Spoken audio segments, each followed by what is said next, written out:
There is a cartoon that has been on television since 1989.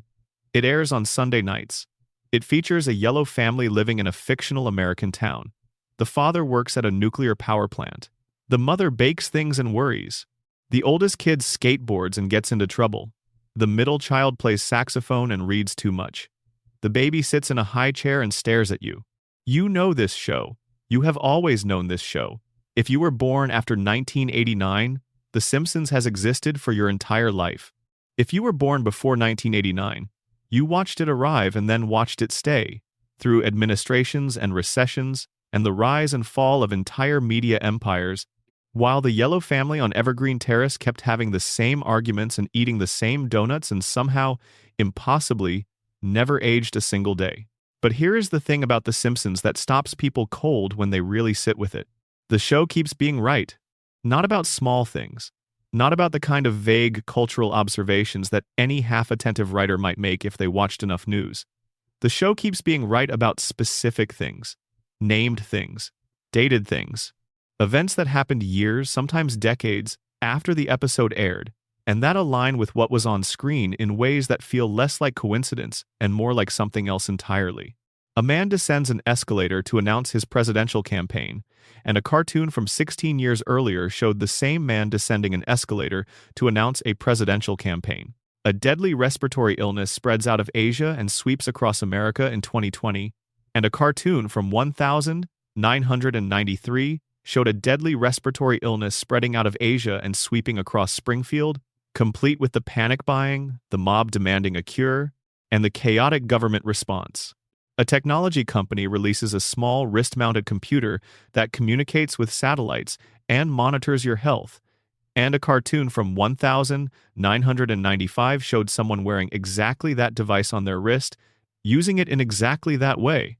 A media conglomerate worth hundreds of billions of dollars purchases a rival studio in one of the most significant corporate mergers in entertainment history, and a cartoon from 1998 made a joke about exactly that acquisition happening, naming both companies years before either company was seriously discussing it. These are not vague. These are not the kind of predictions you can wave away by saying the writers were just observant or just lucky or just throwing enough material at the wall that some of it was bound to stick. Some of these predictions are so specific, so detailed, so eerily aligned with what eventually happened in the real world, that even the people who made the show have paused and looked uncomfortable when asked about them. And yet here you are, lying down, getting comfortable, letting the day go quiet around you, ready to spend some time in Springfield. Because that is exactly the right energy for what we are about to do. We are going to take a very long, very slow, very thorough walk through the prediction phenomenon. We are going to look at each of the major predictions in detail. We are going to understand where they came from, how they were written, what the people who made them were actually thinking, and what it says about a show that has been on long enough to see its jokes become headlines. There is no rush. The night is long. The story is comfortable. And by the time we reach the end of it, you will understand The Simpsons in a way that makes every episode feel slightly different than it did before. So settle in. Let us start from the beginning. The Simpsons premiered on the 17th of December, 1989. It was not the first animated series to air in prime time on an American broadcast network, but it was the first one to take that slot seriously, to treat animation as a medium capable of doing something more than entertaining children on Saturday mornings. The show came from a specific moment in American comedy. Matt Groening had been drawing a comic strip called Life in Hell for years, and when James L. Brooks approached him about creating animated shorts for a sketch comedy program called The Tracy Ullman Show, Groening made a decision that would define the next 4 decades of his life. He did not want to license Life in Hell for fear of losing control of the characters, so in the lobby of the building where the meeting was taking place, he sketched out a new family on the spot: Homer, Marge, Bart, Lisa, Maggie. He named them after members of his own family, with one deliberate exception. He named the oldest boy Bart, which was an anagram of the word brat, a small act of mischief embedded in the DNA of the character before the show had even aired. The Tracy Ullman shorts ran from 1987 to 1989, and when Fox commissioned a full half-hour series, the show that debuted on December 17th was rough, angular, slightly off-model, and immediately unlike anything else on television. The characters moved with a stiff energy. The color palette was vivid in a way that felt aggressive compared to the muted realism of primetime live-action shows. The humor was fast and layered and assumed the audience could keep up. It connected. It connected in a way that surprised almost everyone involved, and it connected for reasons that go beyond any single element of the show. The Simpsons worked because it was doing something television had not previously done with the American family. It was portraying a family that was genuinely dysfunctional in recognizable ways, not in the safely contained, lesson-learning ways of sitcom convention, but in the messier, more honest ways that families actually are. Homer was not a buffoon who learned his lesson by the end of the episode.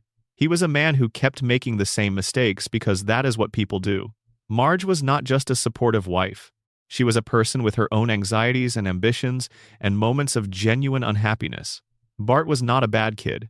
He was a kid responding to a world that did not have much use for the energy he had. And Lisa. From the very beginning, Lisa was the show's conscience and its wound. She was the character who saw things clearly and suffered for it. The smartest person in a room that did not reward intelligence. These were not new archetypes. American culture had been wrestling with versions of these people for decades. But The Simpsons put them in a cartoon, which meant the show could do things a live-action series could not. It could be exaggerated without being implausible. It could be surreal without breaking the emotional contract with the audience. It could take the reality of American working-class life and push it slightly sideways, not so far that it stopped being recognizable, but far enough that you could see the shape of it more clearly. This is the foundation of everything that came later. The predictions, the cultural phenomenon, the 40-plus seasons, and the 800 episodes. All of it grew from this original instinct. The show was designed to be a mirror. It was designed to take something real and reflect it back at you at a slight angle, so you could see what it actually looked like. What nobody expected, in 1989, was that the mirror would keep working for this long. The first time most people became aware of The Simpsons as a predictive phenomenon, rather than just a very long-running cartoon, was sometime around 2016. Social media had been around long enough that clips could spread globally within hours. The political landscape had shifted into something that felt genuinely unprecedented, and someone, somewhere, pulled up a screenshot from an episode that had aired in the year 2000. The episode was called Bart to the Future. It aired on the 19th of March 2000, written by Dan Greeny. The premise of the episode was a flash-forward sequence, the show imagining what Springfield would look like 30 years in the future. Bart becomes a washed-up musician. Lisa becomes the President of the United States. And when Lisa takes office, she references the financial disaster left behind by her predecessor. She calls her predecessor by name. Donald Trump. The episode aired 16 years before Donald Trump won the 2016 presidential election. It imagined him as a president who had already served and left office in enough of a mess that his successor was inheriting a budgetary catastrophe. The specificity of it was striking. The show did not just gesture vaguely at a celebrity becoming president. It named Trump. It put him in the Oval Office. It framed his presidency as something that had left the country worse off. And then, in 2015, when Trump descended an escalator in Trump Tower to announce his candidacy for the presidency, the internet went looking for that old screenshot and found it, and the idea that The Simpsons had predicted the future entered popular consciousness in a way it had never quite done before. People shared the clip, people shared the screenshot, television news segments were produced, magazine articles were written.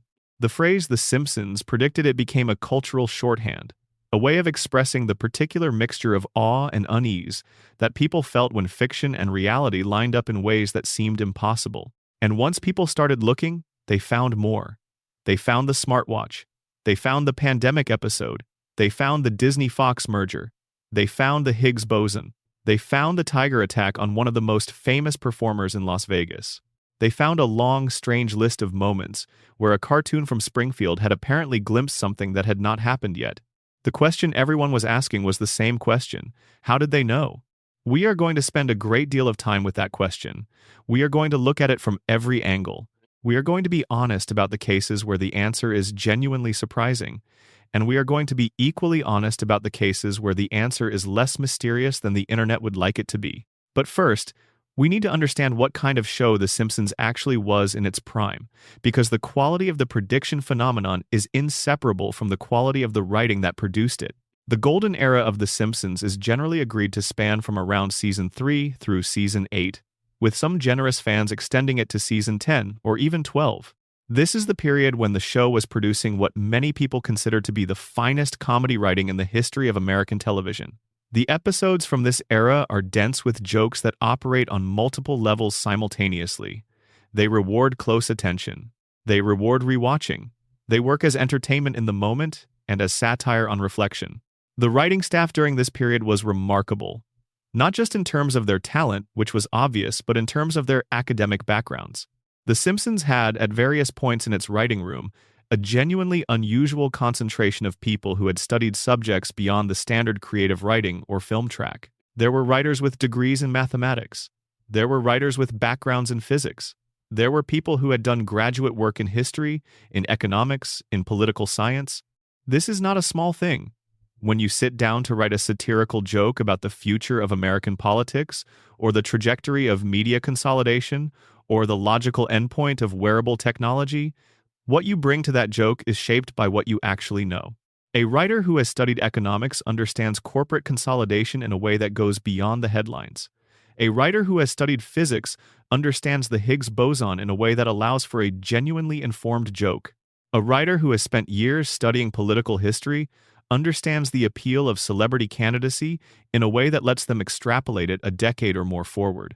We will meet these people as we go through the predictions. The names matter, the backgrounds matter, because the story of The Simpsons as a predictive phenomenon is not really a story about magic or conspiracy or time travel.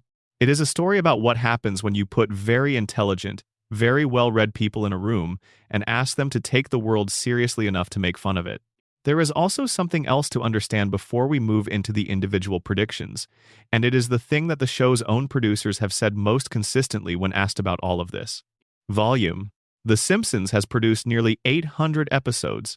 Each episode is roughly 22 minutes long and contains, in a good stretch of the show's run, somewhere between 30 and 50 distinct jokes, references, satirical observations, and speculative premises. If you multiply 800 episodes by even 30 observations per episode, you arrive at 24,000 distinct pieces of content. 24,000 things the show said about the world. Some of those things are going to come true. In a sample size that large, with topics ranging across politics, technology, sports, entertainment, science, and culture, statistical probability alone guarantees a certain number of accurate predictions. The question is not whether some predictions will be right. The question is whether the predictions that were right are right in a way that goes beyond what statistics alone would explain. For some of them, the honest answer is probably not. For others, the honest answer is more complicated. One of the show's producers, Al Jean, who has been with the show since its earliest seasons and has served as its showrunner for an unusually long stretch, has addressed this directly.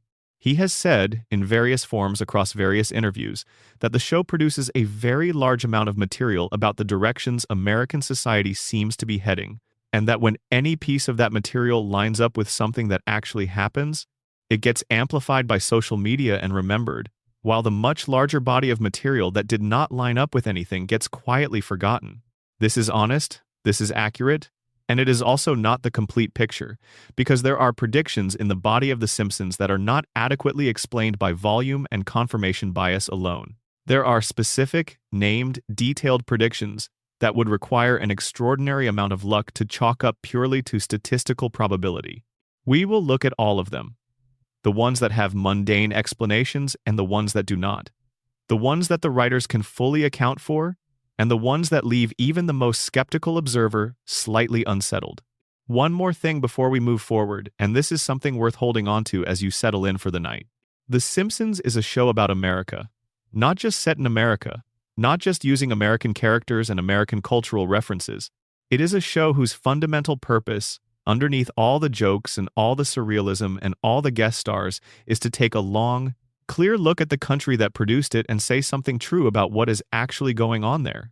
Matt Groening has said as much, in various ways, across decades of interviews.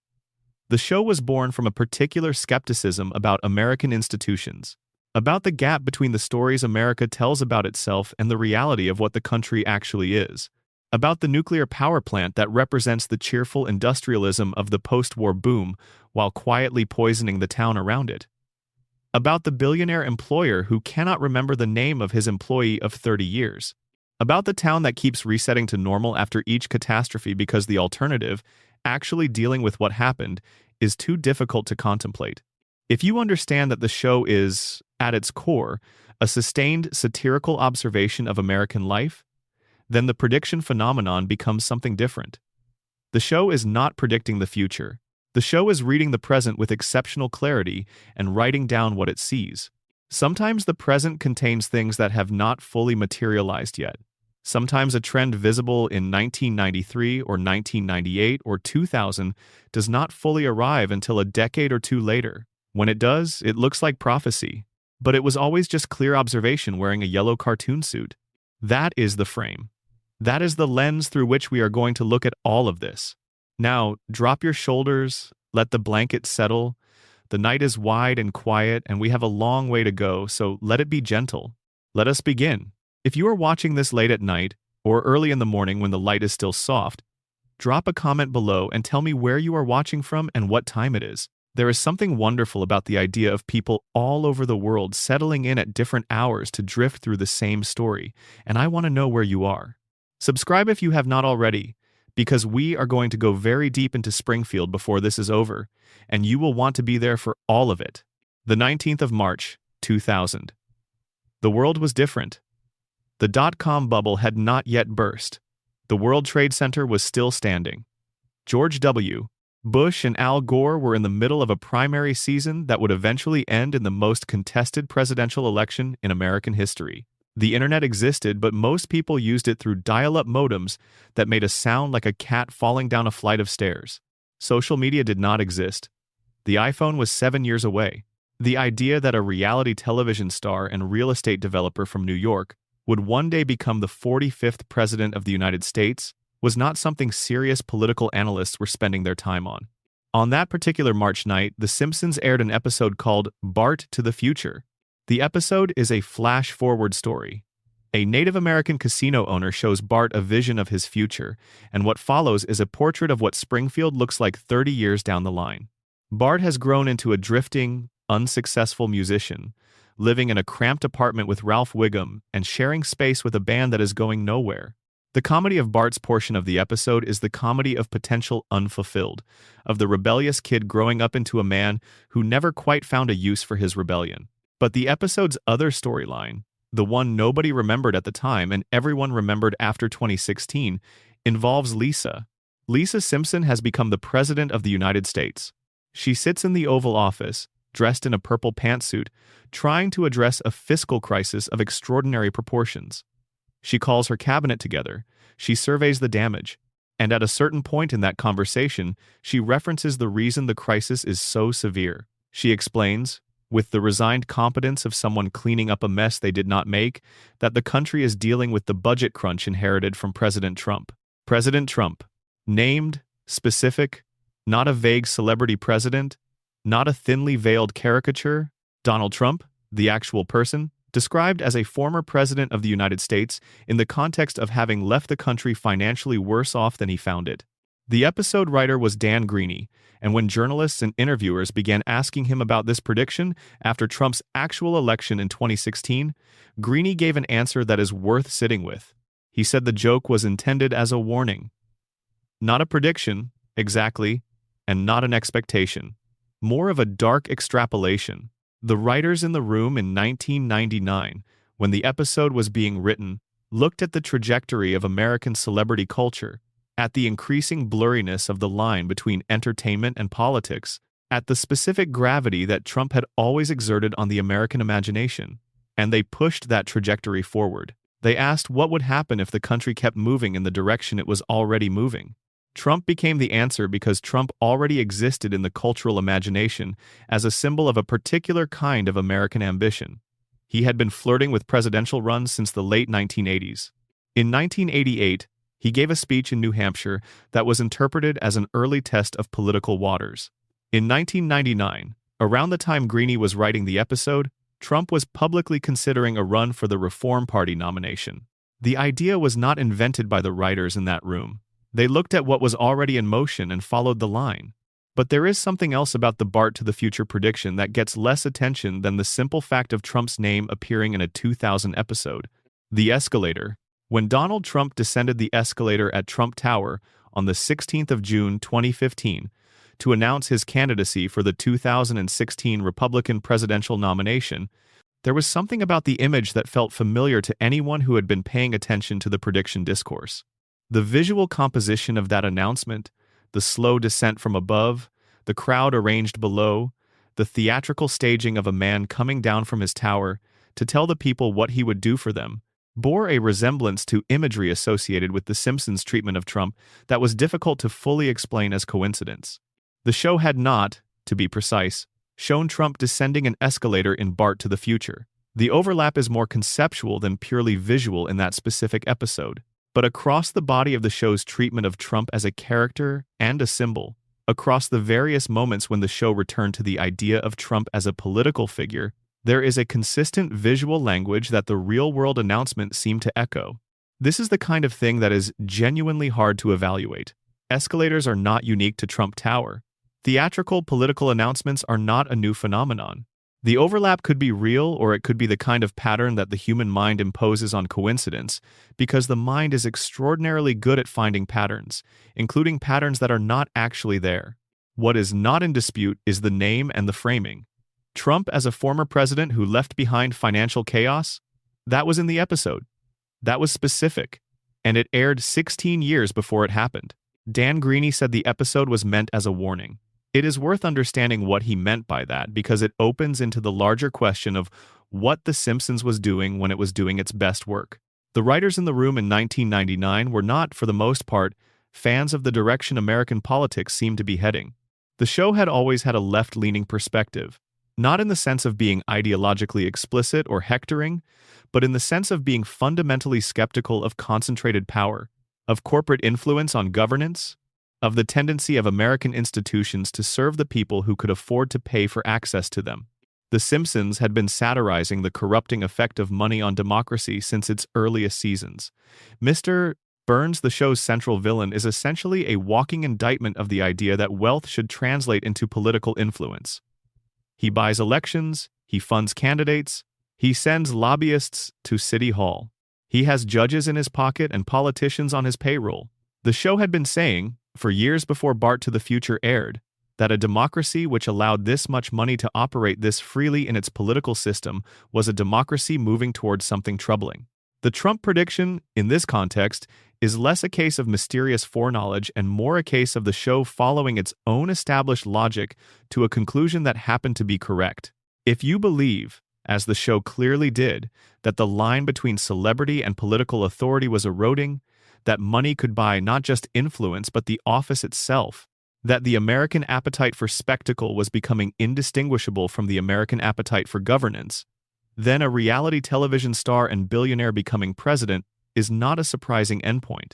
It is the logical conclusion of a trajectory the show had been tracking for a decade. The question is not how the writers knew Trump would be president.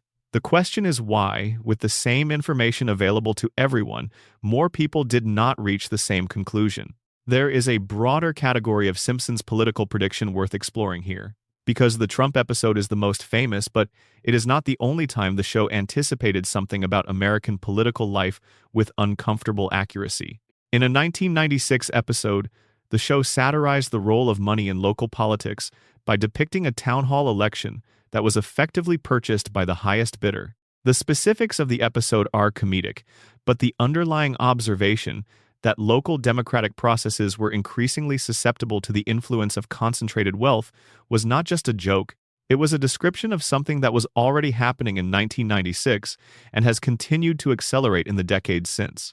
In multiple episodes across the late 1990s and early 2000s, the show explored the idea of political candidates whose public personas bore little relationship to their actual beliefs, candidates who said whatever was needed to get elected and then governed in the interests of the people who funded their campaigns. This is not a unique observation. Political satire has been making this point since at least Aristophanes. But, The Simpsons was making it with a specificity and a consistency that made the show a reliable document of a particular era of American politics. The show also repeatedly satirized the media's role in political life. The character of Kent Brockman, Springfield's television news anchor, is a sustained portrait of a certain kind of American broadcast journalist. He is vain, ratings-obsessed, willing to say almost anything to hold the audience's attention, and completely comfortable taking positions that contradict positions he held moments earlier if the wind in the room has shifted. Kent Brockman is not a prediction of the future of American television news. He is a description of tendencies that were already visible in American television news in the early 1990s, pushed slightly further into caricature. But when you watch Kent Brockman episodes now, after 2 decades of watching American television news actually move in the direction he was satirizing, the distinction between prediction and observation becomes harder to maintain. The Trump prediction has a particular quality that distinguishes it from the Kent Brockman material, and it is worth being precise about this. Brockman is a type. He could be any local news anchor in any American market. The satire is general enough to apply broadly, which means when specific instances of that type of journalism appear in the real world, the connection to Brockman feels like prophecy but is actually just the recognition of a general pattern. The Trump prediction is different because it is not a type. It is a specific person, named, with the specific detail that he had served as president, which is a claim about a singular event rather than a general tendency. When something that specific turns out to be accurate, it asks for a different kind of explanation. Dan Greeny's answer, that the writers followed the line of existing trends to a logical conclusion, is the most honest explanation available, and it is probably the correct one. But it is worth noting that the trend Greeny and his colleagues identified in 1999 was not one that most political observers were taking seriously at the time. The political mainstream in 1999 was not spending a lot of energy on the scenario of Trump as a serious presidential candidate. The writers of The Simpsons were, at least in the sense of treating it as a plausible enough scenario to use as the punchline of an episode. That is itself interesting. Not because it implies supernatural knowledge, but because it tells you something about the quality of the attention the writers were paying. They were watching American culture more carefully than most, and they were willing to follow their observations to conclusions that the mainstream found implausible. That quality of attention is something we will return to throughout this story, because it is the thread that connects all of the predictions. Not magic, careful, sustained, intelligent attention to the direction things are already moving. Before we leave the Trump episode, there is one more detail worth examining. When Bart to the Future aired in 2000, the reaction was entirely normal. It was reviewed as an episode, evaluated as comedy, and then it moved on into the archive the way all television does. Nobody flagged the Trump reference as remarkable. Nobody pulled it out as a candidate for a viral screenshot. It sat in the vault for 16 years, dormant, waiting. This is an important detail in the overall story of the prediction phenomenon. Most of The Simpsons predictions that became cultural events were not noticed when they aired. They were noticed retroactively, when something in the real world happened that matched them, and someone went looking for a clip or a screenshot that would illustrate the connection. This means that the predictions existed in a kind of potential state for years before they were activated. They were in the archive, complete, waiting for the future to catch up with them. When the future arrived, the predictions became visible, and the visibility created the impression that they had always been pointing at that specific moment. This is a real phenomenon, and it is also slightly artificial. The Simpsons archive contains thousands of observations about American culture. Only the ones that align with something specific that eventually happens get retrieved. The ones that do not align, the predictions that were wrong, or that pointed at things that never materialized, stay in the archive in their original state of being just old television. We are seeing the hits and not the misses. This is true and it is relevant, but it does not fully explain the hits, because some of the hits are too specific to chalk up entirely to confirmation bias. The Trump prediction is one of those. 16 years is a long time for a specific named prediction to sit in a vault waiting to become true. The statistical probability of a random guess about a specific named person becoming president of the United States in a specific time window, given the base rates of such things, is not so high that the prediction is easily explained away. The better explanation, as Greeny offered, is that it was not a random guess. It was an extrapolation from observable trends, made by a group of people who were paying very close attention and were willing to follow their conclusions further than most people were comfortable going. There is also the question of what happened after the prediction became famous. When the clip from Bart to the Future began circulating in 2016, when the screenshot of Lisa inheriting Trump's budgetary mess began appearing on every social media platform simultaneously, something interesting happened beyond the immediate cultural reaction. The prediction became part of the story of the election itself. It became a reference point. People talked about it. Journalists wrote about it. Late-night hosts used it as a punchline. In some sense, the prediction's virality in 2016 retroactively altered the meaning of the Trump presidency in the cultural imagination. The Simpsons had predicted it. That became one of the ways people processed what was happening. The country was living inside a Simpsons episode. The cartoon had gotten there first. This is the beginning of something we will explore much more thoroughly in a later section. The possibility that The Simpsons does not just reflect culture but actively participates in shaping how culture understands itself. A prediction that becomes famous enough to be widely known does not just document the future. It primes the imagination for the future. It makes certain outcomes feel familiar before they arrive. When America watched Donald Trump announce his candidacy in 2015, some portion of the people watching that escalator descent had, somewhere in the back of their memory, the image of a Simpsons episode from 2000. The cartoon had been there first. The cartoon had made the thing feel like something that was always going to happen. Whether that familiarity made the outcome more likely is a question we cannot answer with certainty, but it is a question worth asking. For now, though, let us let the Trump prediction settle and move on to something that predates it by several years and operates in a completely different register. The show did not only predict politics, it predicted technology. And the technology predictions, taken together, form a portrait of a writing room that was thinking about the future of human-machine interaction with a sophistication that most technology industry analysts were not yet demonstrating. Breathe. Let go of the day. The story is just beginning. In 1995, The Simpsons aired an episode in which a character used a small wrist-mounted device to communicate with another character through a video interface. The device sat on the wrist like a watch. It displayed a face on a small screen, and it was used for real-time communication over what was clearly meant to be some kind of wireless network. The Apple Watch was announced in September 2014. It went on sale in April 2015. The gap between the episode and the product is 19 years. Now, the fair response to this is that the concept of a wrist-mounted communication device did not originate with The Simpsons. Dick Tracy, the comic strip detective, had been wearing a two-way wrist radio since 1946.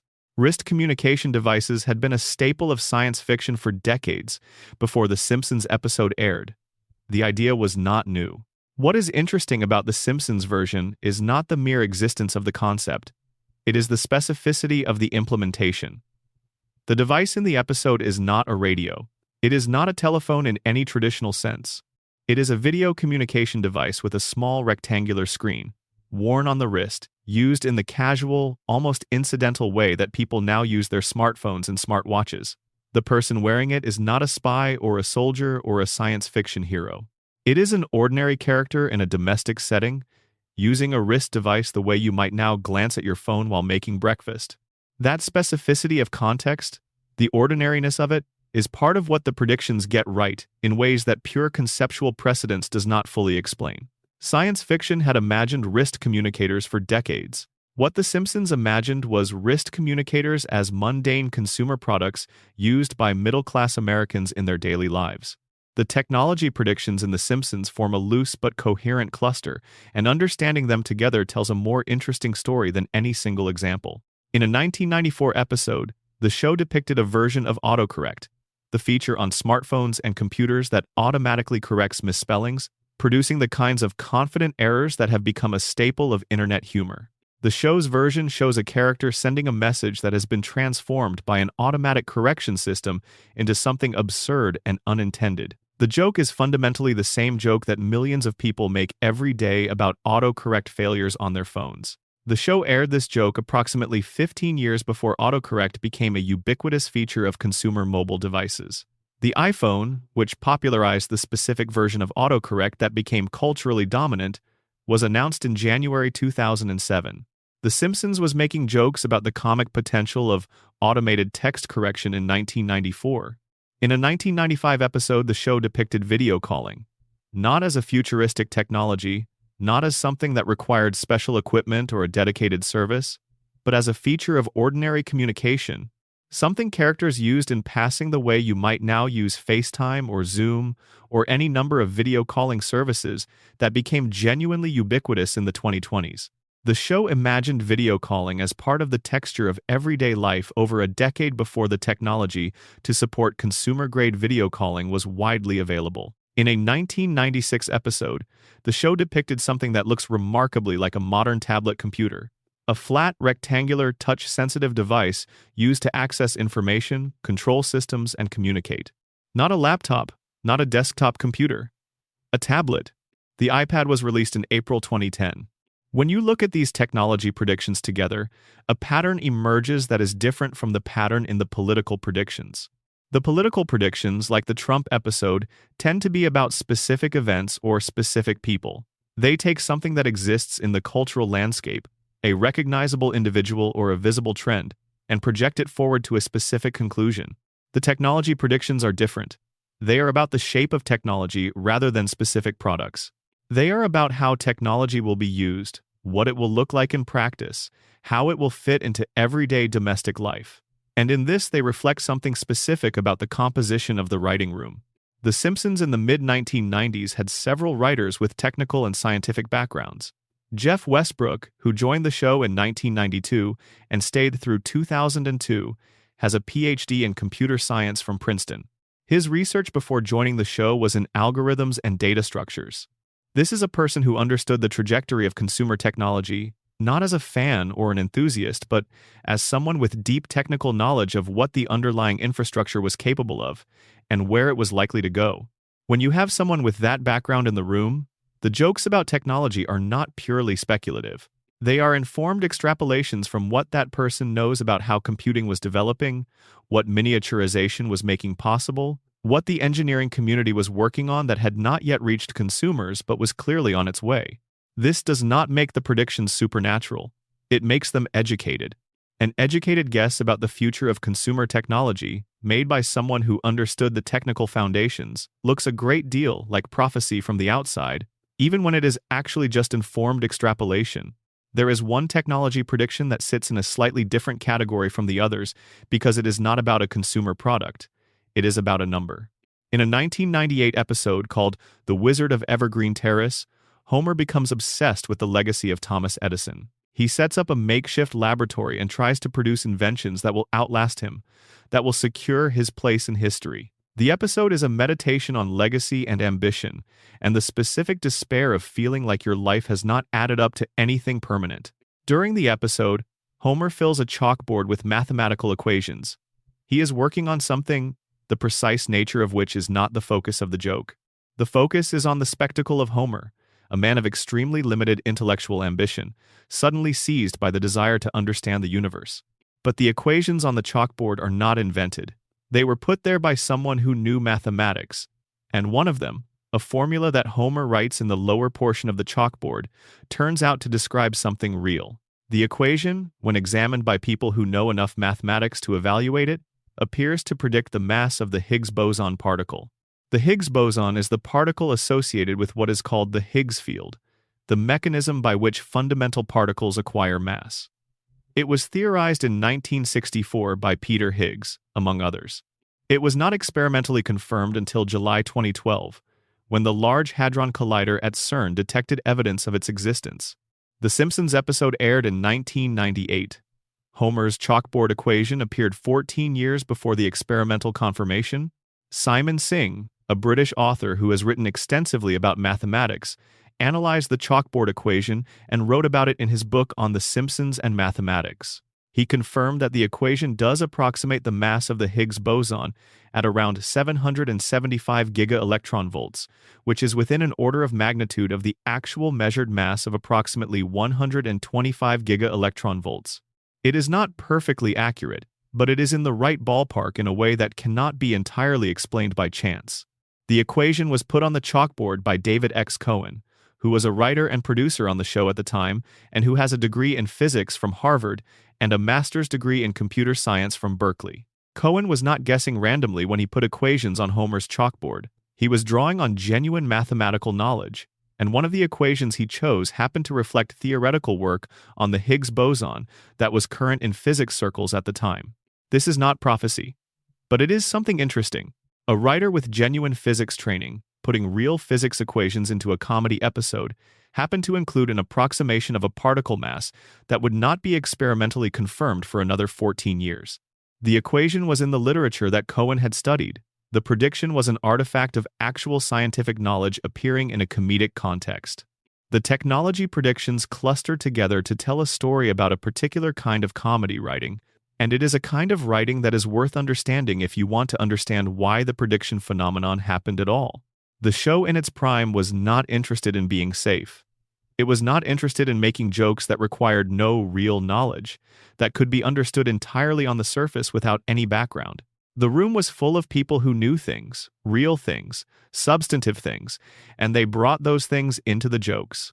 When a physicist puts a physics equation in a comedy episode, the joke works on the surface level as visual comedy, Homer as a failed genius scribbling on a chalkboard, but the equation is real. The knowledge behind it is real. And the real knowledge, embedded in the joke, sometimes turned out to be correct about things that had not been confirmed yet. This is a very different thing from throwing darts. This is a very specific kind of intelligence applied to comedy, and it produced a body of work that, when examined in retrospect, contains real information hiding inside the humor. There is another technology prediction worth spending time on, and it is one that did not require a physicist to make. It required a careful observer of human behavior. In a 1994 episode, the show depicted the concept of a personalized recommendation system. A character receives suggestions for products or entertainment based on their previous choices. The system knows what they have bought and watched before, and it uses that information to suggest what they might want next. Amazon launched its personalized recommendation system in 1998. Netflix's recommendation algorithm, which became a landmark product of the streaming era, launched in its modern form in the 2000s. The entire infrastructure of targeted advertising that now defines the digital economy operates on the same basic principle. The Simpsons was making jokes about this in 1994. The writer who developed this gag did not need a computer science degree. They needed to understand that the logical endpoint of commercial surveillance of consumer behavior was personalized targeting, and that this was both technically feasible and commercially attractive enough that someone would eventually build it. The trajectory was visible in 1994 to anyone paying close enough attention. The prediction was not about technology in the narrow sense. It was about the commercial logic of technology, about where the incentives of the market would push the capabilities that were already being developed. That is a different kind of analytical skill, and it is one that the Simpsons writing room was very well equipped for. Let us pause here for a moment. You have probably been settling in as this story has been moving, the details washing over you in the quiet rhythm that late-night narration tends to produce. The predictions are not finished yet. Some of the most striking ones are still ahead. The year was 1993. Bill Clinton had just become president. The internet was something that existed in universities and government facilities, but had not yet reached the average household. Mobile phones were the size of bricks and available only to wealthy professionals. The concept of a global pandemic was something that lived in academic papers and the pages of science fiction novels, not in the daily news cycle or the political mainstream. On the 4th of March, 1993, The Simpsons aired the 21st episode of its 4th season. The episode was called Marge in Chains. The premise of the episode is that Marge Simpson, who handles all of the family's shopping and errands, gets so overwhelmed by her obligations that she makes a mistake at the local convenience store and is arrested for shoplifting.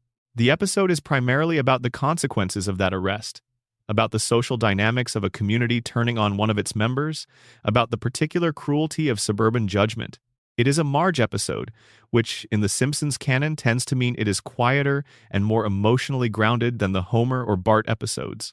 But the episode begins somewhere else. It begins in Japan, in a factory where workers are producing juicers. The workers are visibly sick. They are coughing and sweating and wiping their faces with their hands, and they are continuing to package and ship the products they are manufacturing despite being ill. Because the factory has orders to fill and the juicers need to go out. The juicers are shipped to Springfield. Springfield residents order the juicers. The juicers arrive. The residents use the juicers. And then, quietly, the illness that the factory workers were carrying spreads through the town. The illness is given a name, the Osaka flu. It moves through Springfield with the speed and efficiency of a respiratory illness spreading through a population that has no prior immunity. Within days, a significant portion of the town is sick. The sick require care. The healthcare system becomes strained. The local hospital, never particularly robust to begin with, cannot keep up with the demand. And then the community does something that, when you watch the episode with the events of 2020 in recent memory, lands with a particular weight. They mob the town center demanding a cure. A truck arrives that they believe contains the antidote, the thing that will end their suffering. The crowd surges toward it. The truck is overwhelmed. And in the chaos of the crowd pressing against the truck, it tips over and falls. And what spills out of it is not medicine. It is a crate of killer bees. In the middle of a pandemic in Springfield, angry citizens demanding a cure accidentally release a swarm of killer bees into the community. The episode aired 27 years before COVID-19. Let us be precise about what the episode predicted and what it did not, because the honest version of this comparison is more interesting than the overstatement. The episode did not predict COVID-19 specifically. It depicted a fictional respiratory illness originating in Asia, spread through consumer products manufactured there, taking hold in a community unprepared for it. This is not the same as predicting a specific coronavirus with a specific mechanism of transmission and a specific demographic impact. What the episode predicted with something approaching genuine specificity was the texture of what a pandemic looks like in American community life. The illness originating in Asia and spreading through global supply chains. This was not a new concept in epidemiology in 1993, and the writers did not need to be medical professionals to use it in a story. The idea that a pathogen could travel through trade goods from one side of the world to the other was available to anyone who had read about historical pandemics. The healthcare system overwhelmed by sudden demand. Springfield's hospital in the episode is depicted as completely unprepared for the volume of patients it suddenly faces. Doctors are exhausted. Resources are strained. The gap between what the community needs and what the existing infrastructure can provide is immediately apparent. This is a straightforward consequence of any sudden mass illness, and it follows logically from the premise. The community demanding a cure faster than one can be produced. This is perhaps the most psychologically accurate detail in the episode. When the truck appears and the crowd assumes it contains medicine, the desperation of that belief, the way people in a health crisis latch onto the idea of an immediate solution, even before one exists, is a very precise observation about human behavior under stress. It describes something real about how communities respond to the threat of illness in ways that are counterproductive. And the killer bees. In 2020, while COVID-19 was spreading across the United States and health officials were managing a public health crisis of historic proportions, a separate news story emerged about the appearance of Asian giant hornets in the Pacific Northwest. These hornets, which are capable of devastating native bee populations and can deliver a painful sting to humans in large numbers, were dubbed murder hornets by the media. The juxtaposition, a pandemic plus an exotic insect threat in the same news cycle, prompted widespread sharing of the Simpsons episode because it had done exactly that. It had put a flu pandemic and an exotic insect swarm in the same story. The murder hornet story turned out to be less catastrophic than initial coverage suggested. The hornets were found, their spread was monitored, and the worst-case scenarios were not realized. But the fact that both elements appeared in the same cultural moment as the Simpsons episode, the respiratory illness from Asia and the killer insects, was striking enough that even thoroughly skeptical people found themselves reaching for their phones to look up when exactly the episode had aired. The pandemic episode has a quality that distinguishes it from the technology predictions we looked at in the previous section. The technology predictions required specific expertise. Someone needed to know enough about physics or computer science to imagine products and phenomena that did not yet exist in consumer form. The pandemic episode did not require that kind of technical expertise. It required something different. It required an understanding of epidemiology at the level of general principles, combined with an understanding of global supply chains and consumer behavior, combined with an understanding of the specific way American communities respond to health crises. All of those things were available in 1993. Epidemiology was a well-established field. The role of international trade in disease transmission had been understood since at least the era of the Black Death. The psychology of communities under stress was well documented. The specific combination of these known things in a fictional setting was not prediction so much as synthesis. What makes it feel like prediction is the temporal gap. 27 years is a long time. Things that seemed like remote possibilities in 1993 had become actual events by 2020. And when people encountered the episode again in that context, the synthesis that had produced it was invisible. All that was visible was the match between what the episode depicted and what was actually happening. But let us press a little harder on the question, because the pandemic episode is one of the stronger cases for genuine foresight rather than simple extrapolation. The specific combination of elements in the episode is worth examining. A respiratory illness originating in Asia, a healthcare system overwhelmed by sudden demand, a community engaging in panic behavior, a failed attempt to access a cure that results in a secondary crisis. These elements do not all follow mechanically from the premise of a contagious disease in a fictional town. They were chosen. Someone decided that these were the elements that would go into this particular story about this particular illness. Why these elements and not others? The answer is probably that the writers were drawing on existing cultural anxieties about disease that were already present in 1993. The AIDS epidemic had been reshaping American cultural life for a decade. The intersection of disease, politics, pharmaceutical industry, and public behavior had been a visible and painful story in American public life throughout the 1980s. The specific anxieties about healthcare access, about the gap between what medicine could offer and what desperate people needed it to offer, about the politics of cure and the commercial interests surrounding it, these were all active in the cultural atmosphere from which the Simpsons writers were drawing. The Osaka flu episode is, in this sense, a distillation of anxieties that already existed rather than a prediction of something that did not yet exist. The writers were not seeing the future. They were accurately reading the present cultural anxiety about disease, which turned out to be anxiety about something that would eventually arrive. That is a meaningful distinction, but it does not fully diffuse the strangeness of the match. Reading present anxiety accurately enough to describe a future event, even if the mechanism is extrapolation rather than prophecy, is still an impressive achievement. There is a detail from the pandemic episode that rarely gets mentioned in the prediction discourse, but that adds another layer of complexity. In the episode, the character Professor Frink, Springfield's resident scientist and intellectual, attempts to help develop a response to the illness. Frink's involvement in the episode is relatively minor, but it establishes something that becomes relevant when you think about the episode's relationship to real events.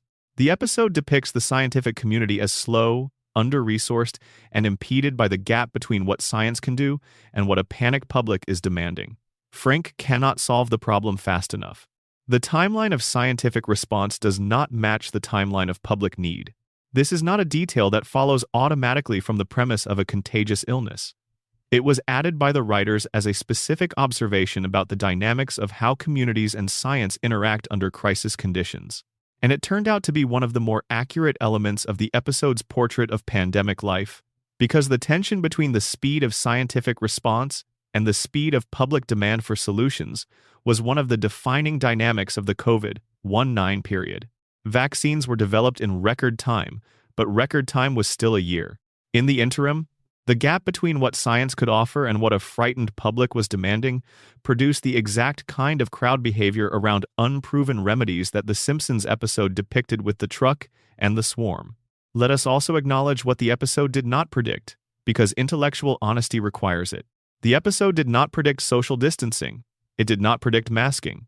It did not predict the specific political polarization around public health measures that characterized the COVID-19 period in the United States. It did not predict the role of social media in spreading both information and misinformation about the illness. It did not predict the specific institutional failures and specific governmental responses that shaped the actual experience of the pandemic. These are significant omissions. The COVID-19 pandemic was defined as much by these elements as by the illness itself. The Simpsons episode captured something true about the general shape of pandemic community experience, but it did not capture the specific texture of how a society with social media and a deeply polarized political culture experiences a major public health crisis. This is worth saying plainly because the tendency in prediction discourse is to focus on what was right and elide what was wrong. The Margin Chains episode got some things right in a way that feels striking in retrospect. It also got many things wrong by omission. The full picture requires both of those truths together. The pandemic episode has one more quality worth examining. It is funny. This seems like an obvious thing to note about a comedy episode, but it is actually relevant to the prediction question. The episode is funny because the situation it depicts is absurd. A flu from Japan spreading through mail-order juicers.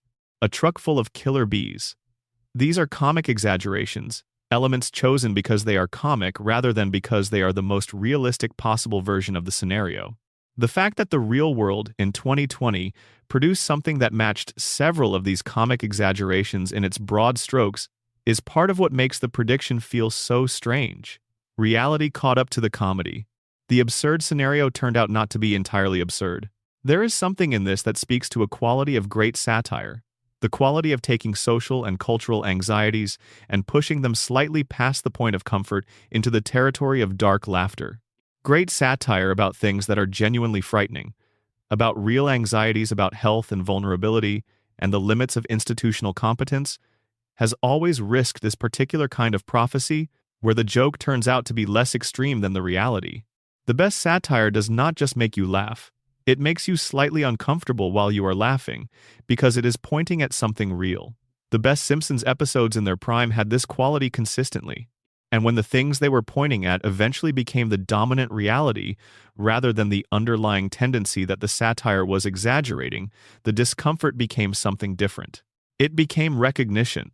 We will return to the pandemic episode and its relationship to the 2020 reality in the final section, when we think about what it means for a work of satire to have this kind of long resonance. For now, let us carry the pandemic episode with us and move on to something that requires a different kind of focus. We are going to go to space, not metaphorically.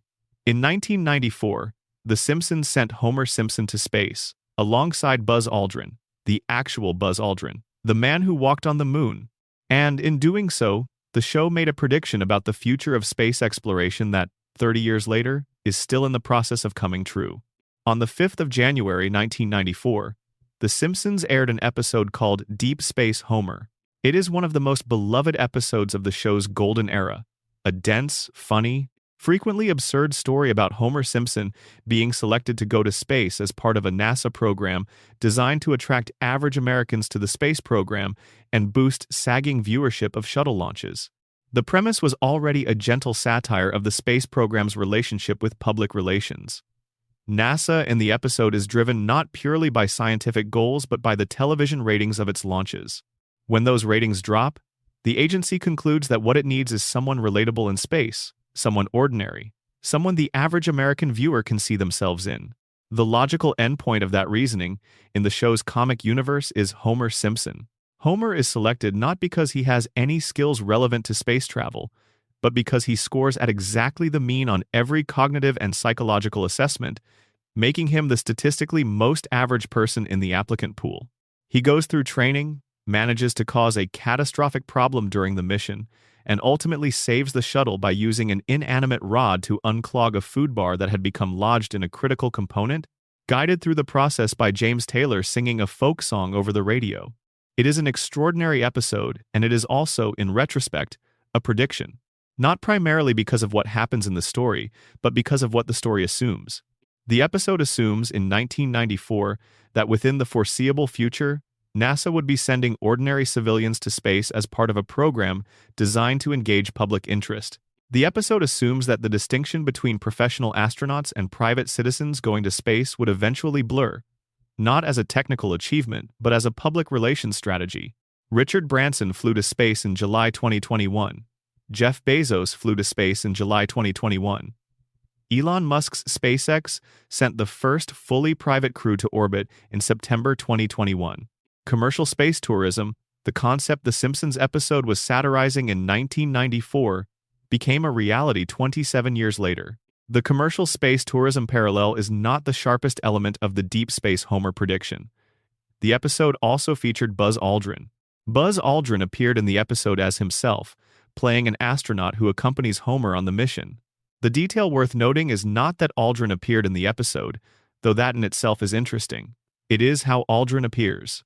He is depicted as someone who has been living with the legacy of the moon landing for decades, navigating the complicated relationship between being a historical figure and being a human being with ordinary needs and frustrations. The episode treats him with genuine affection and some gentle irony. Years after the episode aired, Aldrin became a vocal advocate for commercial space exploration, for the idea that space should not be the exclusive province of governments and trained professionals, that private citizens and commercial interests had a role to play in the continued expansion of human space activity. This advocacy aligned Aldrin, in the real world, with something like the premise of the episode he had appeared in. The satirical fiction of civilians in space that The Simpsons had lampooned in 1994 became a cause that the episode's guest star would promote in the years that followed. There is a second space-related prediction in The Simpsons corpus that is more technical and perhaps more remarkable than the general one about commercial space tourism. In a 1999 episode, Homer suggests that the universe is shaped like a donut. This is played as a Homer joke, an absurd observation from a man who spends a great deal of time thinking about donuts. But it is not entirely absurd. In 2003, researchers working with data from the Wilkinson Microwave Anisotropy Probe, a NASA satellite launched in 2001 to study the cosmic microwave background radiation left over from the Big Bang, published a paper suggesting that the universe might be finite and toroidal in shape. Toroidal means, in layperson's terms, shaped like a donut or a torus. The universe might be, in this model, a surface that curves back on itself in multiple dimensions, creating a topology that is both finite and without edges. The paper drew attention and discussion in cosmological circles. The evidence for a toroidal universe has not been definitively confirmed, and alternative models remain viable, but the idea itself, the universe as a finite curved surface with toroidal topology, has been taken seriously by physicists and is an active area of research. Homer Simpson suggested this in 1999. The person responsible for the donut universe joke was almost certainly one of the show's writers with a scientific background. The shape of the universe and the various topological models that cosmologists were considering in the late 1990s was not obscure science. It was available in popular science writing. Anyone who read Scientific American or similar publications in the 1990s would have encountered discussions of the possible shapes of the universe. Taking that discussion and filtering it through Homer's obsession with donuts was a joke that required both knowledge of the underlying science and the comic instinct to see the connection. What it produced was a joke that turned out to be, at minimum, in the vicinity of something that serious cosmologists would be exploring 4 years later. Now, let us return to the Higgs boson, because it deserves more attention than we gave it in the technology section. The chalkboard in The Wizard of Evergreen Terrace is one of the most analyzed objects in the history of television. David X. Cohen, the writer who put the equations there, has spoken about the mathematics he used and confirmed that the equations are real, drawn from actual theoretical physics research that was current in 1998. The specific equation that approximates the Higgs boson mass is derived from a paper in theoretical particle physics.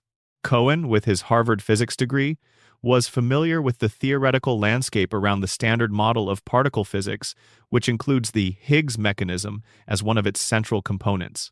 The Higgs particle had been theorized for over 3 decades by 1998. Its mass had been constrained by existing experimental results, and theorists were making predictions about where the mass would fall when the particle was eventually detected. Cohen's equation reflects one of those theoretical mass predictions.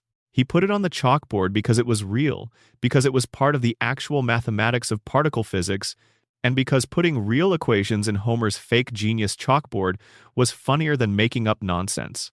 The fact that the equation turned out to be in the right ballpark when the Higgs was actually detected in 2012 is a consequence of 2 things working together. First, the theoretical physics community had already narrowed down the likely mass range through indirect experimental constraints. Second, Cohen chose an equation from that community's actual work rather than inventing something.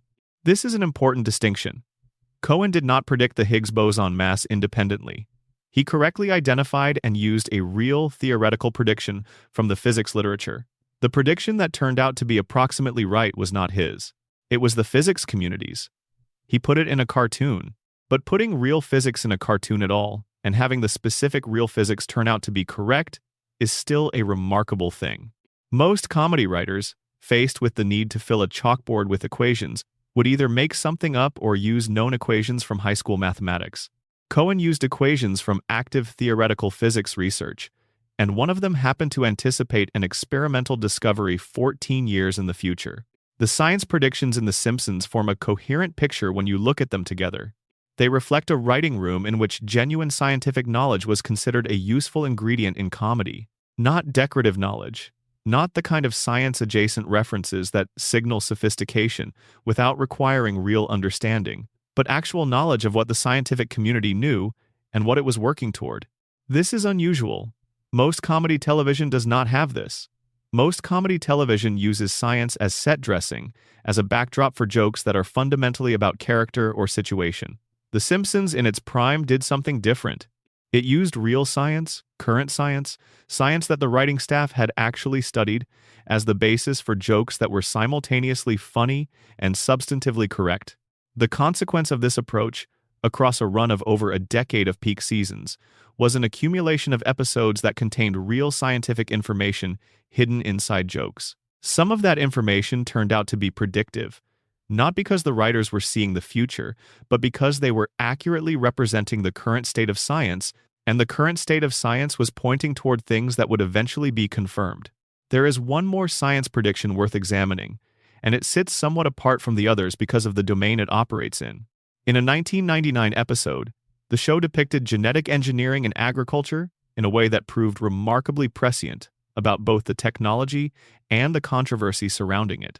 The episode showed crops being modified at the genetic level to produce specific traits, introduced the idea that these modifications could have unintended consequences, and portrayed the intersection of corporate interest and agricultural science in ways that anticipated debates that were not yet at the center of public discourse. Genetically modified organisms, or GMOs, were not a major public controversy in 1999 in the way they became in the years that followed. The technology existed. Monsanto and other companies were developing genetically modified crops. But the intense public debate about GMOs, the regulatory battles, the labeling controversies, the concerns about corporate control of seed supplies, and the relationship between agricultural biotech companies and smallholder farmers, those debates were in earlier stages. The Simpsons episode was not primarily about GMOs. It used genetic modification as a comic device, a mechanism for producing the kind of absurd consequences that the show loved. But the episode's framing of genetic modification as something being pursued by corporate interests with insufficient attention to the public interest, and as something that was going to generate controversy, turned out to be an accurate description of where the issue was heading. Science and space and the Higgs boson and the shape of the universe. Homer on a shuttle, Homer at a chalkboard, Homer suggesting that everything is shaped like a donut. The comedy is never incidental to the prediction. The comedy is the vehicle by which the knowledge travels. The jokes are funny because they are grounded in real things, and the real things they are grounded in sometimes turn out to be true of the future. This is a strange quality for a cartoon to have. Most entertainment is designed to reflect the present, to capture something about the moment it is made in ways that will resonate with audiences living in that moment. The Simpsons did that.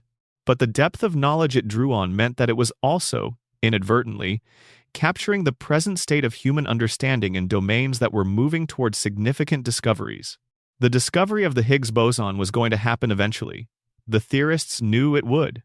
The experimental facilities to confirm it were being built. The physics was pointing there. When Cohen put the equation on the chalkboard, he was drawing from a body of knowledge that was already anticipating the discovery. The discovery arrived 14 years later, but the knowledge pointing toward it was already present in 1998. The cartoon caught that knowledge. The discovery arrived. From the outside, it looks like prophecy. From the inside, it looks like a physicist making a joke. Both of these things are true at the same time. In 1996, The Simpsons made a joke about a collaboration between a hip-hop group and a symphony orchestra that would not actually happen for 28 years. And when it happened in the exact configuration the show had imagined. The story of the Cypress Hill prediction is a story about the slow, strange patience of comedy, about jokes that sit in an archive for nearly 3 decades before the world decides to make them true. The night is quiet. There is more to come. There is a category of Simpsons prediction that is different from the others in an important way. The Trump prediction was about politics. The technology predictions were about gadgets and systems. The science predictions were about things that needed experimental confirmation to become real. But this category of prediction, the corporate predictions, is about money, about who owns what, about which company swallows which other company, about the logic of capital as it operates in the specific industry, the entertainment business, that the show itself was a part of. The most famous corporate prediction The Simpsons ever made was a throwaway joke. In a 1998 episode called When You Dish Upon a Star, Alec Baldwin and Kim Basinger appear as themselves, hiding from their fans in Springfield. The episode is primarily a celebrity comedy, built around the premise of ordinary Springfield residents interacting with actual famous people in ways that are awkward and comic. At a certain point in the episode, the camera pans across a sign outside of a studio building. The sign reads, 20th Century Fox, a division of Walt Disney Co. In 1998, this was a joke. Fox and Disney were independent companies, competitors in the same industry, operating in the same market but with distinct identities, distinct leadership, and a long history as separate entities. The idea of Disney acquiring Fox was not a current news story. It was not a rumor. It was not something analysts were seriously discussing. It was an absurdist extrapolation, used as a background gag, a sign you could pause the tape and notice if you were paying very close attention. On the 14th of December 2017, the Walt Disney Company announced that it was acquiring 21st Century Fox for approximately $71.3 billion. The deal closed in March 2019. The Simpsons was now a Disney property. The show that had put the Disney-Fox merger joke in a 1998 background gag was now owned by the exact company it had named as the fictional acquirer 21 years earlier. The internet's reaction when this was pointed out was predictable and swift. Screenshots circulated. The prediction became, for a day or two, a genuinely significant cultural story. Late-night hosts mentioned it. The show's producers acknowledged it with a mixture of amusement and resignation. The Disney-Fox prediction is interesting because it is, in some ways, easier to explain than some of the other predictions. And yet explaining it does not entirely diffuse its strangeness. Media consolidation was a visible trend in 1998. The 1990s had been a decade of significant corporate mergers in the entertainment industry. Viacom had acquired Paramount. Time had merged with Warner. Disney had recently acquired Capital Cities, ABC, bringing an entertainment conglomerate together with a broadcast network. The industry was clearly moving in the direction of fewer, larger entities controlling more of the media landscape. From this trend, a writer in the room could plausibly extrapolate that the consolidation process would continue, that the major studios and networks would eventually reduce in number through further mergers and acquisitions, and that Disney, with its aggressive growth strategy and its enormous cash reserves, and its particular expertise in acquiring franchises and integrating them into existing business models, was a plausible candidate to be one of the survivors. Writing the sign as Fox becoming a division of Disney rather than vice versa reflects an accurate read of the relative market positions of the two companies. Disney was, even in 1998, larger and more financially robust. Fox was smaller and had specific vulnerabilities. If a merger between them was going to happen, Disney as the acquirer was the more logical configuration. So the prediction follows from extrapolation of existing trends, combined with an accurate assessment of relative corporate strength. That is not mysterious. That is good business analysis wrapped in a comedy gag. But 21 years is a long time for an extrapolation to take to materialize. And the specificity of it, both company names, the direction of acquisition, the format as a division relationship, that specificity is harder to dismiss as pure lucky guessing, even when the underlying logic is clear. There is something else about the Disney-Fox prediction that gets less attention than the prediction itself. The Simpsons was a Fox property. It aired on Fox. It was produced by Fox's television studio. The show had a complicated relationship with its own network, one that generated material for jokes across many seasons. The show satirized Fox's programming decisions, its corporate priorities, its relationship with advertisers, its treatment of creative talent. Fox aired these jokes because the show's ratings were valuable enough to absorb some self-directed criticism. When the show put the Disney acquisition sign in the 1998 episode, it was not just making a prediction about the future of the media landscape. It was making a joke about the impermanence of its own corporate home. The joke was, in part, a joke about Fox itself, about the contingency of a media company's independent existence in a world where consolidation was the prevailing trend. Fox did eventually sell to Disney. The Simpsons is now a Disney property. The show's long-running jokes about Fox's corporate culture had to be recalibrated in the show's later seasons because the target of the jokes had changed. The satirical relationship between a show and its network, one of the more unusual dynamics in television history, resolved in exactly the way the show had imagined. This creates a specific kind of strangeness. The Simpsons made a joke about being owned by Disney. Then it became owned by Disney. The joke became true, and the thing being joked about, the show itself, was the subject of the joke. It is a recursive quality that fiction rarely achieves, where the thing predicting something is also the thing the prediction is about. The Disney-Fox merger is the most famous corporate prediction, but The Simpsons made other observations about the entertainment industry that turned out to be accurate in important ways. In multiple episodes across the late 1990s and early 2000s, the show depicted the consolidation of media ownership as not merely an economic process but a cultural one, as something that had consequences for the kind of content that got made and the kind of content that did not. When fewer companies own more of the media landscape, the range of stories those companies are willing to tell tends to narrow toward the commercially safe and the franchise-compatible. This observation, made satirically across many episodes, has become increasingly difficult to dispute as an accurate description of the contemporary entertainment industry. The dominance of franchise filmmaking, the contraction of mid-budget original films, the concentration of streaming platforms in the hands of a small number of enormous companies, the relationship between intellectual property ownership and corporate identity, these are all developments that the show was satirizing before they became the defining features of the landscape.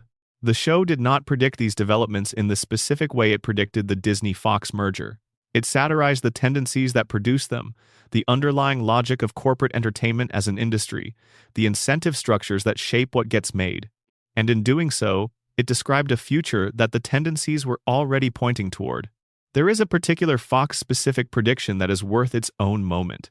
The Simpsons, as a Fox show, was part of a network that, in the early 1990s, was a genuine upstart, a challenger to the established networks, a place where unconventional programming could find a home because Fox did not have the same obligations to the mainstream audience that NBC and CBS had. Over the course of the 1990s and 2000s, the show satirized Fox's transformation from upstart challenger to mainstream establishment. Jokes about the network's priorities, about its relationship with reality television, about its approach to news, were woven through many seasons. The show's satirical treatment of Fox News, in particular, has generated a separate body of prediction discourse.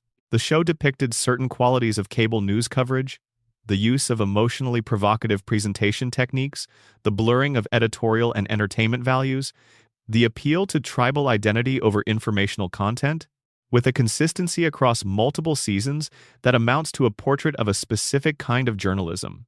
The direction of American cable news in the decades since these episodes aired has been a matter of ongoing public debate.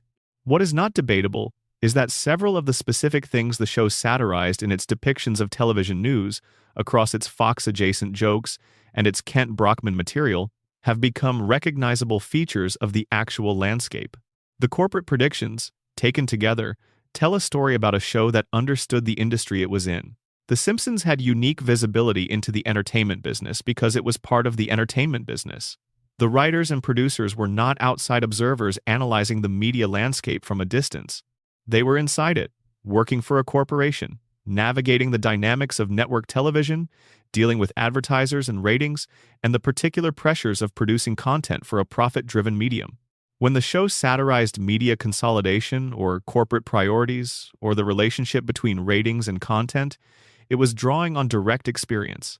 The predictions in this domain were not extrapolations from observed trends in the same way the technology predictions were. They were reports from inside the machine, observations about how the machine actually worked, translated into comedy. When the machine continued working exactly the way the reports described it working, the observations became predictions. But they were always, at their core, testimony. There is one more corporate story worth telling before we move on, and it involves a question about the nature of the show itself. The Simpsons is now a Disney property. It airs on a Disney network. It is managed by a Disney corporation. The show that spent decades satirizing corporate consolidation and the effect of corporate priorities on creative output is now owned by one of the largest and most systematically consolidating media companies in history. What has changed about the show as a result of this ownership is not entirely clear, because the show is now in a period of its existence that bears a complicated relationship to its peak. The later seasons are a different show from the one that put the Disney acquisition sign in a 1998 background gag. The specific satirical energy that produced that gag, the willingness to bite the hand, to make jokes about the impermanence of your own institutional existence, is harder to sustain when your institutional existence has been secured by acquisition into one of the most powerful entertainment empires in history. The show predicted its own absorption. It is now absorbed. The prediction came true, and the consequences of it being true are still unfolding. That is perhaps the strangest quality of the corporate predictions. They were about processes that the show was part of, and when the processes materialized, they changed the conditions under which the show existed. The Simpsons is still on the air. The Simpsons predicted it would be part of Disney. The Simpsons is now part of Disney. The show continues. The loop is complete. The show is still running. We are going to talk about Cypress Hill and a symphony orchestra, and about the particular magic of a joke that sat dormant for 28 years before the world decided to make it real. The year was 1996. The episode was called Homer-Palooza, and it aired during Season 7, right in the middle of the show's golden era. Homer, having been humiliated at his children's school talent show, stumbles into the world of an alternative music festival and eventually becomes a performer on the festival circuit, launching cannonballs into his stomach as a novelty act. The episode is a satire of alternative music culture in the mid-1990s, of the commercialization of rebellion, of the gap between the ethos of independent music and the reality of corporate festival organization. It is sharp and funny and features a series of contemporary musical acts from the period appearing as themselves. One of those acts is Cypress Hill, the Los Angeles hip-hop group formed in the late 1980s, known for their dark, bass-heavy production and their advocacy for cannabis legalization. Cypress Hill appeared in the episode as festival performers. And in a moment of comedic chaos within the episode, through a series of misunderstandings and clerical errors that the show handles with its characteristic absurdist logic, Cypress Hill ends up booked alongside the London Symphony Orchestra. The joke is the incongruity. A hip-hop group from Southgate, California, known for records with titles that would not be printed in a family newspaper, sharing a stage with one of the most prestigious classical orchestras in the world. The comedy is the gap. The gap is so wide it becomes funny. In March 2024, Cypress Hill performed with the London Symphony Orchestra at the Royal Albert Hall in London. 28 years after the Simpsons episode made this exact scenario a comedy punchline, the exact scenario happened in real life, at one of the most prestigious concert venues in the world. The Cypress Hill prediction has a quality that is different from the other predictions we have examined, and the difference is worth sitting with. The Trump prediction was extrapolated from political trends. The technology predictions were informed by scientific knowledge. The pandemic episode drew on epidemiological understanding. The corporate predictions reflected insider knowledge of the entertainment industry. The Cypress Hill prediction seems harder to explain as extrapolation. There was nothing in 1996 that pointed towards Cypress Hill and the London Symphony Orchestra specifically as a likely collaboration. The two entities exist in entirely separate worlds, with no obvious commercial or artistic rationale for a collaboration between them. The joke in the episode is precisely that there is no rationale. The booking happened by mistake, through a miscommunication, because the premise requires an absurd juxtaposition. When the actual collaboration happened in 2024, it was not the result of a clerical error. It was a deliberate artistic decision, part of a series of events called Music of the Century at the Royal Albert Hall, that had been bringing together artists from different genres for crossover performances. The context was completely different from the episode. And yet, Cypress Hill. London Symphony Orchestra. The specific pairing was named in a Simpsons episode in 1996, and it happened in reality in 2024. The most honest explanation is probably the simplest one. The Simpsons chose Cypress Hill and the LSO as opposite ends of a musical spectrum for comedic effect. The gap between them was the joke. And when a series of crossover concert events was looking for maximally incongruous pairings that would generate attention and discussion, someone, somewhere, had the same idea the Simpsons writers had, that Cypress Hill and the LSO was the maximally incongruous pairing that would generate the most reaction. Whether the people who organized the 2024 performance were aware of the Simpsons episode when they made the booking is unclear. Whether the Simpsons episode planted a seed in someone's imagination that eventually grew into the actual event is unknowable. What is clear is that the same logic that made the combination funny in 1996, the sheer incongruity of it, was also the logic that made it interesting enough to actually attempt in 2024. There is a category of smaller, stranger predictions in the Simpsons archive that deserve attention, even though they do not reach the cultural prominence of the Trump or Disney predictions. These are the predictions that surface occasionally, circulate briefly in the conversation, and then subside without achieving the iconic status of the headliners. Some of them are quite specific. In a 1993 episode, the show depicted a sports team relocating to another city for stadium and revenue reasons, decades before the epidemic of sports franchise relocations that became a defining feature of American professional sports in the 2000s and 2010s. The specifics of the episode are comedic, but the underlying dynamics, a franchise threatening to leave unless the city built a new stadium, the conflict between civic attachment to a team and the pure economic logic of the ownership class, are an accurate portrait of something that became a regular pattern in American sports culture. In a 1994 episode, the show depicted surveillance cameras in public spaces, both as a source of genuine security information and as a tool that could be accessed by non-law enforcement entities for purposes that had nothing to do with public safety. The episode was not primarily about surveillance. The cameras were a plot device. But the casual presence of surveillance infrastructure in public spaces, and the question of who has access to the footage and for what purposes, anticipated debates that would not become central to public discourse until the 2000s and 2010s. In a 2008 episode, the show depicted a voting machine error in which a vote cast for one candidate was recorded as a vote for another. The episode aired before the widespread deployment of touchscreen voting machines became a subject of intense public scrutiny in several American elections. The specific concern, that electronic voting infrastructure could produce results that did not accurately reflect voter intention, became a significant issue in American political discourse in the years that followed. None of these smaller predictions is as striking as the headliners, but taken together they suggest something about the show's consistent interest in certain categories of concern. The Simpsons was repeatedly drawn to questions about surveillance, about the concentration of power in few hands, about the vulnerability of democratic processes to technical failure or deliberate manipulation, about the economics of media and entertainment and sports. These were not random topics. They were the topics that the show's writers considered important, and they were important because they were already matters of concern in the worlds those writers inhabited. When concerns that are already present in a community of thoughtful observers eventually materialize as actual events in the public world, the people who were already concerned about them look like they predicted something. But what they actually did was notice something that was already visible to anyone paying close attention. The show was populated by people who were paying close attention, and many of the things they were paying attention to eventually became the concerns of the wider culture. The 2000 episode that predicted the Siegfried and Roy Tiger attack deserves its own moment.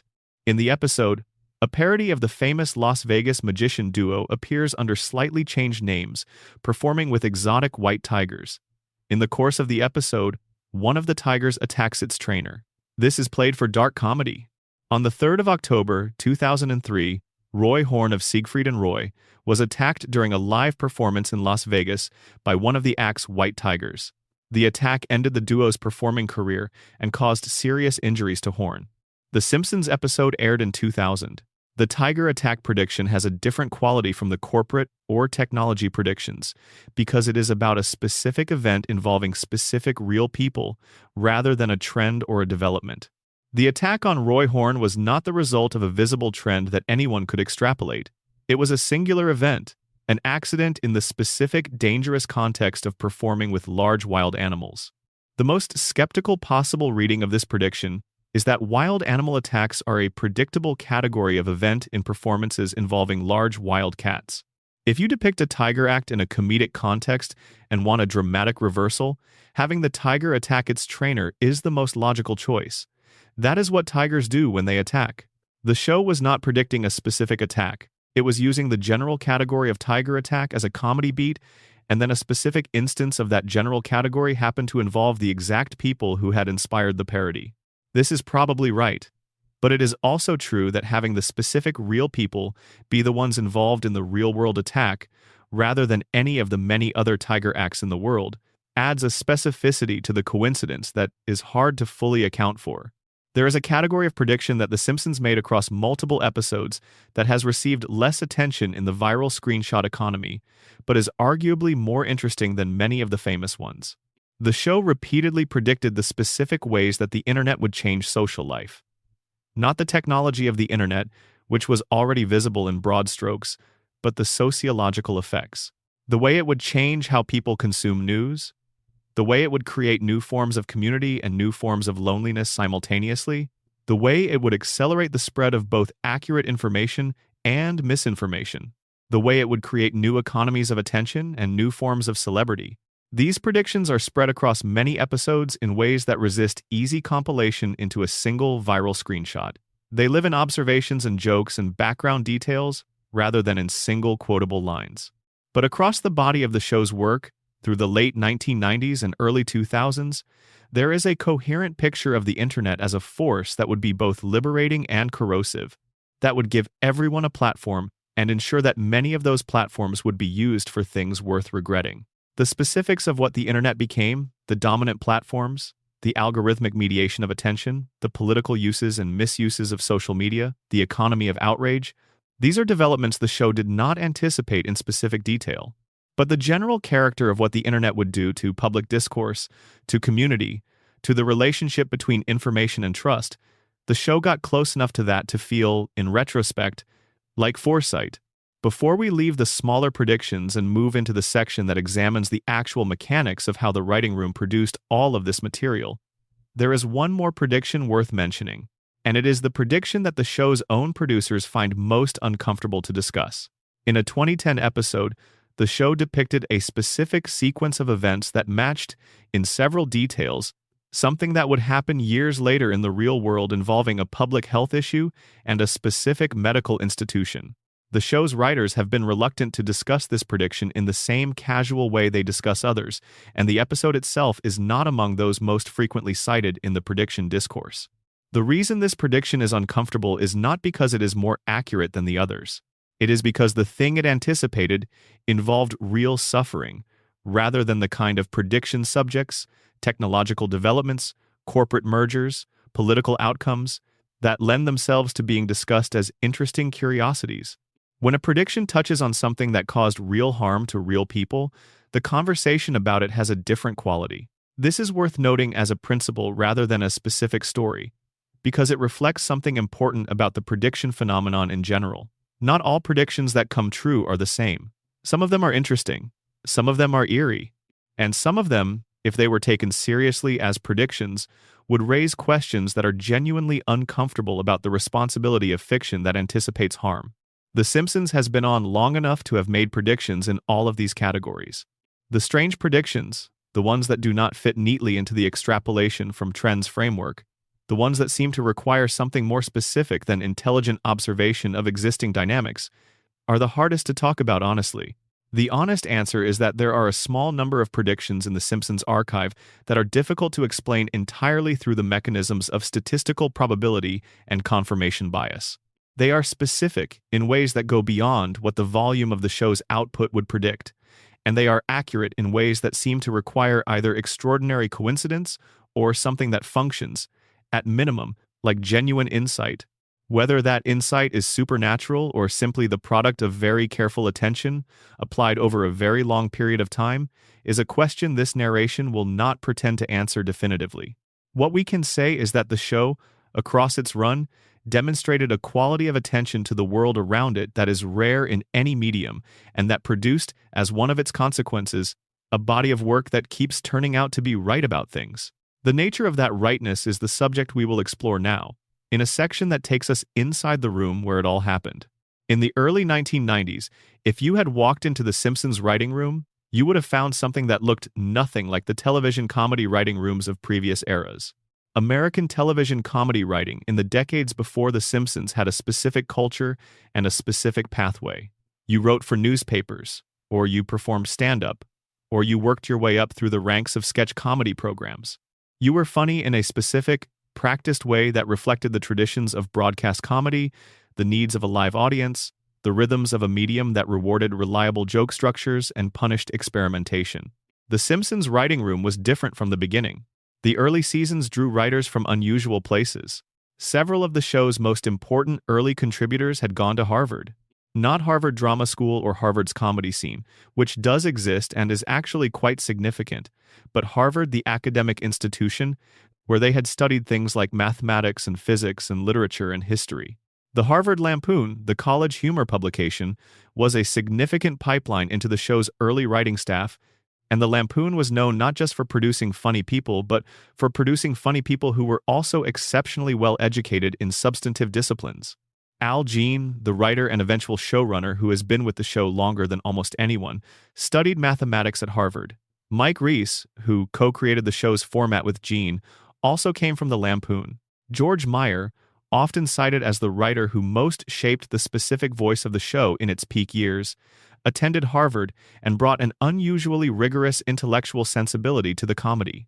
Conan O'Brien, who wrote for the show in its early seasons before leaving for what turned out to be a somewhat significant career in television, was a Harvard graduate who had studied history and literature. This concentration of unusual educational backgrounds was not accidental. It reflected Matt Groening's and James L. Brooks's instinct that the show they wanted to make required writers who could bring genuine knowledge to the jokes, who could make jokes about science and history and politics that were funny to people who actually knew those subjects. The culture of the room, from the accounts of people who were in it, was intensely competitive in a specifically intellectual way. Good jokes were not just good if they were funny. They were better if they were also substantive. If a joke about the space program could also contain a real piece of information about the space program. If a joke about particle physics could also have a real particle physics equation in the background. If a joke about media consolidation could also reflect genuine knowledge of the economics of the entertainment industry. This culture produced comedy that was doing more than one thing at once. The surface joke for the casual viewer. The deeper joke for the viewer who caught the reference. The actual substantive content for the viewer who knew enough to recognize that what they were watching was not just invented but grounded in reality. Mike Reiss has described the process of writing the show as one in which writers came in with ideas that were both funny and researched. You did not just pitch a joke. You pitched a joke that was grounded in something real, that was connected to something in the actual world. The research and the comedy were not separate. They were synthesized in the same pitch. This is the cultural practice that produced the prediction phenomenon. Not magic, not prophecy, not a conspiracy, but a sustained institutional commitment to comedy that was also accurate, that was also grounded in real knowledge of real subjects. When you have that commitment operating across hundreds of episodes over a decade or more, and when some of the real knowledge the writers are grounding their jokes in turns out to be ahead of where public awareness is, the jokes look like predictions when public awareness eventually catches up. The specific role of mathematics in the writing room is worth dwelling on for a moment. Al Jean's mathematical background shaped the show in ways that went beyond specific jokes about equations or geometric shapes. Mathematics is, at its core, a discipline about patterns and structures, about identifying the deep regularities beneath the surface variation of phenomena. A mathematician looking at American politics or corporate culture or technological development is not just seeing current events. They are looking for the patterns, the structural regularities, the underlying dynamics that generate the surface behavior. This kind of looking tends to produce predictions because patterns have futures. If you can identify the pattern that is generating current events, you can extrapolate what the pattern will produce in the future, not with certainty, but with probabilistic accuracy. The prediction is the pattern's logical extension. When Greene and his colleagues wrote the Trump prediction, they were not making a random guess. They were identifying a pattern in American political culture. The increasing permeability of the boundary between celebrity and political authority, the growing role of personality over policy, the specific trajectory of Trump's media presence and publicly expressed political ambitions, and extrapolating what that pattern would eventually produce. The pattern had a future. The future arrived. The pattern's extrapolation turned out to be right. There is also the role of the room's culture of research. Writers assigned to episodes were expected to understand their subject matter. If you were writing an episode about the space program, you were expected to know enough about the space program to make jokes that would be recognized as accurate by people who knew about the space program. If you were writing about particle physics, you were expected to know enough about particle physics to put real equations on the chalkboard. This research culture meant that the writers, in the process of preparing to write jokes about a subject, were actually learning about the state of that subject in real time. They were reading current literature. They were talking to experts. They were becoming, for the duration of their research, genuinely informed about domains in which public awareness was still catching up to where the science, or the politics, or the technology actually was. When a writer learns, in the course of research for an episode, that the physics community considers a particular particle mass theoretically likely and is building equipment to confirm it, and that writer then puts the relevant equation in a comedy episode, the result is comedy that is also current science. If the current science is vindicated by experiment 14 years later, the comedy looks like prophecy. But the writer was not predicting the future. The writer was accurately representing the current state of science, which was already anticipating the future. The role of guest consultants deserves mention here. The show has, across its run, brought in actual experts as consultants on episodes involving specific technical or scientific subject matter. Mathematicians have been involved in episodes about mathematics. Scientists have reviewed scripts touching on scientific subjects. Medical professionals have been consulted on health-related episodes. This practice further embeds actual current knowledge into the comedy. When a mathematician reviews the equations on Homer's chalkboard and confirms that they are real and interesting, the comedian is not just making something up. They are collaborating with an expert who is ensuring that the jokes are grounded in genuine mathematical reality. The Higgs boson equation is the most famous result of this practice, but it is far from the only one. The show's mathematical jokes, scattered across many seasons, have been analyzed by professional mathematicians who have confirmed their accuracy and, in some cases, found genuine mathematical results hidden in what appears to be pure comedy. The composition of the writing room also changed over time, and the changes track with the changes in the show's predictive quality. The early seasons, when the show was producing its most concentrated body of accurate observations, were staffed by an unusually dense concentration of writers with the background we have been describing. As the show continued and the original staff moved on to other projects, the room was repopulated. New writers joined. The culture of the room shifted somewhat, away from the specific intellectual character that had defined the early years. The later seasons are a different show. This is a widely observed fact about The Simpsons, and it is not our purpose here to adjudicate the question of when the show declined or what caused the decline. What is relevant to our story is that the predictive quality of the show, the tendency for its observations to turn out to be accurate in striking ways, is concentrated in the earlier seasons. The Trump prediction is from 2000, toward the later end of the peak. The Disney prediction is from 1998. The pandemic episode is from 1993. The Higgs boson chalkboard is from 1998. The smartwatch is from 1995. The autocorrect is from 1994. These are all from the era when the room had its highest concentration of the kind of intelligence and knowledge that produced accurate predictions. This pattern is itself a kind of confirmation. The predictions are not randomly distributed across the show's run. They cluster in the era when the writing room had the characteristics that would produce them. There is a final thing to say about the writing room, and it is something that the writers themselves have said directly. They were not trying to predict the future. They were not sitting around the room asking each other what would happen in 20 years and then writing jokes about those predictions. That is not how comedy writing works. They were trying to be funny. They were trying to make episodes that worked as television, that connected with audiences in the moment, that were satisfying as half hours of entertainment on Sunday nights. The research they did was in service of the comedy. The knowledge they brought was in service of the jokes. The predictions were a side effect. When you are committed to grounding your comedy in real knowledge, and when you are doing that across hundreds of episodes over many years, You are going to accidentally capture things that have not fully arrived yet. Not because you were trying to, but because accurate knowledge of the present naturally contains information about where the present is heading. The writers were not prophets. They were people who knew things, who cared about getting things right, and who produced, as a consequence of that care, a body of work that turned out to contain, embedded in its comedy, accurate observations about a future that was already implicit in the world they were observing. That is not a supernatural quality, but it is an unusual one. Confirmation bias is a comfortable target in discussions of prediction. It is easy to say, simply, that people remember the hits and forget the misses. But the story is more complicated than that, and understanding the misses is as important as cataloging the hits. Let us look, with honest eyes, at the things the Simpsons got wrong. The Simpsons predicted jetpacks, not in a single episode, not as a single memorable prediction, but across a scattered collection of futuristic gags and throwaway jokes spread across many seasons. The show envisioned a world in which personal flight devices were a consumer product. Characters zipped around on small jets.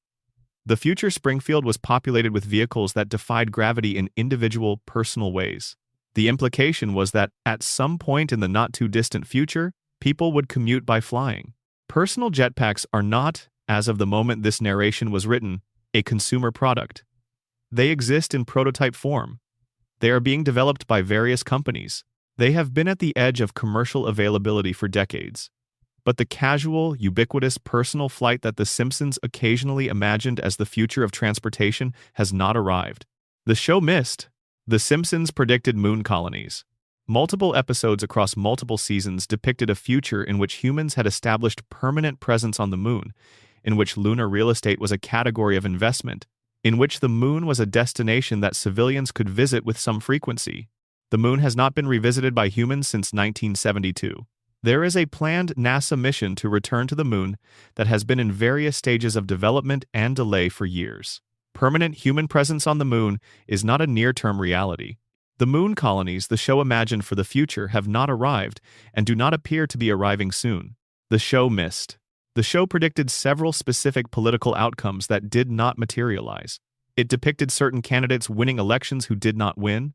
It depicted certain policies being implemented that were not implemented.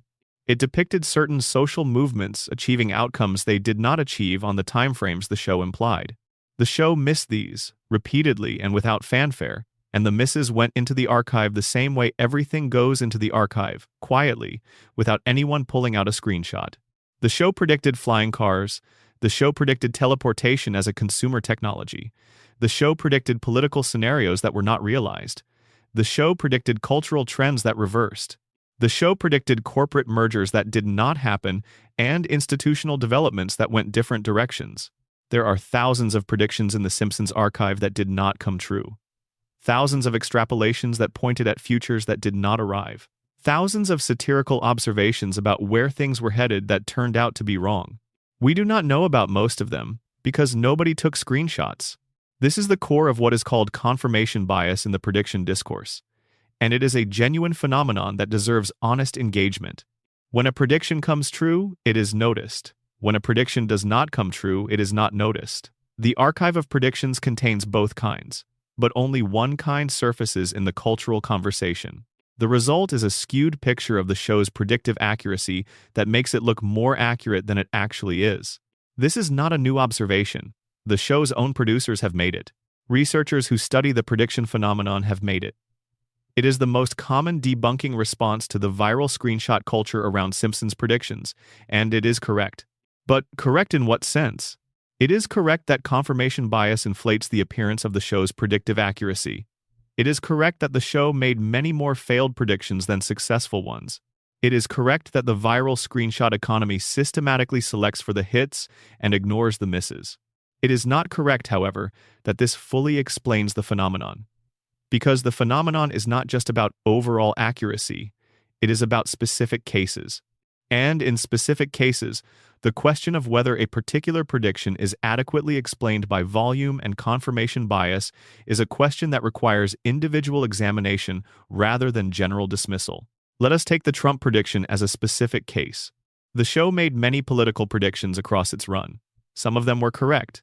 Most of them were either too vague to evaluate or simply did not come true. If you accepted the full statistical dismissal, you would say that the Trump prediction is one of the statistically expected hits in a large enough sample of political jokes, no more remarkable than the one time in 100 that a random guess about a coin flip turns out to be right. But the Trump prediction is not a random guess. It is specific. It names a person. It describes a specific event, that person becoming president. In the universe of things a political joke in a comedy show could predict, the space of possible predictions is enormous. The probability that a specific named non-politician becomes president when that prediction is made 16 years before the event is not high. Even accounting for the fact that the writers had reasons to focus on Trump specifically, the prediction is more specific than what pure statistical volume would predict. This does not mean it is supernatural. It does not mean it requires extraordinary explanation. But it does mean that the dismissal based purely on confirmation bias and volume is not entirely satisfying as a complete explanation. The more adequate explanation is the one we have been building across this whole section. The prediction reflects genuine analytical insight, informed by political knowledge, applied to a specific case that the writers had reasons to think about. It is more probable than random, which means it is more impressive than random, but it is not necessarily more impressive than what careful, knowledgeable observation of existing trends should produce.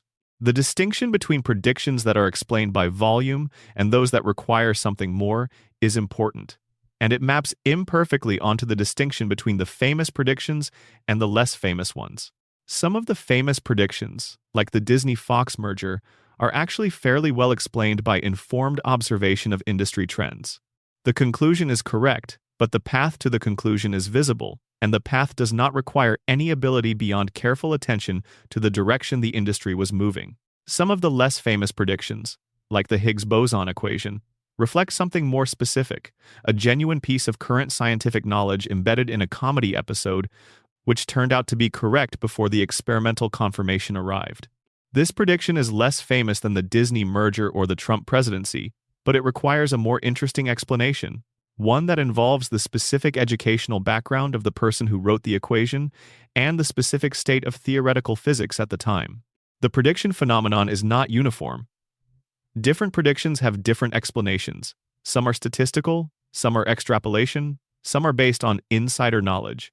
Some reflect specific technical expertise, and a small number have explanations that are, at minimum, more interesting than pure coincidence. There is also the question of what counts as a prediction. Some of what gets classified as a Simpsons prediction in the viral screenshot economy is not really a prediction at all. It is a description of something that was already happening or already existed in less prominent form.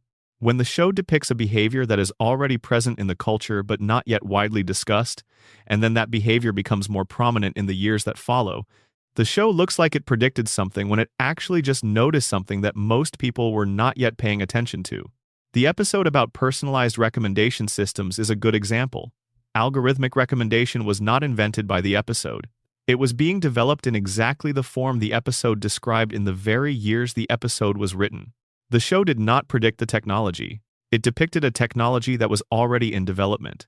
The prediction quality of the episode comes from the fact that consumer awareness of this technology was not yet widespread, so the show looks like it predicted something that most viewers did not yet know about. This is a weaker form of prediction than the Trump prediction or the Higgs boson, but it is still a form of foreknowledge in the functional sense, knowledge of something that was real but not yet widely known, deployed in a comedy context years before public awareness caught up.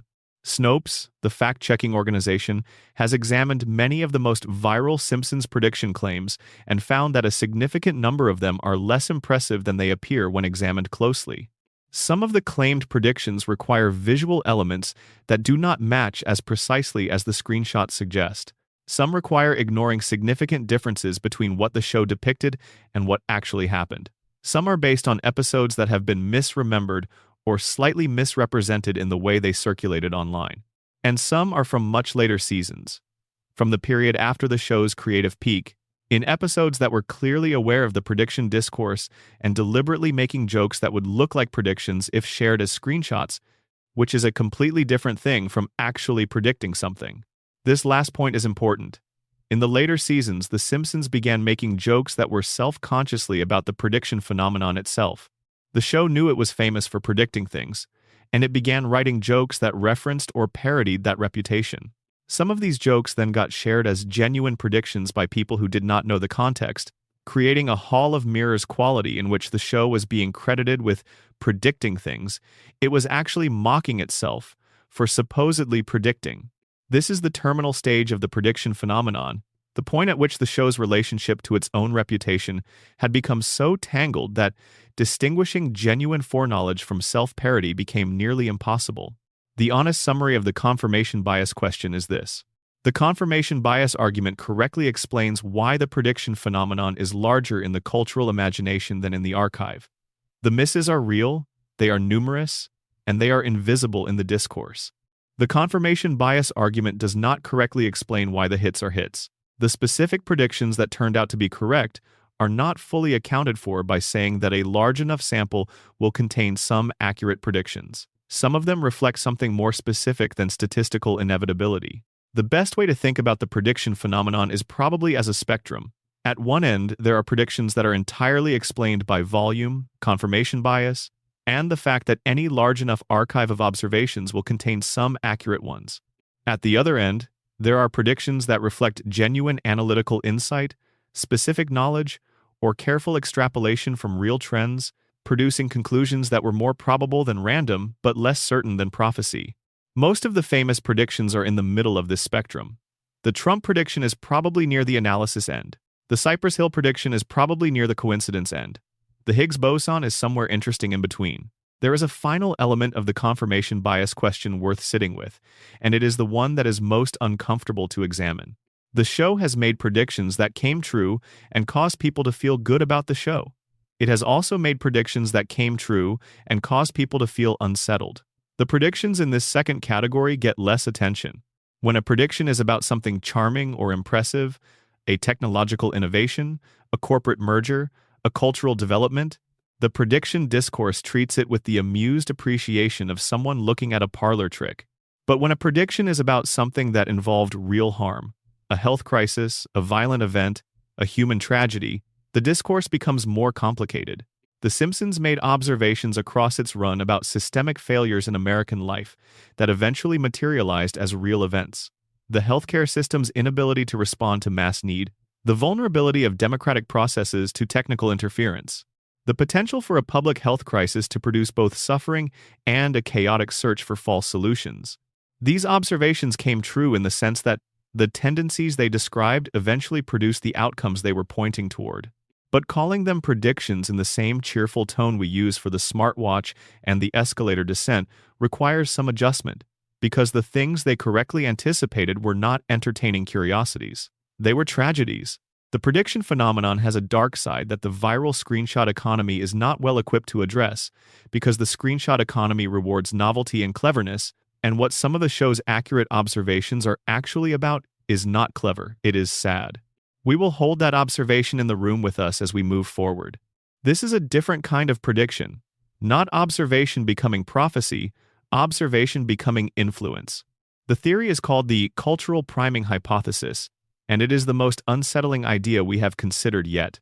There is a question about The Simpsons that is more important than any of the specific predictions, and it is a question about what kind of thing the show actually is.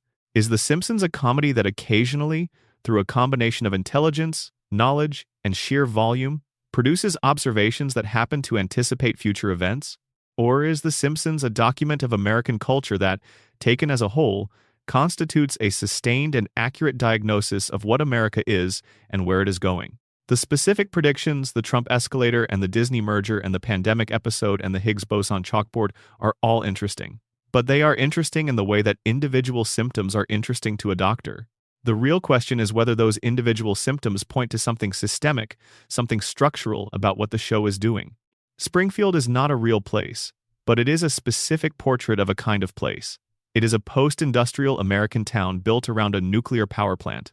Its economy is dependent on a single employer controlled by a hereditary billionaire who does not particularly regard the welfare of his employees as a significant business concern. Its democratic institutions are functional in form and dysfunctional in practice. Its citizens are broadly decent individuals who are collectively incapable of challenging the systems that exploit them. Its media landscape produces more noise than information. Its schools are underfunded. Its public health infrastructure is inadequate. Its government is susceptible to the influence of whoever has the most money. This is not a cartoon dystopia. This is a specific, recognizable portrait of a specific kind of American town in a specific era of American history. The show took that portrait seriously, exaggerated it for comic effect, and used it as the backdrop for 36 years of episodes. The question is whether the portrait has become more accurate over time, not less. The nuclear power plant that dominates Springfield's skyline is the show's most sustained metaphor. Burns's plant is dangerous, badly maintained, inadequately regulated, and indispensable to the town's economy.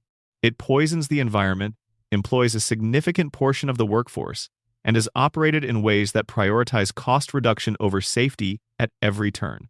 In the years since the show began, the relationship between the American economy and potentially dangerous industrial facilities has been a live and painful story. The opioid crisis, substantially created and sustained by pharmaceutical companies whose profit motive directly conflicted with the public health of the communities they served. The environmental consequences of fossil fuel extraction, documented across decades of visible damage to specific communities. The relationship between industrial employment and community dependency, the way that towns which rely on a single large employer are structurally unable to challenge that employer's decisions, no matter how harmful those decisions are. Springfield's power plant is a cartoon, but the dynamic it represents, the capture of a community by a single powerful economic actor, the inability of democratic processes to constrain that actor because the community cannot afford the economic consequences of constraint, is a real dynamic that has played out in specific ways in specific American communities across the exact period of the show's run. The Simpsons was satirizing this dynamic in 1989. It is still being satirized by the show today, and the underlying reality that the satire was pointing at has, if anything, become more visible and more consequential over the intervening decades. Mr. Burns as a character deserves attention in this context. He is the show's richest joke and its most consistent thesis statement. Burns is a billionaire of hereditary wealth. His family's fortune predates the Industrial Revolution. He has been alive for over a century through medical interventions that no ordinary person could afford. He routinely corrupts the democratic process, purchases political outcomes, and operates the most dangerous industrial facility in the region with complete impunity because the economic dependence of the community on his plant makes regulation practically impossible. Burns is, in short, a sustained satirical portrait of the relationship between extreme concentrated wealth and the communities that depend on it. The arguments about concentrated wealth, about the appropriate scope of regulatory oversight over powerful economic actors, about the structural relationships between billionaire employers and the towns that depend on them, were not resolved in 1989 when the show began. They are not resolved today. The specific form of the problem Burns represents has, if anything, become more prominent in American political and economic life in the decades since the show introduced him. The show did not predict this specifically. It diagnosed it accurately in 1989. And the condition has persisted and, in some respects, worsened in the years since. That is a different kind of accuracy than predicting a specific event. It is the accuracy of a diagnosis that identifies a chronic condition that is going to keep producing symptoms. The Simpson family itself is a diagnosis, not just a backdrop. Homer and Marge are a working-class couple whose financial situation is perpetually precarious, despite the fact that Homer has held steady employment at the same job for decades. The family owns a house, has 3 children, and manages to have adventures. But the economic anxiety is constant. There is always a bill that is hard to pay. Always a financial decision that creates stress, always the awareness that the stability they have is more fragile than it looks. This portrait of working-class economic life, of the gap between the stability that steady employment was supposed to provide and the actual financial anxiety of people who are employed but not secure, was accurate in 1989 and became increasingly accurate through the decades that followed. The decoupling of productivity growth from wage growth, the rising cost of housing, education, and healthcare relative to wages, the erosion of the employment conditions that had made the post-war working class prosperous, these are all real developments that happened in the years after the show began. The Simpsons did not predict these developments. It depicted the anxiety that these developments produce in 1989 as the condition of the show's central family. And the developments themselves, playing out across the following decades, continue to justify the portrait. Lisa Simpson is perhaps the show's most precise diagnosis. Lisa is brilliant, principled, and surrounded by people who do not know what to do with that. She sees clearly and suffers for it. She challenges the comfortable narratives of her community and is rewarded with isolation. She is too young to do more than witness and object. She is the kind of person who, in Springfield's logic, will grow up to either escape or be slowly worn down. The experience Lisa represents, of being an intelligent, principled person in an environment that does not reward intelligence or principle, of being the person who notices what is wrong in a community that has agreed not to notice, is not specific to Springfield. It is the experience of a recognizable type of American, and The Simpsons' sustained portrait of that experience is one of the ways the show functions as diagnosis rather than mere satire. Lisa has been 8 years old for 36 years. She has been asking the same questions for 36 years. She has been the conscience of a family and a community that does not particularly want one for 36 years. That she has not been able to change anything is not a failure of the character, it is the point. The show is telling you that in Springfield, in the America that Springfield represents, the Lisa Simpsons do not change things. They observe them, document them, suffer through them, and wait. Whether that is a prediction or a description depends on how you read the ending, and Springfield does not have an ending. The show's satirical treatment of government and institutional competence is worth examining here, because it is one of the places where the diagnosis has been hardest to dismiss. Chief Wiggum is the head of Springfield's police force. He is well-meaning, not particularly malicious, and almost completely incompetent. The Springfield police solve crimes by accident rather than by design, often arresting the wrong person, pursuing investigations in ways that are wrong, in ways that are simultaneously comic and alarming. Mayor Quimby is the elected leader of Springfield. He is corrupt. Not dramatically, not in ways that ever quite rise to the level of scandal that might force him from office, but persistently, in small and medium ways, in ways that consistently prioritize the interests of whoever is paying him over the interests of the community he is supposed to serve. These characters were comic exaggerations in 1989. The question is whether American governance in the decades since has moved toward or away from what they represent. The answer to that question is contested, and this narration is not the place to resolve it. What is not contested is that concerns about police effectiveness, about municipal corruption, about the gap between what democratic institutions are supposed to do and what they actually do, have been significant features of American public life across the entire run of the show. The show was satirizing these gaps in 1989. The gaps have not closed. One of the show's deepest and most consistent satirical targets is the relationship between media and public consciousness.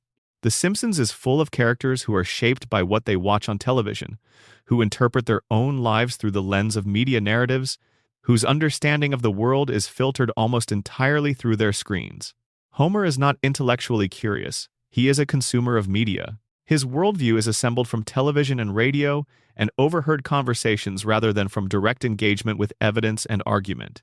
He is not unique in this among Springfield's residents. The town is full of people who have outsourced their understanding of reality to whatever sources are providing the most entertaining or emotionally satisfying version of events. This portrait of a culture of mediated rather than direct experience of reality was accurate in 1989. In the decades since, the mediation has intensified enormously. The number of competing media sources has multiplied.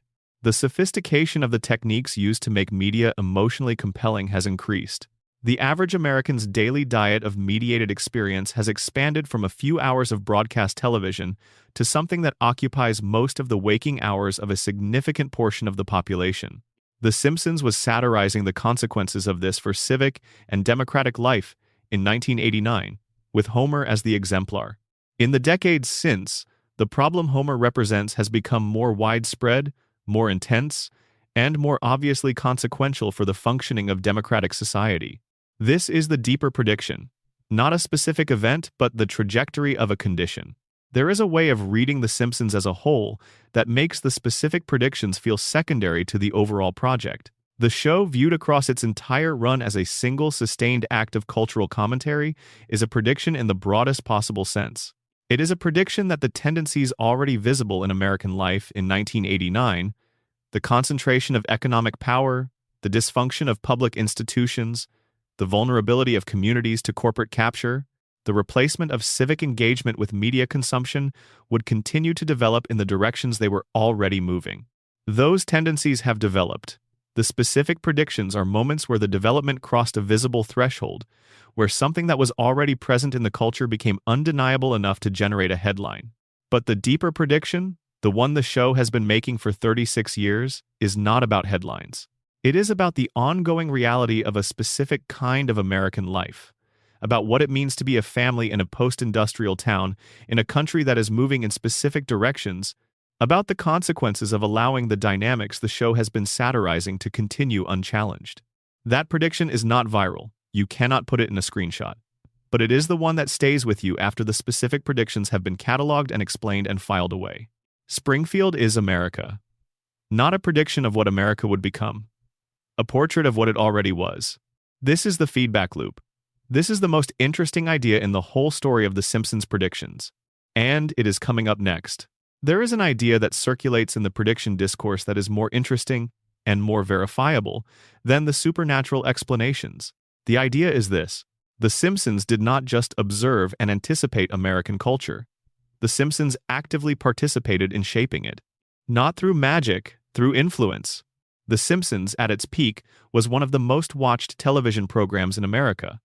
It was watched by children who grew up to be voters and consumers and cultural participants. It was watched by adults who were forming their views of institutions and authority and the direction of American life.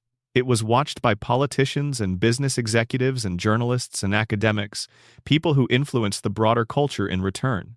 Over 36 years, a show watched this widely and for this long does not remain merely a reflection of the culture it satirizes. It becomes part of the culture. Its images and jokes and references enter the shared imagination. Its frame for understanding certain phenomena becomes, for a significant portion of the audience, the default frame. When The Simpsons showed you Donald Trump as a former president in the year 2000, millions of people saw that image. They laughed at it. They stored it. Somewhere in the background of their minds, in the archive of images and ideas that shapes how we understand what we see, the image sat. When Donald Trump descended the escalator in 2015, some portion of those people had that stored image. The thing felt familiar. The thing felt like something that was always going to happen. The Simpsons had been there first. This process is called cultural priming in social psychology, and it is a real phenomenon. When people encounter an idea or an image, even in a context as thoroughly framed as comedy, the encounter affects how they process subsequent encounters with related ideas and images. The priming does not determine behavior. It does not make people vote for a candidate or support a merger or embrace a technology. But it shapes the emotional register of the encounter. It shapes whether something feels surprising or familiar. It shapes whether something feels shocking or inevitable. The Simpsons primed large portions of the American cultural imagination for specific outcomes over many years before those outcomes arrived. When the Disney-Fox merger was announced in 2017, the immediate cultural response was significantly shaped by the fact that millions of people had already encountered that outcome in a comedy context. It was not surprising in the way a truly unprecedented event is surprising. It had been pre-processed. It had been given an emotional home in the imagination by a joke from 19 years earlier. The reaction broadly was not shock. It was recognition. This was the Simpsons joke that came true. That reaction, that sense of recognition rather than shock, may itself be consequential. Events that feel inevitable are processed differently from events that feel surprising. They generate different emotional responses. They produce different political and cultural reactions. They are absorbed into the ongoing narrative of life in different ways. Whether the Disney-Fox merger would have happened in the same form and on the same timeline if The Simpsons had never made the joke is unknowable. But it is possible that the joke, by priming the imagination for that outcome, reduced the cultural resistance to it in ways that made it feel less like something that needed to be prevented and more like something that was obviously going to happen eventually. The Trump prediction has a more specific version of this argument. The episode aired in 2000 and was largely ignored at the time. When it resurfaced in 2016, after Trump announced his candidacy, it became genuinely viral. The screenshot was shared millions of times. The clip was watched by enormous numbers of people. This means that a large portion of the American public encountered the prediction, or encountered the fact of the prediction, during the same period when Trump's candidacy was becoming a serious political story. The timing of the prediction's virality is not coincidental. It became viral because the thing it seemed to predict was happening. But the virality had effects that went beyond mere documentation. When people share a Simpsons screenshot that appears to predict a current event, they are not just noting a coincidence.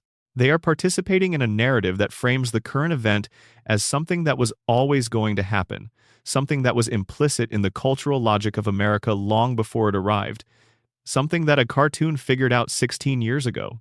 This narrative frame is powerful because it changes the register of the political moment.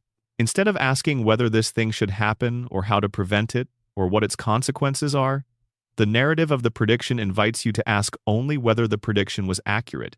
The Simpsons was right. The Simpsons predicted this. The Simpsons got there first. When this becomes the conversation around a political development, it changes what that conversation is. It becomes a conversation about cultural observation rather than political action. This is not an argument that The Simpsons caused Trump to become president. That would be a claim too large and too specific to support.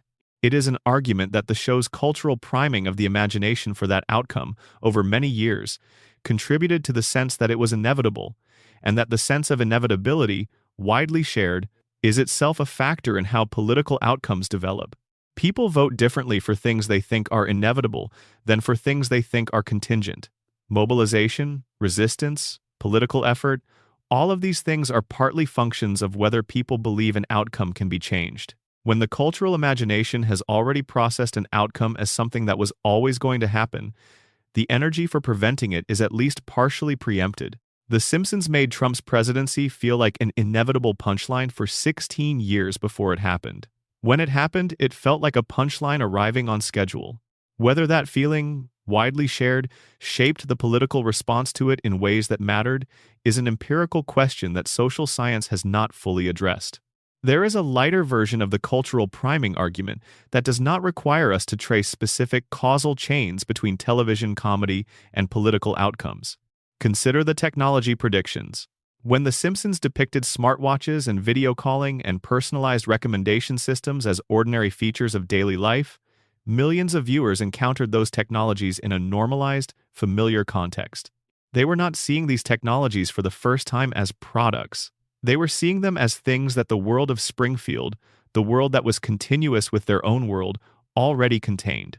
When Apple released the Apple Watch in 2015, for a significant portion of the audience, the product arrived into a cultural imagination that had already, somewhere in the background, imagined it. The technology was not as surprising as it might otherwise have been. The concept was already familiar in the way that ideas encountered in fiction become familiar even before their real-world equivalents appear. This may have contributed, in some small way, to the rapid consumer adoption of wearable technology. The imagination was ready. The culture had already processed the concept as ordinary. Technology companies are aware of this dynamic. There is a long history of technology industry figures citing science fiction as a source of inspiration and a framework for imagining what consumers might want. The Simpsons is not science fiction in any formal sense, but it occupied a similar cultural role to science fiction, presenting futures and possibilities to a mass audience and normalizing those futures through comic repetition. The feedback loop has a self-referential quality that is worth noting. The show predicted certain things. The predictions became famous. The predictions' fame shaped how people thought about those things. That shaped thinking affected how people responded to the things when they arrived. The things arriving as the predictions suggested contributed to the show's reputation as prophetic. The prophetic reputation became a cultural asset that fed back into the show's cultural presence. The Simpsons is more famous today, in part, because its predictions came true. Its fame ensures that each new prediction gets more attention and is processed by more people. That processing primes more people for the predicted outcomes. The predicted outcomes arrive. The fame grows. This is a feedback loop in the technical sense. Output becomes input. The show shapes the culture it is predicting. The shaped culture validates the predictions. The validated predictions increase the show's influence on the culture. There is an interesting parallel between this feedback loop and the show's most sustained theme. The show has always been about the relationship between systems and the people inside them, about how the system that produces Springfield, the economic system, the political system, the media system, shapes the people who live in it in ways that make it very difficult for them to see, let alone challenge, the system itself. Homer cannot see what Burns is doing to him because the system Burns has built is designed to prevent that kind of seeing. The town cannot address its contaminated water supply because addressing it would require confronting the economic reality that the town depends on the thing doing the contaminating. The community cannot acknowledge uncomfortable truths because the social contract that holds the community together is built on the agreement not to acknowledge them. This is a portrait of systems that sustain themselves through the incapacity of the people inside them to see them clearly. The feedback loop between the show and American culture has something of this quality. The show depicts America's tendency towards certain outcomes. The depictions prime the cultural imagination for those outcomes. The primed imagination contributes to the outcomes arriving. The outcomes arrival validates the show's cultural authority. The cultural authority ensures more people encounter the depictions. The cycle continues. Whether this is good or bad, whether it is something that should be resisted or embraced or merely understood, is not a question this narration will answer. It is a question worth sitting with. Let it sit. The feedback loop is slow and large and operates at the level of cultural imagination rather than individual action. It is not something you can see happening in real time. It is something you can only observe in retrospect. When you look at the relationship between what the show said and what the culture subsequently did, and notice that the relationship is not purely one of reflection. The show observed. The observations shaped the imagination. The shaped imagination affected the behavior. The behavior produced outcomes. The outcomes validated the observations. The loop. It is a gentle section, a slow one. It is the softest part of the story. Every episode of The Simpsons ends with the family on the couch. Not literally. The couch gag is the opening, the short comic sequence that precedes the main titles, in which the family rushes to the couch and something unexpected happens. In the thousands of versions across the show's run, the family has been flattened, shrunk, replaced by aliens, absorbed into paintings, thrown into the couch from unexpected angles, stretched into impossible shapes, and subjected to every variety of comic violence that animation makes available. But the couch is always there. The family always assembles around it. And whatever happens, no matter how surreal or violent or unexpected the gag, the family is together on the couch at the end of it. This small structural element of the show is, in retrospect, one of the most honest things about it. The Simpsons has lasted for 36 years not because it is perfect. The later seasons are not perfect. The show lost the concentrated brilliance of its golden era a long time ago, and the people who made it in that era have moved on to other things, and the cultural moment that shaped the specific quality of the early episodes is long gone. The show has lasted because of the couch, because of the family, because of the specific emotional contract between the audience and these characters that was established in the earliest seasons and has never fully broken. You know these people, you grew up with them, or they were already there when you arrived in the world, or you encountered them in reruns and immediately recognized them as something familiar. Homer's voice, the specific music of Dan Castellaneta's inflection, Marge's concerned murmur, Bart's characteristic sliding delivery, Lisa's earnest frustration. These sounds are part of the furniture of American life in a way that very few things have managed to become. The predictions exist within this. They matter, they are interesting, they have reshaped how many people think about the show. But they are not why anyone tunes in on a Sunday night or queues up an episode late on a weeknight when the world feels heavy. People watch The Simpsons because of what it feels like to be in Springfield for 22 minutes. There is a quality to the early seasons in particular that is difficult to describe precisely, but that longtime fans recognize instantly, a warmth underneath the acidity, a genuine affection for the characters even in the midst of the satire. The show was not kind about America. It was ruthless about the things it considered worth being ruthless about, but it loved the family it had created.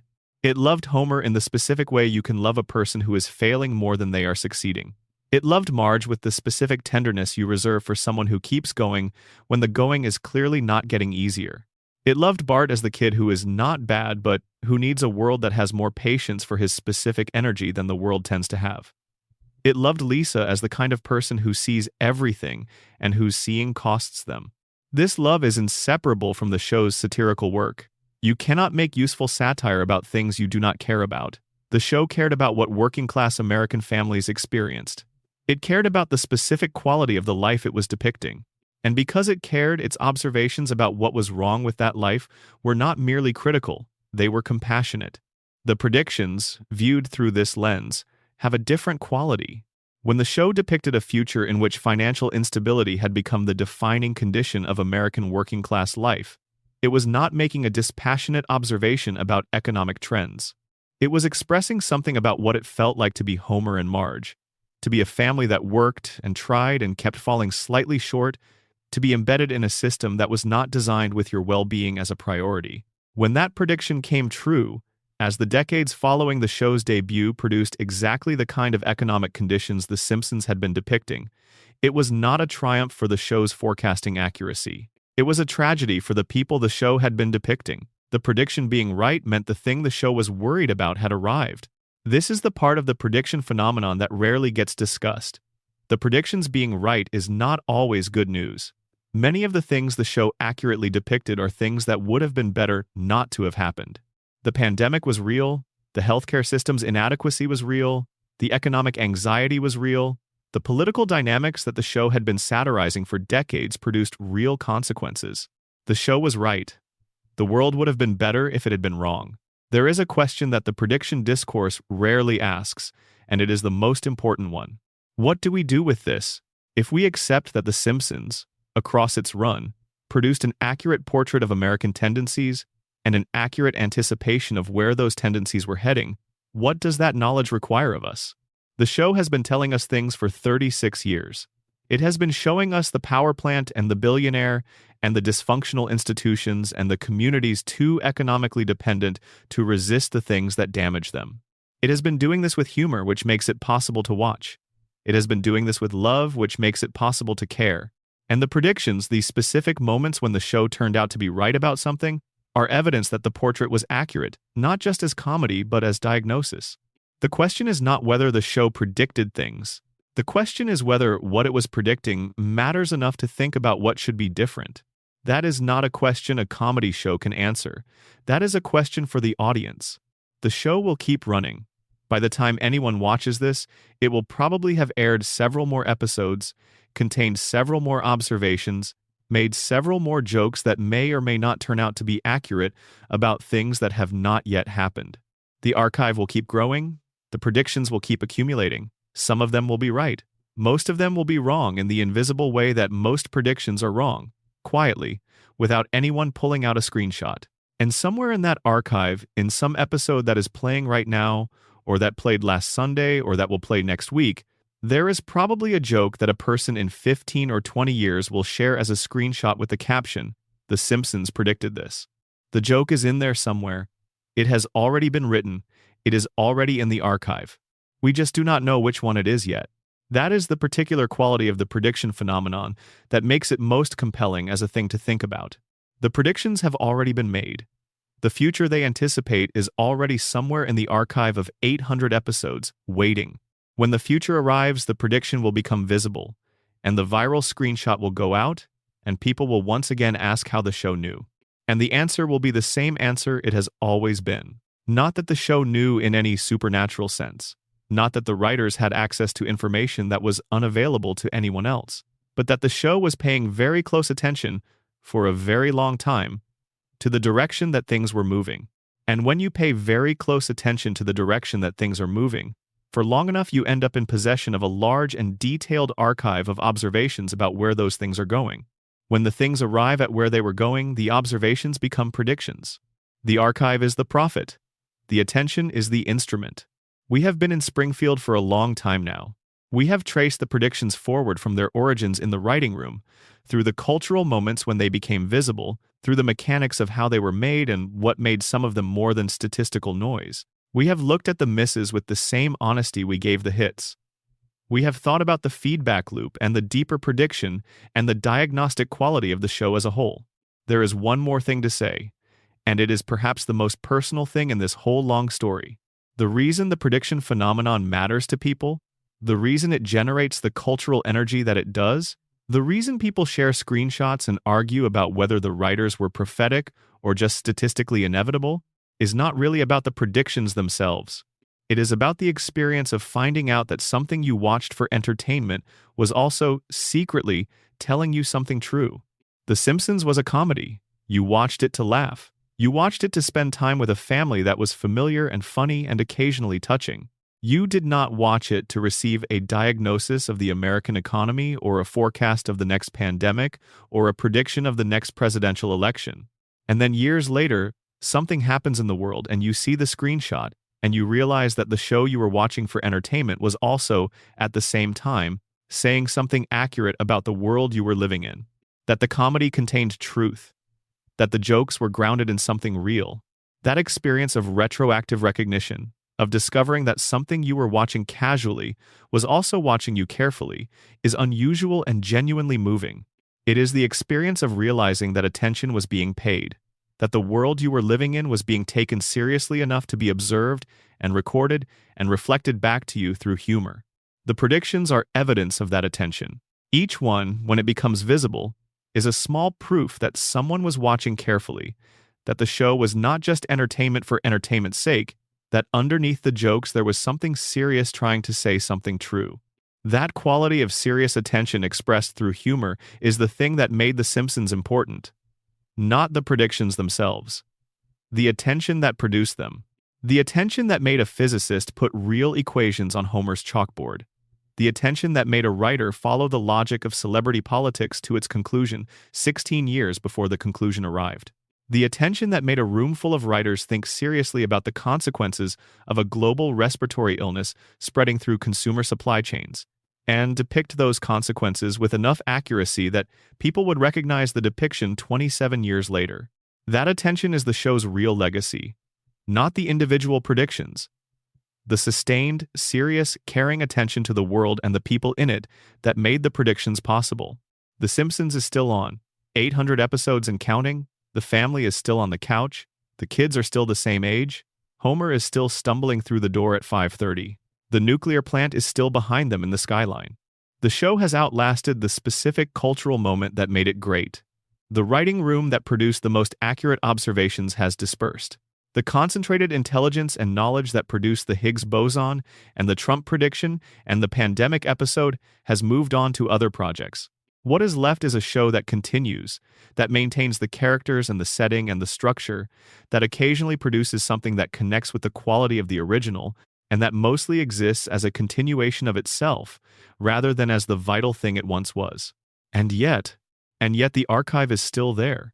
800 episodes of sustained, intelligent observation of American life, made by people who were paying serious attention, grounded in real knowledge, committed to the idea that comedy and accuracy are not opposites but complements. That archive is not going anywhere, and the future is still arriving into it, episode by episode, finding the observations that were waiting for it, activating the predictions that have been dormant, generating the screenshots that will prompt someone, somewhere, to ask again how the show knew. The show knew because people who knew things made it with care. That is the whole story. It is a simple story. But it took a long time to tell properly, and you stayed for all of it. The couch is wide and the family is together and the archive is deep and the future has not happened yet. Springfield will be here when you wake up. It always is. Sleep well. End of script. Word count target. 40,000 plus. Planned sections. 12.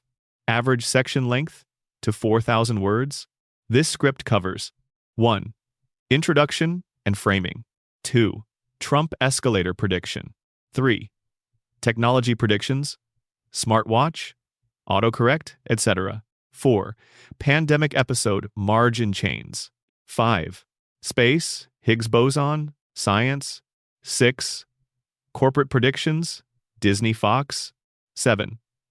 Stranger predictions, Cypress Hill, Siegfried and Roy.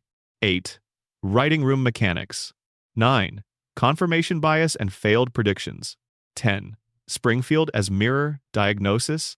11. Feedback loop theory. 12. Closing meditation. Picture a moment from 1995. Not any particular moment, just the texture of 1,000, 995. The weight of a phone in your pocket, which was, if you had one at all, a large device primarily capable of phone calls and perhaps the most rudimentary text messages. The experience of using a computer, which sat on a desk and connected to the internet through a telephone line, and made a specific sequence of sounds during that connection, that anyone who lived through that era can still reproduce from memory if prompted. The experience of looking something up, which meant going to a library, or asking someone who happened to know, or waiting until you stumbled across the information in the course of daily life. The word Google did not exist. YouTube did not exist. The smartphone was 12 years away. The smartwatch was 20 years away. In 1995, The Simpsons aired an episode in which a character used a small wrist-mounted communication device with a tiny video screen. The Apple Watch was released in April 2015. 20 years separated the cartoon device from the consumer product. The smartwatch prediction is, taken in isolation, not particularly difficult to explain. Wrist-mounted communication devices had been a feature of science fiction and popular imagination for decades before any Simpsons writer put one on a character's wrist. Dick Tracy had been wearing a two-way wrist radio since 1946. Various science fiction properties had imagined wrist computers and wrist communicators across the preceding decades. The concept was not invented by the show. But the concept is not what makes the prediction interesting. What makes it interesting is the context in which the device was depicted. The show did not present the wrist communicator as a futuristic wonder. It did not surround the device with narrative signals about how advanced and special and unprecedented it was. The character using the device used it the way you might now glance at your watch or check your phone while you are making breakfast. It was background furniture in the fictional world. It was normalized. It was ordinary. That normalization is the real prediction. Not that the device would exist. Not that someone would eventually engineer a wrist-mounted screen with wireless communication capabilities. The prediction that proved accurate was that such a device would become mundane, would become part of the unremarkable infrastructure of daily life for ordinary people in ordinary homes. When the Apple Watch arrived in 2015, it arrived into exactly this context. Not as a wonder, as a consumer product for ordinary people with disposable income and an interest in convenience. The trajectory the show had imagined, from speculative concept to household furniture, is exactly what happened. The autocorrect prediction is more specific than the smartwatch and more precise in what it anticipated. In a 1994 episode, the show depicted a scene in which a message was automatically corrected by a machine system, producing a result that was confident and wrong and completely unlike what the sender had intended. The comedy of the scene is exactly the comedy of the autocorrect failure that has been one of the most reliably funny and frustrating features of smartphone culture for years. The machine, operating on statistical patterns of language use, substitutes its best guess for the intended word and produces something absurd.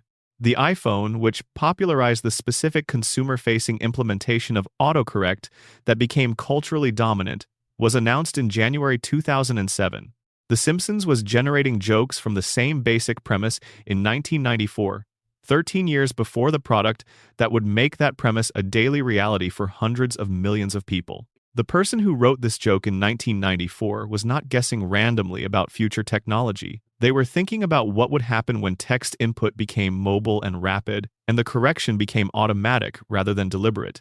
They were extrapolating from the already visible direction of computing towards smaller, faster, more portable devices, and they were thinking about the specific comic consequences that would arise when the correction was done by a machine following statistical rules rather than by a human following intention.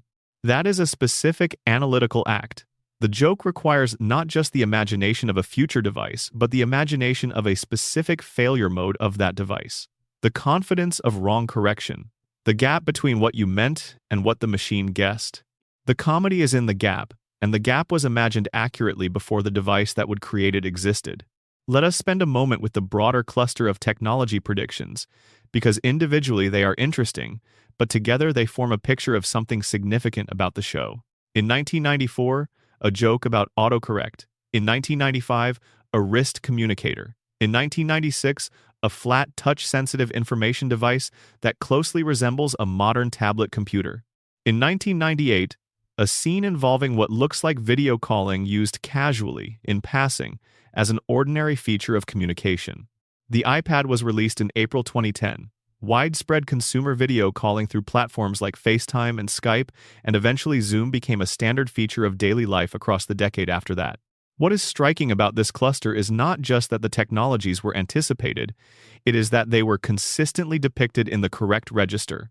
Not as marvels, not as the exclusive tools of the wealthy or the technically sophisticated, as ordinary things, as the furniture of everyday life. This is a specific kind of foresight, and it is not the foresight of engineering. It is the foresight of culture, of understanding not just that certain technologies would be developed, but that they would be normalized, that they would become so integrated into the texture of daily life that their presence would eventually be unremarkable. The show was not predicting that the technology would exist. It was predicting how it would be experienced. David X. Cohen, the writer who put real physics equations on Homer's blackboard in The Wizard of Evergreen Terrace, deserves a longer introduction here than he received in the previous section, because his role in the show's relationship to technical knowledge goes beyond any single episode.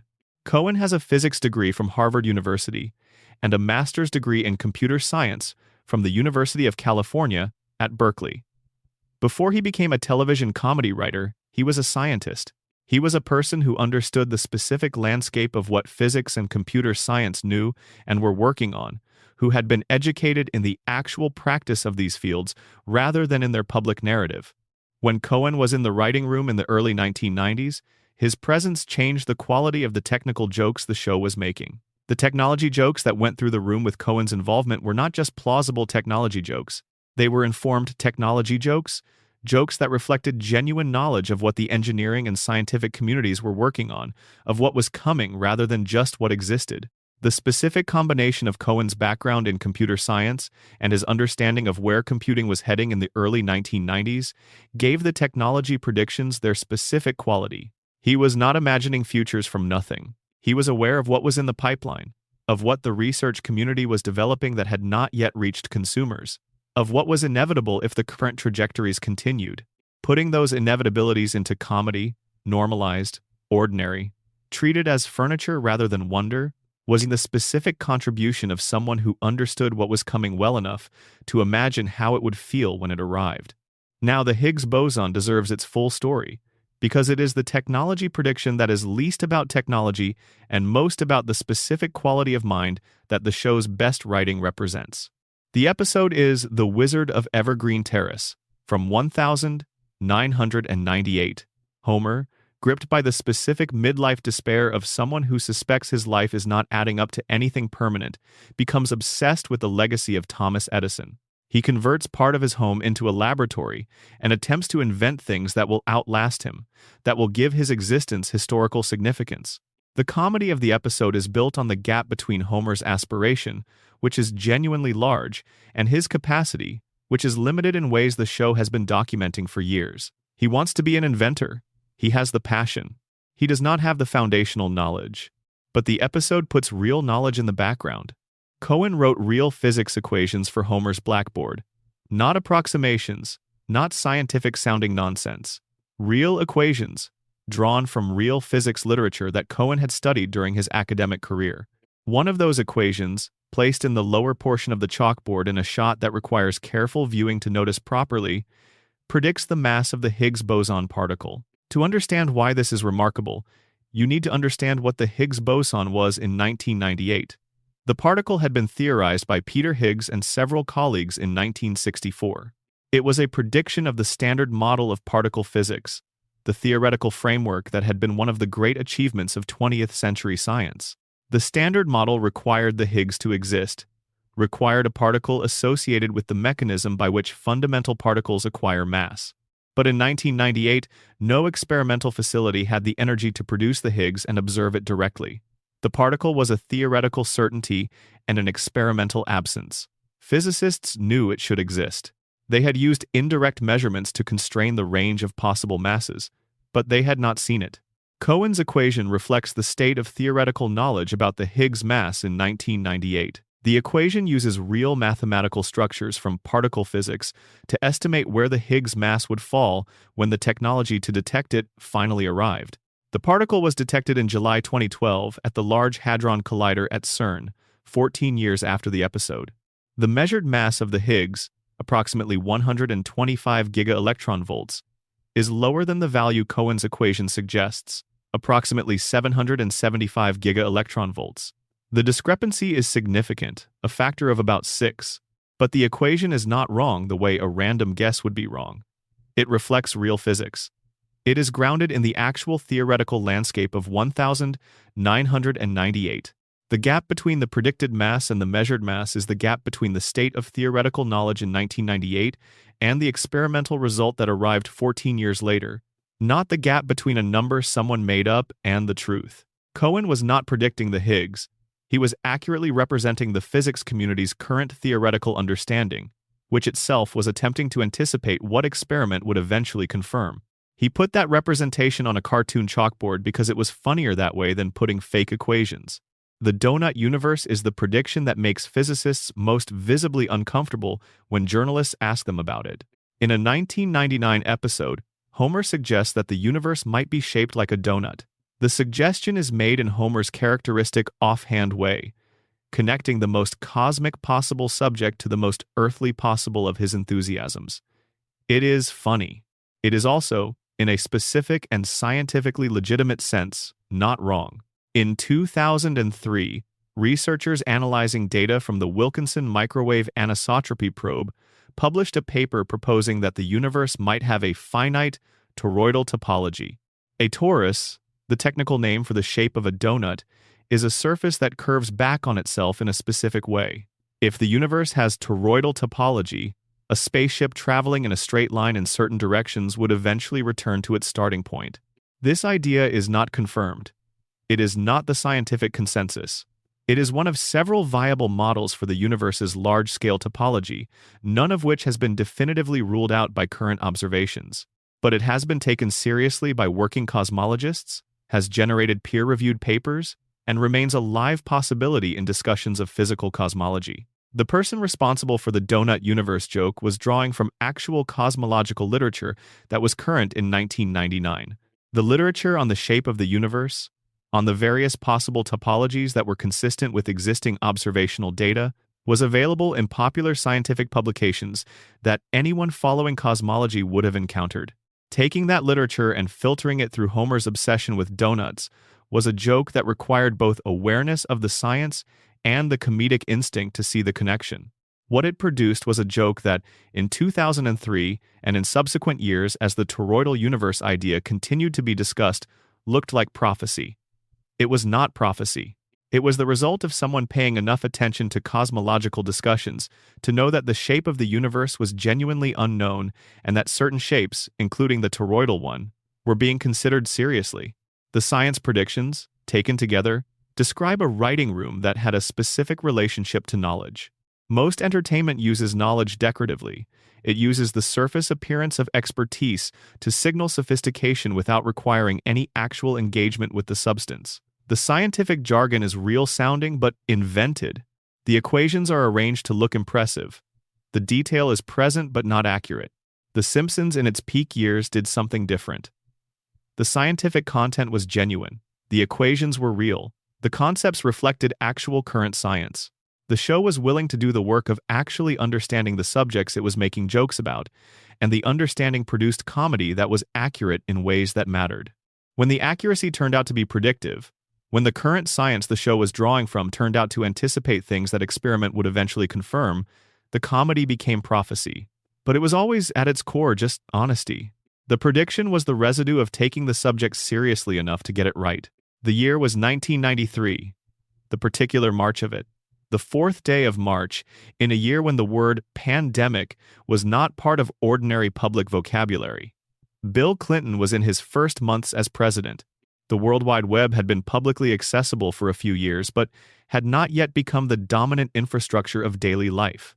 The AIDS epidemic had been reshaping American culture for over a decade, but it was experienced as a specific crisis affecting specific communities, rather than as a general harbinger of what epidemic disease in the modern world could look like. The Simpsons aired an episode on that 4th of March that most people watched and forgot, and that some people, 27 years later, would recall with a feeling that is difficult to categorize precisely. Not shock exactly, something softer and stranger. The feeling of discovering that a story you thought was fiction had always been, in some obscured way, about something real. The episode was called Marge in Chains. The central story of the episode is about Marge. She is managing the family's needs, the household's logistics, the 100 small tasks that fall to her by default and by competence. She is tired in the specific way of someone who does everything well and receives no particular credit for it. In a moment of distraction, she walks out of the Quickie Mart without paying for a bottle of bourbon she had placed in her bag. She is caught. She is arrested. She is charged with shoplifting. What follows is a portrait of a community's capacity for judgment, of how quickly collective goodwill toward a person can curdle when that person is perceived to have violated the social contract. The comedy is dark in the way that the show's best comedy is dark, finding the genuine something in a situation that could be played purely for laughs. But the episode begins somewhere else entirely. It begins in Japan, in a factory where juicers are being assembled and packaged. The workers in the factory are sick. They are visibly, demonstrably unwell. They cough over their work. They sweat through their shifts. They continue to package and ship the products because they have orders to fill, and the schedule does not stop for illness. The juicers are shipped to Springfield. Springfield residents had ordered the juicers through a late-night television advertisement. They unbox their juicers with the satisfaction of people who have received something they were looking forward to. They use the juicers, and the illness that traveled with the juicers, the pathogen that crossed the ocean inside consumer goods, begins to spread through the community. The illness is named the Osaka flu. What the episode depicts next is a portrait of community life during an epidemic, compressed into the specific logic of a half-hour comedy. The hospital fills. Springfield's medical infrastructure, which was never particularly robust, finds itself receiving more patients than it has the resources to treat. The normal rhythms of medical care, the scheduled appointments and routine treatments and elective procedures, are disrupted by the surge of acute illness. Doctors are stretched.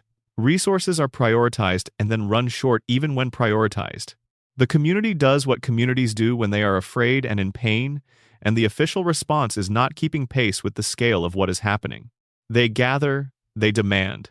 They converge on the center of town and make the noise that frightened people make when the system they depend on does not seem to be moving fast enough. A truck arrives. The crowd, convinced or at minimum hoping that the truck contains medicine, contains the thing that will end their suffering, surges toward it.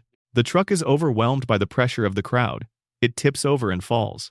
And what spills from the truck, what pours out across the town square while the crowd watches, is not medicine. It is a crate of bees.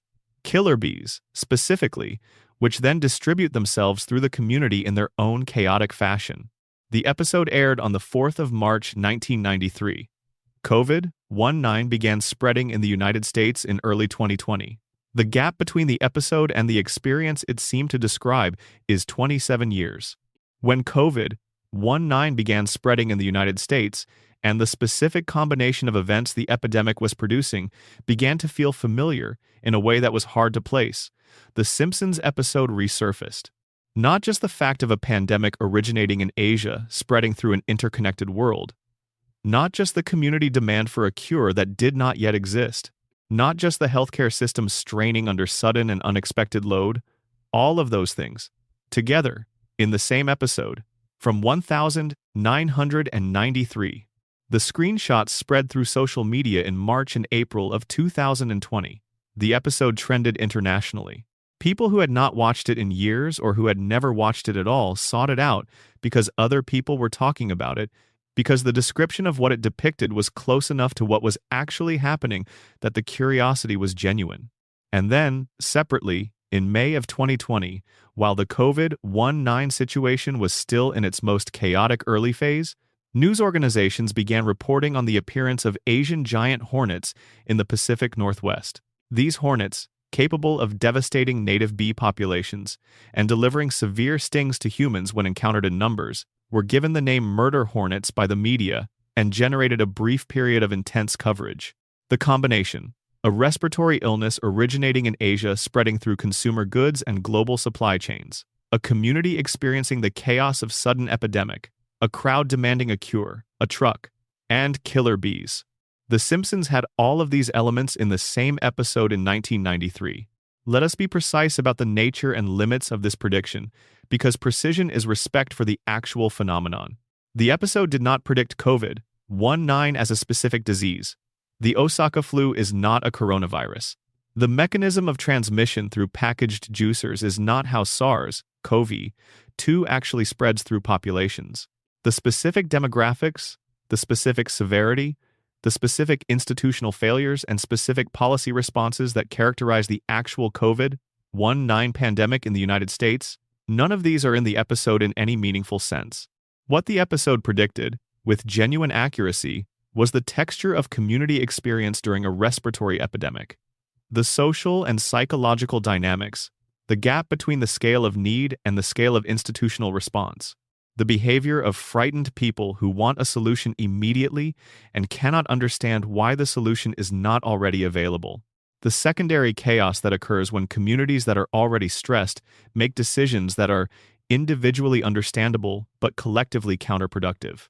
These dynamics are not specific to COVID-19. They are documented features of communities experiencing epidemic disease, features that appear across the historical record of epidemic events from the 1918 flu, to the polio years, to the AIDS crisis, to the various regional outbreaks of the 20th century.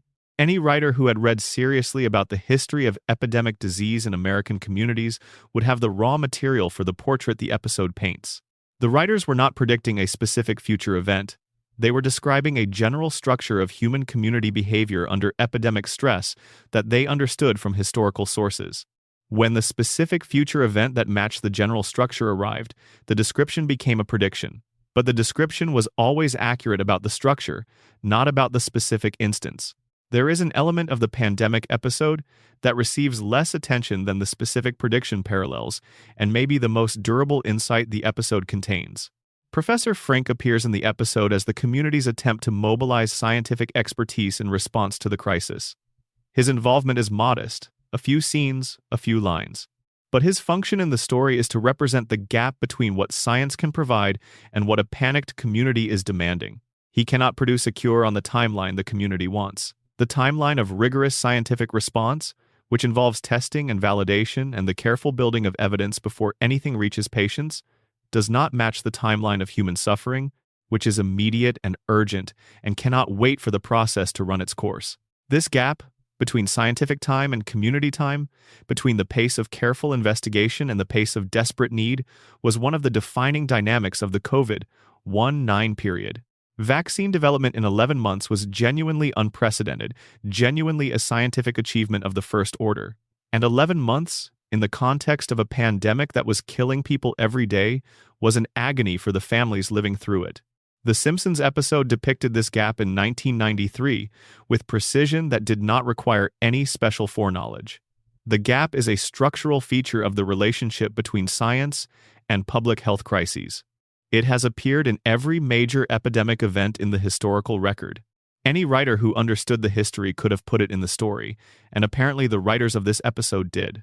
When the gap appeared again in 2020, in exactly the form the episode had depicted it, the episode's accuracy was confirmed. Not because the writers had seen 2020 coming, because they had understood something true about how epidemic events unfold, something that the 27-year gap had not made less true. The pandemic episode is the prediction that produced the most significant emotional response when it resurfaced in 2020, and understanding why requires thinking about what the prediction phenomenon means in different contexts. The Trump prediction, when it went viral, produced a kind of dark amusement, a mix of amazement at the show's accuracy and a wry recognition of the absurdity of living in a moment that a cartoon had anticipated. The feeling was complex, but it had a certain quality of distance. You could find it funny, or interesting, or unsettling. But the event it was connected to was primarily political, primarily abstract for many people, something observed through media rather than directly experienced. The pandemic episode produced a different response when it resurfaced. The COVID-19 pandemic was not an event that most people experienced at a remove. It was something that changed daily life directly, that altered how people went to work, and how they educated their children, and how they interacted with their families, and how they experienced loss. The abstract became the personal in ways that varied enormously in severity, but that touched essentially everyone. When people encountered the Simpsons prediction in that context, the discovery carried a different weight. It was not amusing in the distanced way of the Trump prediction. It was something closer to recognition, the feeling of finding an old story that you had thought was imaginary and discovering that it was always about something real. The episode had been made in 1993. The thing it was about had arrived in 2020. The gap between the making and the arriving was 27 years, and it did not matter. When the thing arrived, the episode was already there, complete, waiting, having always been about this. We will carry the pandemic episode forward as we carry all of the predictions forward into the final sections where the larger questions of what the whole body of the show means become the subject. For now, the Osaka flu has run its course. The community of Springfield is returning, as it always does, to the specific normal that is the only normal it has ever known. The bees have dispersed. The truck is righted. Marge is dealing with the consequences of her arrest. To space. To the large, cold, beautiful domain where Homer Simpson briefly floated in zero gravity and appeared to understand something about the universe that he could not articulate, and where the real prediction was not about the wonder of the view but about who would eventually be allowed to have it. On the 5th of January, 1994, The Simpsons sent Homer Simpson to space. The episode was called Deep Space Homer, and it stands as one of the most complete expressions of what the show was capable of in its peak years. It is simultaneously a broad physical comedy about an incompetent person in an environment that requires extreme competence, and a quieter meditation on what it means to be ordinary in a world that celebrates the extraordinary. The comedy works on multiple levels. The emotional content is genuine. The science, to the extent that a half-hour cartoon can accommodate real science, is more accurate than it needs to be. The episode begins with a specific satirical observation about the space program. NASA, in the episode, is concerned about falling ratings for shuttle launches. The broadcasts that once commanded the full attention of the nation are now competing with home shopping programs and losing. The agency, responding to this audience decline, decides that what the program needs is a passenger who is genuinely, authentically ordinary. Someone the American median can identify with. Someone who will make the viewer at home feel that the gap between their own life and the experience of space travel is narrower than the standard selection of military test pilots and PhDs suggests. The humor of this premise is the humor of institutional calculation meeting human reality. NASA's logic is sound in its own narrow way. What they need is attention. What gets attention is relatability. What is relatable is ordinary. The calculation leads them to Homer Simpson. Homer goes through the selection process. He scores at the exact statistical mean on every assessment, making him, by the mathematics of selection, the most average American in the applicant pool. His cognitive profile, his physical profile, his psychological profile all land exactly at the median. He is chosen not for any quality he has, but for the completeness of his averageness. The comedy that follows is the comedy of a person in the wrong environment. Homer in space is Homer out of context, which creates the specific kind of comedy that The Simpsons built much of its golden era on. The comedy of watching someone we know completely fail to meet the demands of a situation that is completely foreign to them. The episode's underlying prediction is not about Homer specifically. It is about the direction of human space exploration. In 1994, space was the exclusive domain of national space agencies and the specifically trained professionals those agencies selected and prepared. The idea that ordinary civilians would have access to space, would travel beyond Earth's atmosphere, would experience the view from orbit, was science fiction in the most literal sense. It was imagined. It was depicted in various creative works. It was not happening, and it was not about to happen. The episode treated civilian access to space as a premise, a comedic given, without framing it as a bold prediction about the future. Homer went to space in the episode because the story needed him to go to space, and the show imagined a mechanism by which an ordinary American could get there. That mechanism was institutional, a NASA program designed to engage the public. The prediction that turned out to be accurate was more general than the mechanism. The direction of travel, toward civilian access to space, toward the normalization of the idea that space was not the exclusive province of the professionally trained, was right. The specific form, through National Space Agency public relations programs, was wrong. Richard Branson flew to space in July 2021. Jeff Bezos flew in the same month. SpaceX launched the first fully private orbital crew in September 2021. The commercial space tourism industry, built by private enterprise rather than by NASA programs, had arrived. The episode was right about the destination. It was wrong about the vehicle. Buzz Aldrin's presence in the episode deserves more attention than it typically receives in the context of the prediction discourse. Aldrin appeared as himself, playing an astronaut on the same mission as Homer. The choice to cast the actual Buzz Aldrin, one of the two living humans who had walked on the moon at the time of the episode, was not purely a celebrity booking. It was a specific creative decision that connected the episode's comedic premise to the actual history of human space exploration. Aldrin in the episode is someone who has done the most extraordinary thing a human can do and who must continue to exist as an ordinary person in the aftermath of it. The episode finds gentle comedy in that specific condition, in the gap between historical greatness and present mundanity. He is a monument who still needs to have conversations and navigate interpersonal situations and coexist with Homer Simpson. In the years after the episode aired, Aldrin became an increasingly vocal advocate for the expansion of human space exploration, for the involvement of private enterprise in developing space access, for the idea that the moon landing was not an endpoint but a beginning that had not yet been adequately followed through. He wrote books arguing that humanity should be thinking more ambitiously about its future in space. He used his platform as one of the most recognizable living Americans to make the case that space should not be left to national agencies alone. His advocacy, in the years after the episode, aligned him with something in the vicinity of the episode's underlying premise. Not with NASA doing public relations missions to engage average Americans specifically, but with the broader idea that space should eventually become more accessible, that the distance between the professional astronaut and the ordinary person should be closed over time. The episode's guest star spent subsequent decades arguing for a version of the world the episode had imagined. Whether this represents the show having accurately anticipated the direction of Aldrin's advocacy, or Aldrin having been influenced in some way by the framing the episode offered, or simply both things pointing independently at the same general direction, is impossible to know. What is clear is that the man who appeared in the episode went on to spend significant energy arguing for the kind of civilian space access the episode had used as a comedic premise. The Higgs boson section cannot be reduced to a smaller version than it deserves, because the specificity of this prediction is what makes it remarkable. The Wizard of Evergreen Terrace aired in September 1998.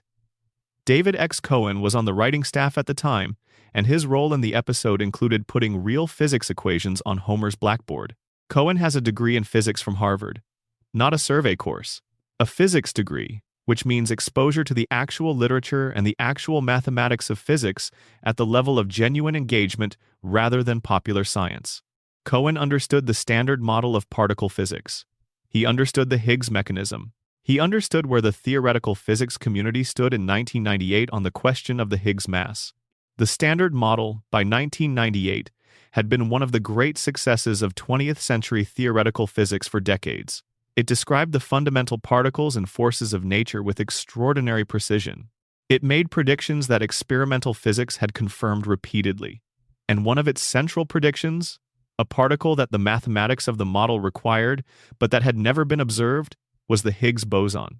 The particle had been theorized since 1964. Physicists had been searching for it indirectly for 3 decades, using the results of particle accelerator experiments to constrain the range of masses it could have. By 1998, they knew a great deal about where the Higgs had to be. They had not detected it directly, but the net was closing. Cohen drew from this literature when he wrote the equations for Homer's blackboard.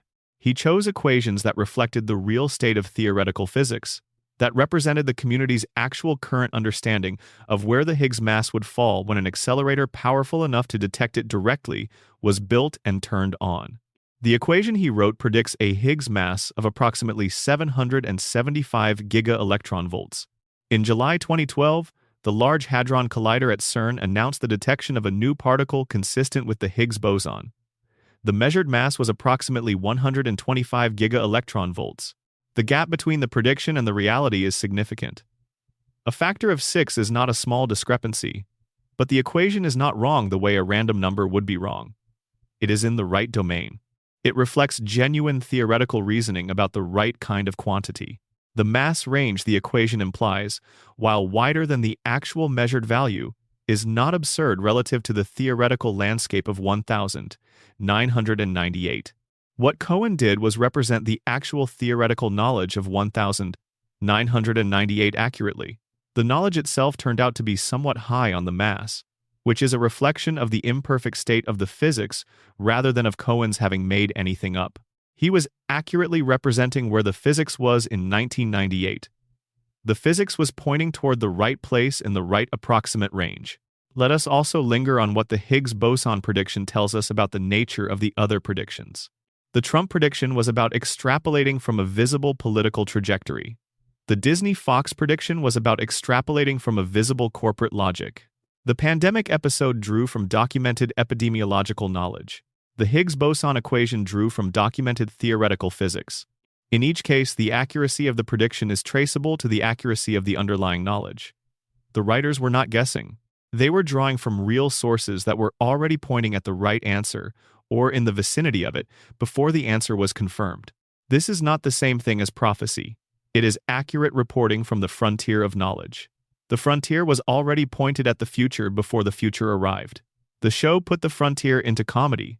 When the future arrived and confirmed what the frontier had been pointing at, the comedy became prophecy in the public imagination. But in the writing room, it was always just the attempt to get things right.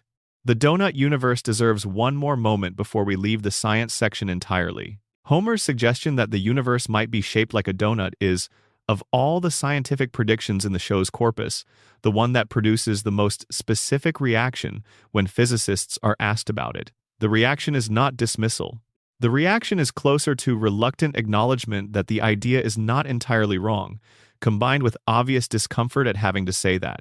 The toroidal universe, the universe with the large-scale topology of a donut, is a legitimate cosmological model. It is one of several possible topological configurations for the universe that are consistent with current observational data. The data from the cosmic microwave background, the faint radiation left over from the Big Bang that fills the entire sky, contains information about the universe's geometry. Different topological models predict different patterns in this background radiation. In 2003, a team of cosmologists analyzed the WMAP data and proposed that the observed patterns were more consistent with a toroidal topology than with the infinite flat topology that many physicists had assumed. The paper generated significant discussion and was taken seriously as a contribution to the ongoing conversation about the universe's shape. The idea has not been confirmed. It has not become consensus. The debate about the universe's topology is genuinely ongoing, and the toroidal model is one of several possibilities that remain viable. Homer suggested it in 1999 while thinking about donuts. The writer who wrote that joke was drawing from actual cosmological discussions that were current in the popular science literature of the time.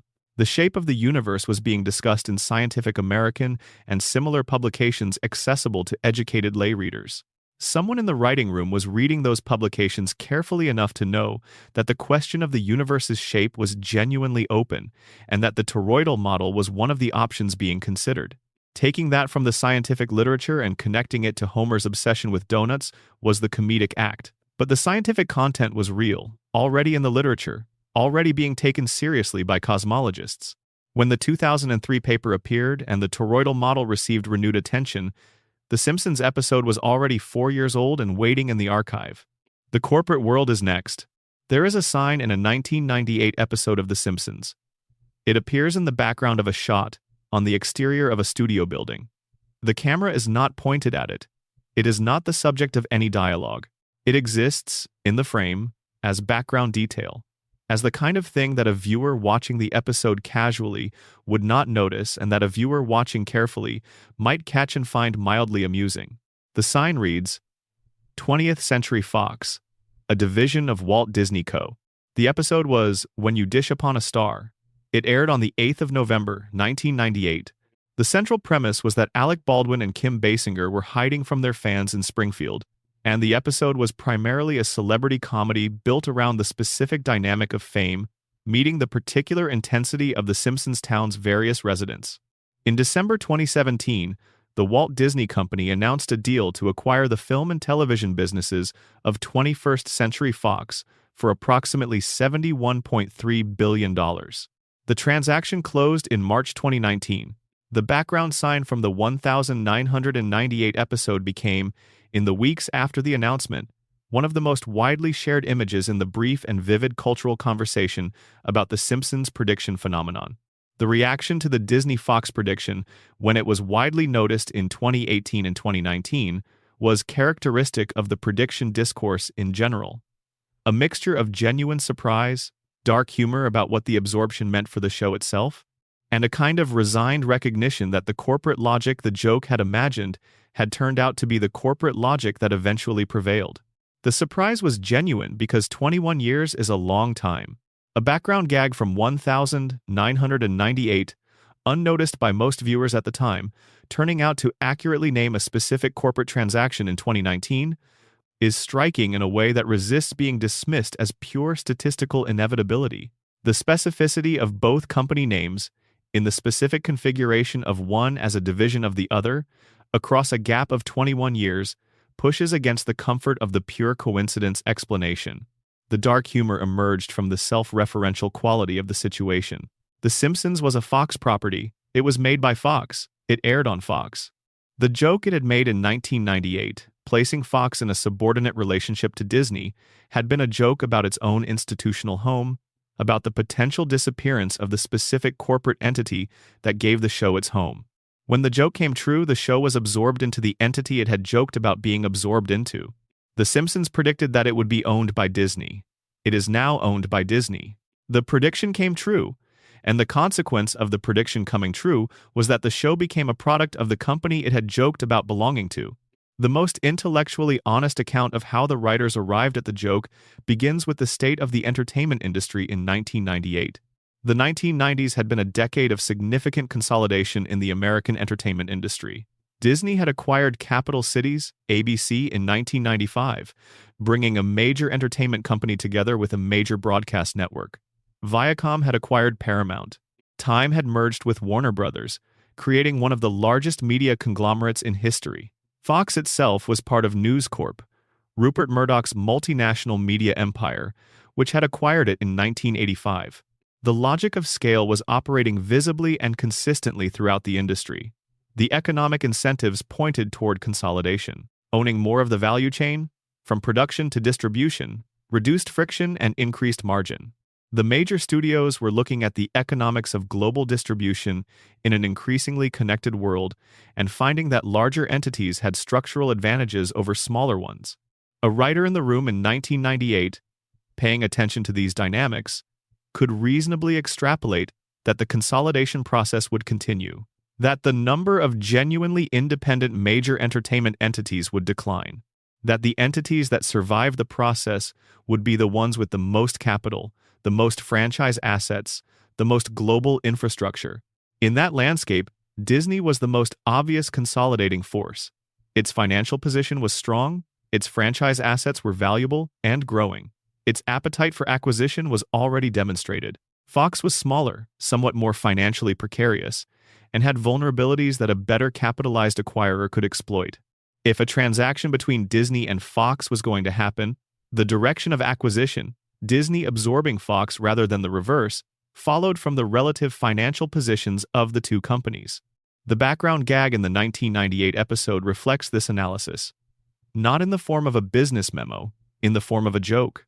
But the joke is based on a reading of industry dynamics that was accurate in 1998, and that pointed toward the right conclusion 21 years later. There is a dimension of the Disney-Fox prediction that goes beyond the corporate analysis, and it involves the show's specific relationship with its own institutional home. The Simpsons has, across its run, made a substantial body of jokes about Fox the network, about Fox's programming choices, about its corporate priorities, about the economic logic that shaped its decisions, about its relationship with advertisers and ratings, and the broader dynamics of the American broadcast television market. These jokes were possible, in the specific form they took, because the show had direct experience of its institutional environment. The writers knew Fox from inside. They navigated Fox's specific culture every time they produced an episode. They understood, from direct contact, how a commercial television network's economic incentives shaped what got on the air and how.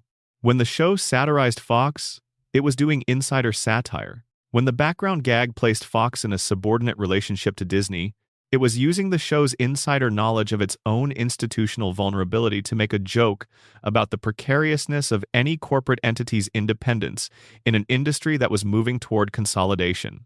This is a specific kind of courage. Making a joke, as a Fox product, about Fox being absorbed by a competitor required the show to be willing to acknowledge and satirize the institutional conditions of its own existence. The show was willing to do this because the satirical commitment was deeper than the institutional loyalty. That willingness to turn the satirical lens on itself, to include the show's own corporate home as a subject of its analysis, is part of what gave the show its specific credibility as satire. It was not claiming to be above the conditions it was examining. It was acknowledging that it was inside them. When those conditions played out as the joke had imagined, the satire was vindicated not just as prediction, but as self-knowledge. The corporate predictions, more than any other category, reveal something about the show's relationship to its own medium. Television is a commercial medium. It operates within a corporate infrastructure that shapes what gets made and how it gets distributed and who gets to see it. The Simpsons was always aware of this. It was always, at some level, making comedy about the conditions of its own production, about the commercial logic that determined what kind of show it could be. The Disney-Fox prediction is the most visible expression of this self-awareness. But it exists alongside a broader body of corporate satire about media consolidation and the incentives of commercial entertainment and the relationship between editorial independence and commercial necessity that amounts to a sustained commentary on the medium the show was part of. That commentary kept being right. Not because the writers had supernatural foresight about the specific transactions that would occur, but because they understood the economic logic that was operating, and the economic logic kept producing the outcomes the logic pointed toward. The show that joked about being owned by Disney is now owned by Disney. The archive of predictions sits in a library that belongs to one of the largest media companies in history. The satire about corporate consolidation is now itself a product of the consolidated corporate entity. There is something in this that the show in its prime might have made a joke about, the recursive quality of it. The self-devouring of an institution that satirized the conditions it eventually lived inside of is exactly the kind of observation that the early writing room would have found both funny and uncomfortable in equal measure. Whether the show makes that joke now, in its later seasons, whether the current writing staff has the same quality of self-aware institutional critique that produced the 1998 background gag, is a question about a present that is harder to evaluate than the past. What we know is that the gag was there, the gag was right, and the gag's being right meant the show ended up exactly where the gag had imagined. The specific form of the Disney-Fox prediction, as a background detail rather than a foregrounded joke, is itself significant. The writers knew the observation was good. They knew the extrapolation was sound. They put it in the background rather than the foreground, as a reward for attentive viewing rather than as a broad statement. This is a characteristic of the show's best satirical work. The observations that required genuine knowledge, genuine engagement with the subject being satirized, tended to live in the background. The foreground was for the broader comedy, the jokes accessible to every viewer. The background was for the observations that required something more. The Disney-Fox sign was background. It was there for the people who knew enough to recognize what it was saying. 21 years later, when what it was saying turned out to be the history of what actually happened, it came forward. The background became the headline. This is the rhythm of the best predictions, placed where they can be found by the right eyes at the right time, waiting in the archive for the moment when the world catches up. Cypress Hill and a symphony orchestra, a tiger and its trainer, 28 years between the joke and the concert hall. The strange predictions are next. There is a category of Simpsons prediction that resists the logical architecture we have been using. The corporate predictions make sense through economic extrapolation. The political predictions make sense through cultural trend analysis. The science predictions make sense through genuine knowledge of where the research community was pointed. Even the pandemic episode, stripped of its appearance of prophecy, is a well-informed portrait of documented epidemic dynamics. Then there is Cypress Hill and the London Symphony Orchestra. In 1996, The Simpsons aired an episode called Homer-Palooza. The premise is that Homer, feeling culturally irrelevant and displaced by his children's musical tastes, attempts to insert himself into the world of alternative rock by performing a remarkable physical stunt at a traveling music festival. He can take a cannonball to the stomach without suffering injury. The festival stages this as entertainment. Homer becomes, briefly, a counterculture attraction. The episode is broadly a satire of the commercialization of alternative music, of the way that genuine subculture gets absorbed into mass entertainment and loses whatever quality made it interesting. It is funny and pointed in ways that were widely recognized when it aired. In the background of the episode, a joke is made. Cypress Hill, the hip-hop group, discovers that they have accidentally booked the London Symphony Orchestra to perform with them. The booking is a mistake, a clerical error in the chaos of festival logistics. The two acts have no obvious business sharing a stage. The juxtaposition is the joke. A hip-hop group from South Los Angeles, performing alongside one of the most prestigious orchestras in the world, is absurd in a way that requires no further explanation. In September 2024, Cypress Hill performed with the London Symphony Orchestra at the Royal Albert Hall. The concert received enthusiastic coverage. It was billed as an event connecting two worlds of music that do not normally share stages. The London Symphony Orchestra performed arrangements of Cypress Hill's catalog. The collaboration was reviewed warmly by outlets covering both classical music and hip-hop. It was treated as novel, as an interesting experiment in cross-genre performance. 28 years separated the joke from the concert. How do you account for this one? The logical frameworks we have been using throughout this script are not wrong. They explain the majority of the predictions correctly, but they leave a residue, a set of cases where the prediction is specific enough and the mechanism is obscure enough that the confidence of the debunker starts to develop small cracks. Cypress Hill and the London Symphony Orchestra is one of those cases.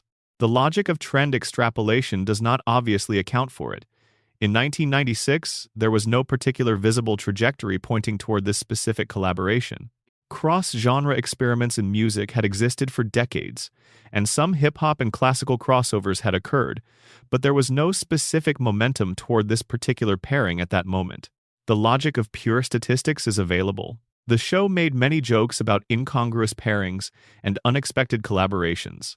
A sufficient number of such jokes, scattered across a sufficient number of years, will occasionally produce an exact match when some producer somewhere makes a booking that happens to correspond to a gag from decades earlier. This is the rational account. It is probably correct. The world is large and strange, and the space of possible collaborations is vast, and the archive of jokes in 788 episodes is deep enough that coincidences of this specificity will occur. But the Cypress Hill case sits in the mind in a specific way. The specificity of both names, the specificity of the confusion about the booking, the specificity of the orchestral collaboration rather than just any cross-genre pairing, the 28-year gap, which is long enough that the people who made the concert happen in 2024 could not plausibly have been influenced by the episode, making the parallel genuinely independent rather than self-fulfilling. There is no satisfying mechanical explanation here, just the fact of it. The joke was made, the concert happened, the gap was 28 years. The Siegfried and Roy prediction is more disturbing than the Cypress Hill case because of what it depicts. In a 1993 episode, the show featured a parody of Siegfried and Roy, the Las Vegas magic and exotic animal performance duo. The episode depicted one of the performers being attacked and mauled by a white tiger during a performance. In October 2003, Roy Horn was critically injured when one of the act's white tigers, a 7-year-old animal named Manticore, bit him during a live performance at the Mirage Hotel in Las Vegas. Roy survived but sustained severe injuries, including a damaged trachea and neurological damage that ended the act. The gap between the episode and the event was 10 years. The mechanisms available to explain this one are less satisfying than usual. The risk of working with large predatory animals in live performance is obviously real, and anyone who thought carefully about the act could have recognized that a serious incident was possible over a long enough time frame. The logic of probability says that acts of this kind, performed hundreds of times per year over decades, carry a meaningful, cumulative risk of exactly the kind of incident that occurred. But the episode did not depict a generic mauling. It depicted a white tiger attacking one of the performers in a way that closely mirrors the specific details of what happened in 2003. The specificity is uncomfortable.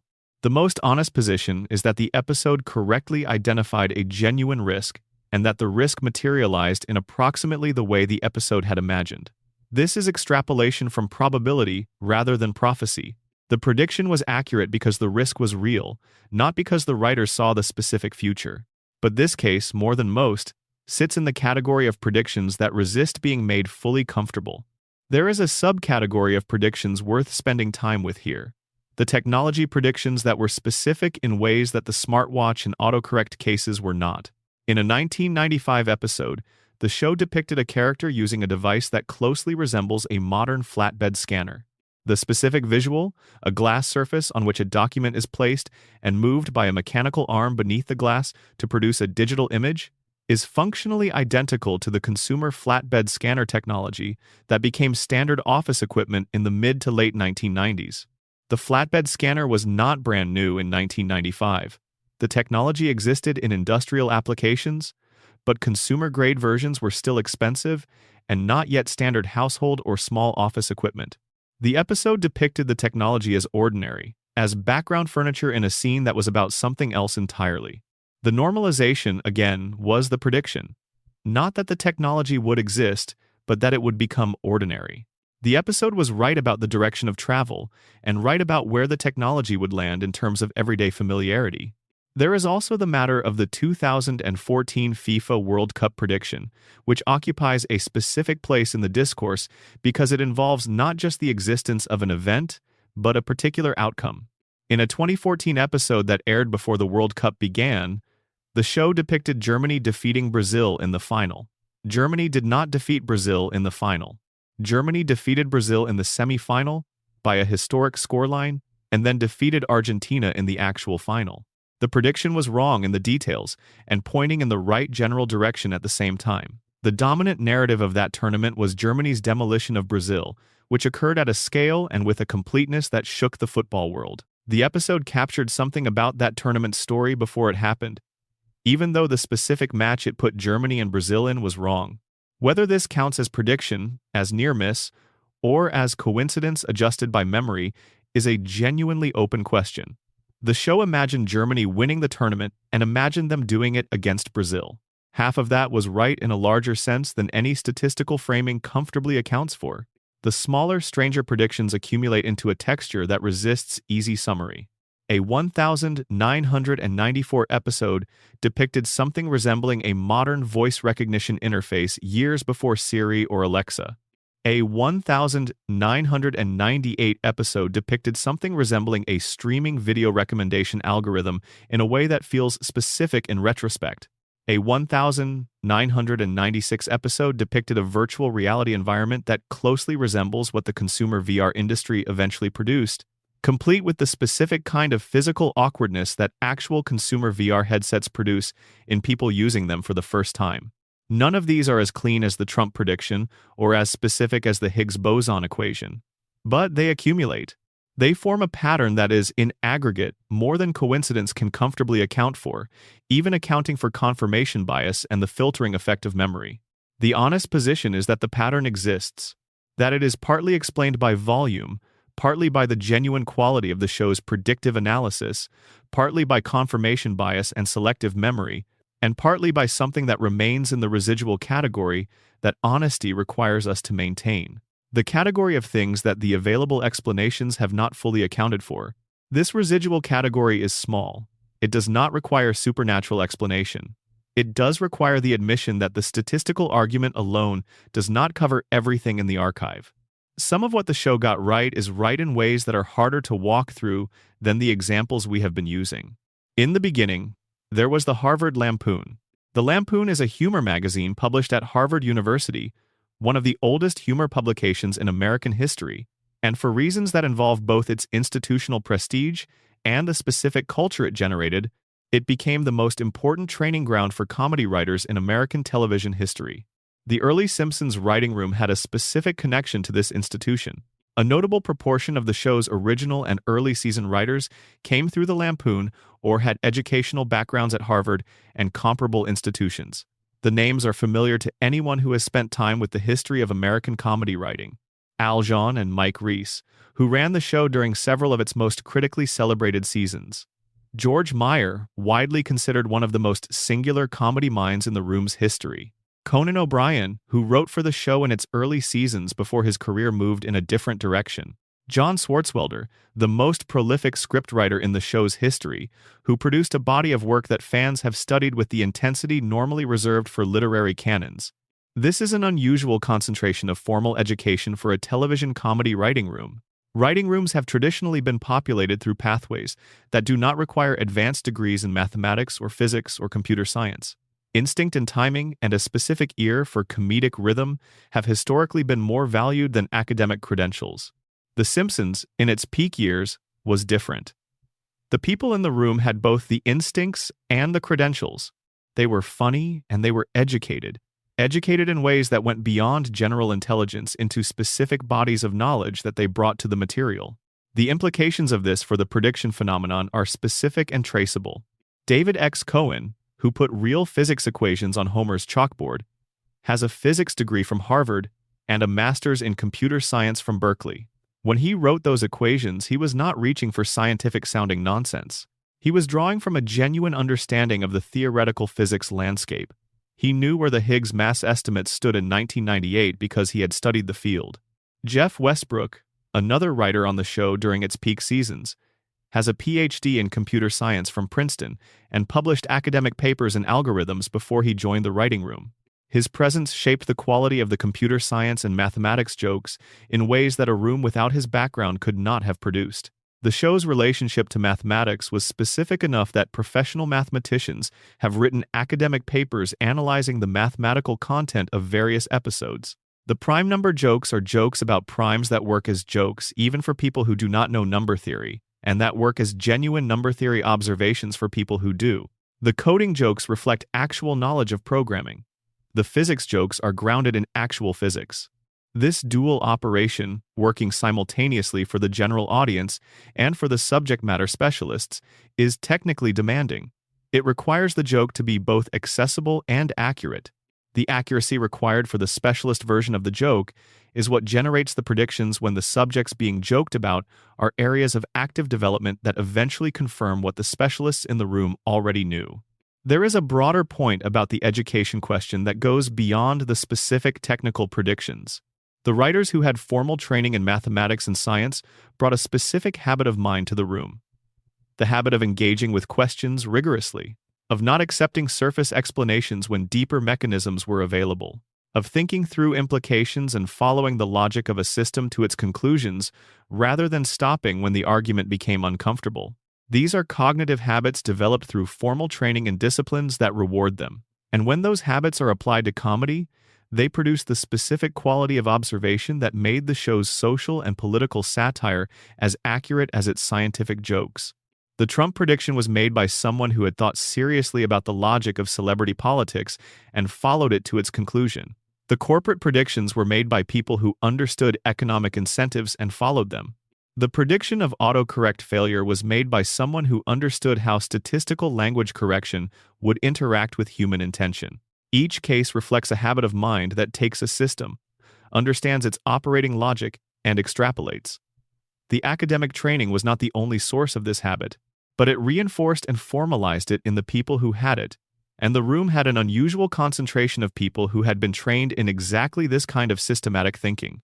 George Meyer deserves a longer discussion than he typically receives in the prediction discourse, because his contribution to the show was the most specific expression of what the educated writing room produced. Meyer is generally considered, among people who study the show seriously, to be the single most important individual contributor to the show's voice during its golden era.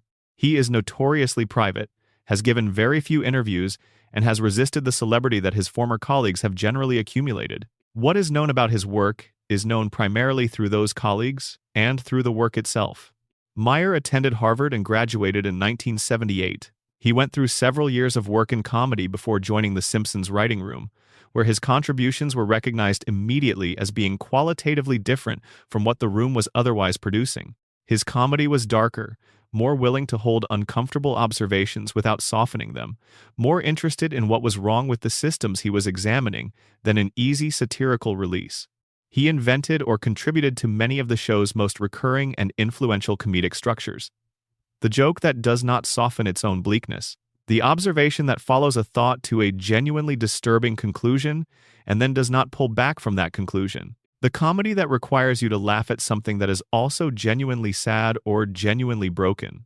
The Ned Flanders treatment, the examination of a good man systematically destroyed by the indifference of the universe, has Meyer's fingerprints on it in the way that the best Flanders material does.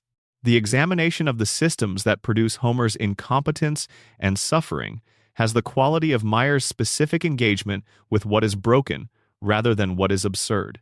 When the show predicted institutional failures and systemic problems and the direction of American culture, the accuracy of those predictions was not accidental.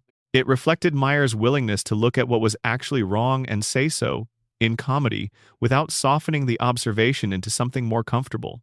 The research culture of the writing room was also specific in ways that contributed to the prediction phenomenon. The show maintained relationships with subject matter experts in various fields.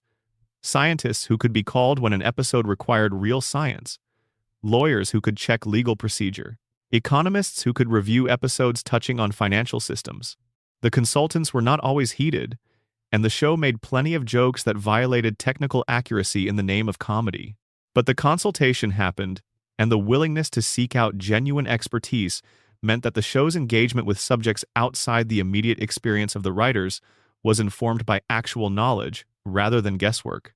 This matters for the predictions because expertise points forward as well as explaining the present. When a physicist tells you where the theoretical community thinks the Higgs mass is, they are also implicitly telling you something about where the experimental confirmation will eventually land. When an economist explains the incentive structures driving media consolidation, they are also describing where those structures will eventually lead.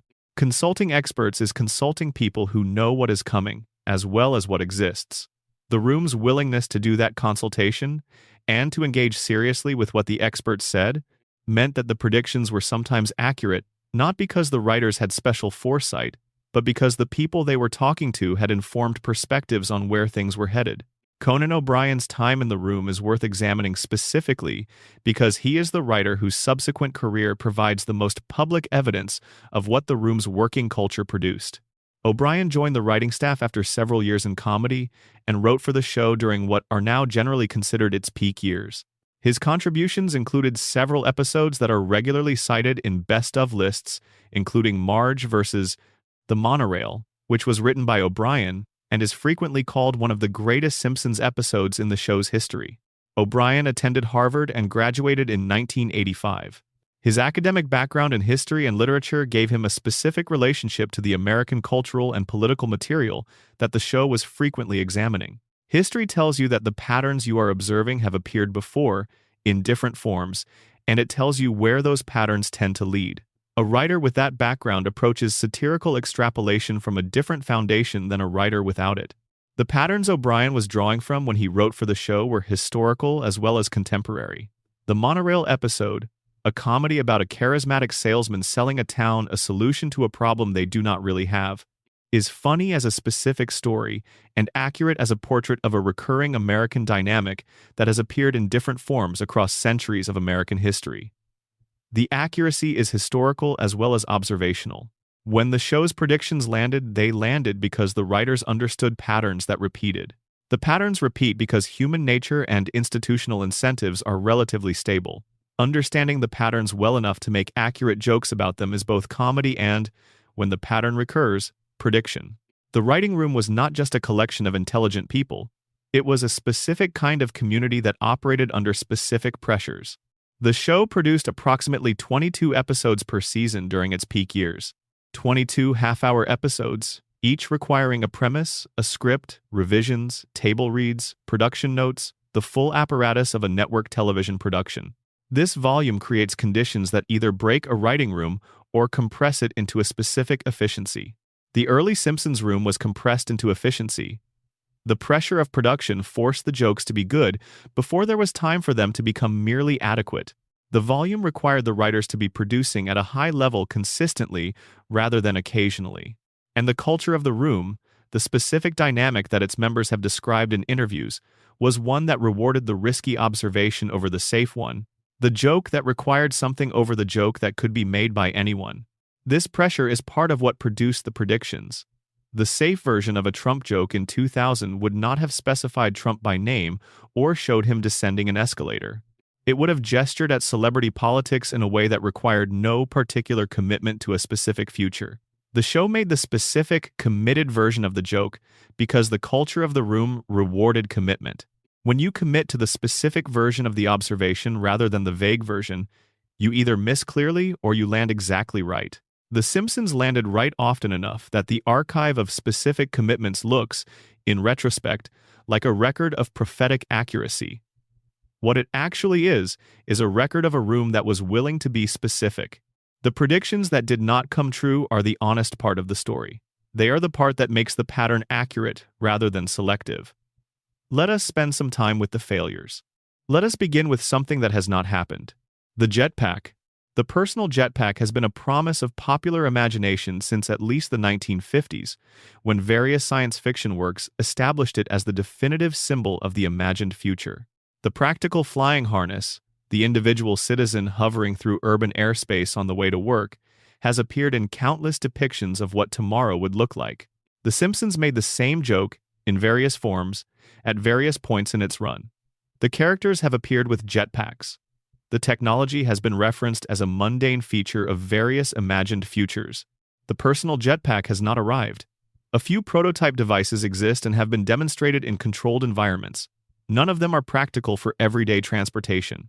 None of them are safe enough, reliable enough, affordable enough, or legal enough to operate as consumer products in populated areas. The jetpack future that the show imagined, along with nearly every other work of popular imagination from the mid-20th century onward, did not materialize. This is a failed prediction. The show committed to a future that did not come, and the jetpack remains in the category of things that are perpetually 20 years away. Nobody takes screenshots of the jetpack episodes and shares them with captions about the show's uncanny accuracy. Nobody builds conspiracy theories around the failed predictions. Nobody writes essays about the remarkable foresight embedded in The Simpsons' willingness to imagine a jetpack future that never arrived. They remain in the archive, unnoticed, doing the statistical work of making the hits look more impressive than they would look if the misses were equally visible. Confirmation bias is the mechanism. It is not obscure. It is not controversial. It is one of the most well-documented cognitive tendencies in the psychology literature. The human mind has a strong and consistent tendency to notice and remember information that confirms existing beliefs and expectations, and to overlook and forget information that contradicts them. Applied to the Simpsons prediction phenomenon, it works like this. The show makes thousands of specific observations about the future direction of technology, culture, politics, and society over 36 years of production. Some of those observations are accurate. Many are not. When one of the accurate observations aligns with a real-world event, the alignment is noticed, shared, discussed, and remembered. The inaccurate observations are not noticed with equivalent enthusiasm. They are not shared. They are not discussed. They are not remembered. What remains in the publicly visible record of the show's predictions is a curated highlight reel. The hits, stripped of the context of the many misses that surrounded them. The highlight reel looks like an extraordinary record of prophetic accuracy because it literally is such a record from which the failures have been systematically removed, not by any deliberate act of curation, but by the natural operation of human attention and memory.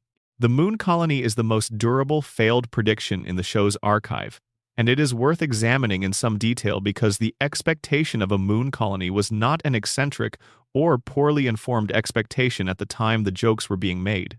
When The Simpsons was in its early seasons, in the late 1980s and early 1990s, the expectation that human beings would return to the moon and establish a permanent presence there within a generation was widespread and seemed plausible based on the existing trajectory. The Apollo program had put humans on the moon in 1969. The logic that this capability would be maintained and expanded was reasonable given what had been accomplished and the institutional momentum of the space program. The show made moon colony jokes that reflected this expectation. Characters referenced living on the moon. Episodes imagined lunar settlements as a future context for comedy. The moon was treated as a plausible near-future destination for ordinary life, in the same way that space tourism was treated as a plausible near-future destination. Humans have not returned to the moon since 1972. NASA's Artemis program, designed to return humans to the lunar surface, has been in development for years and has experienced repeated delays. The moon colony remains an imagined future rather than a present fact. The show was wrong about this, and the wrongness is the same kind of wrongness as the jetpack, an accurate reading of an existing trajectory that the trajectory did not follow. The future that the evidence pointed toward in 1989 was not the future that arrived. The technology failures deserve specific enumeration because they are more numerous than the technology successes, and correcting the record matters for understanding the actual nature of the phenomenon. Flying cars. The show imagined flying cars as a feature of near-future transportation, consistent with nearly every other popular media work of the 20th century that imagined the future. Flying cars have not arrived as consumer transportation. The practical, regulatory, and infrastructure challenges are more intractable than popular imagination expected. Food synthesizers. The show imagined machines that could produce food directly from raw materials, essentially replicators in the science fiction tradition. Consumer food production has changed significantly, with automation playing an increasing role in food processing and delivery, but nothing resembling a home food synthesizer has emerged. Radical life extension. The show imagined significant extension of normal human lifespan as a feature of the near future, consistent with discussions in the biotechnology community about the potential for dramatic increases in health span. Human lifespan has not been radically extended. Progress on age-related diseases has been real, but incremental. Holographic communication. The show depicted holographic interfaces and holographic displays as common features of near-future communication and entertainment. Consumer holographic technology remains limited and expensive, used in specific entertainment contexts rather than as a general replacement for screen-based interfaces. Each of these failures reflects the same dynamic as the moon colony failure. An accurate reading of a technology or development that was visible in the present extrapolated forward to a future that the extrapolation did not reach. The future branched somewhere else. Bill Oakley, the producer who ran the show during several of its peak seasons, addressed the prediction phenomenon directly in terms that deserve to be quoted in spirit, if not in letter. His position, expressed in various interviews over the years, is that the predictions are primarily coincidence operating on a large base of material. The show produced enough specific observations about enough specific subjects over enough years that some of them were going to align with future events through the natural operation of probability. The ones that aligned got noticed. The ones that did not got forgotten. The ratio of hits to misses, if anyone bothered to count both carefully, would tell a less impressive story than the highlight reel of celebrated predictions suggests. Oakley's account is the most analytically honest treatment of the phenomenon from inside the show, and it is substantially correct. The statistical argument is valid. The volume argument is valid. The confirmation bias argument is valid. The honest position is that Oakley is right about the majority of the cases, and that a small residual remains that requires additional accounting beyond the pure statistics.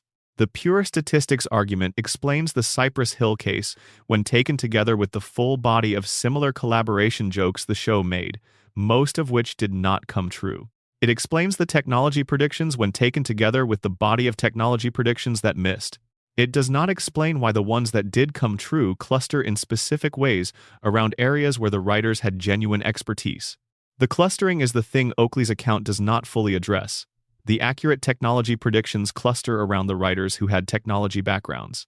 The accurate political predictions cluster around the political satirists with genuine analytical frameworks. The accurate corporate predictions cluster around the observations that were grounded in documented economic logic. This is not a random distribution. The hits are not distributed across the full space of the show's observations. They are concentrated in the areas where the room's specific knowledge was deepest. That concentration is not what pure random coincidence would produce. It reflects the operation of genuine expertise, generating predictions that were right because the expertise pointed in the right direction. The combination of genuine expertise and statistical volume is the most accurate account. The expertise does real work. The volume amplifies it. Confirmation bias makes the result look more extraordinary than it is. All three things are true at once. Fact-checking organizations have done important work in this space, and their findings deserve acknowledgement rather than dismissal. Snopes, the organization that has been fact-checking viral claims since the early internet era, has examined a number of the most widely circulated Simpsons predictions and found that several of them are significantly less precise than the viral framing suggests. The show depicted something in the vicinity of what eventually happened, but the specific details in the episode are not as closely matched to the real-world event as the screenshot and caption imply. The Trump escalator prediction is a case where the Snopes examination is instructive. The show depicted Trump in a future presidency as a joke about the absurdist direction of celebrity politics. The episode was accurate about the presidency. It was not accurate about the escalator descent, which was not in the episode in the specific way the viral framing sometimes suggests. The escalator image that circulated was from a later episode, not from the original 2000 prediction episode. The conflation of multiple episodes, the misremembering of specific details, the sharpening of vague similarity into apparent precision through the filter of memory, these are all operating in the viral prediction discourse. The truth is more modest than the viral version in most cases. More modest, but still interesting. The accurate part of the Trump prediction is genuinely accurate. The analysis that led to it was genuinely good. The episode that contained it was genuinely prescient about the direction of American political culture. These things remain true even after the viral exaggerations are stripped away. The failures make the hits more meaningful, not less. An achievement record that contains only successes is a record that has been edited.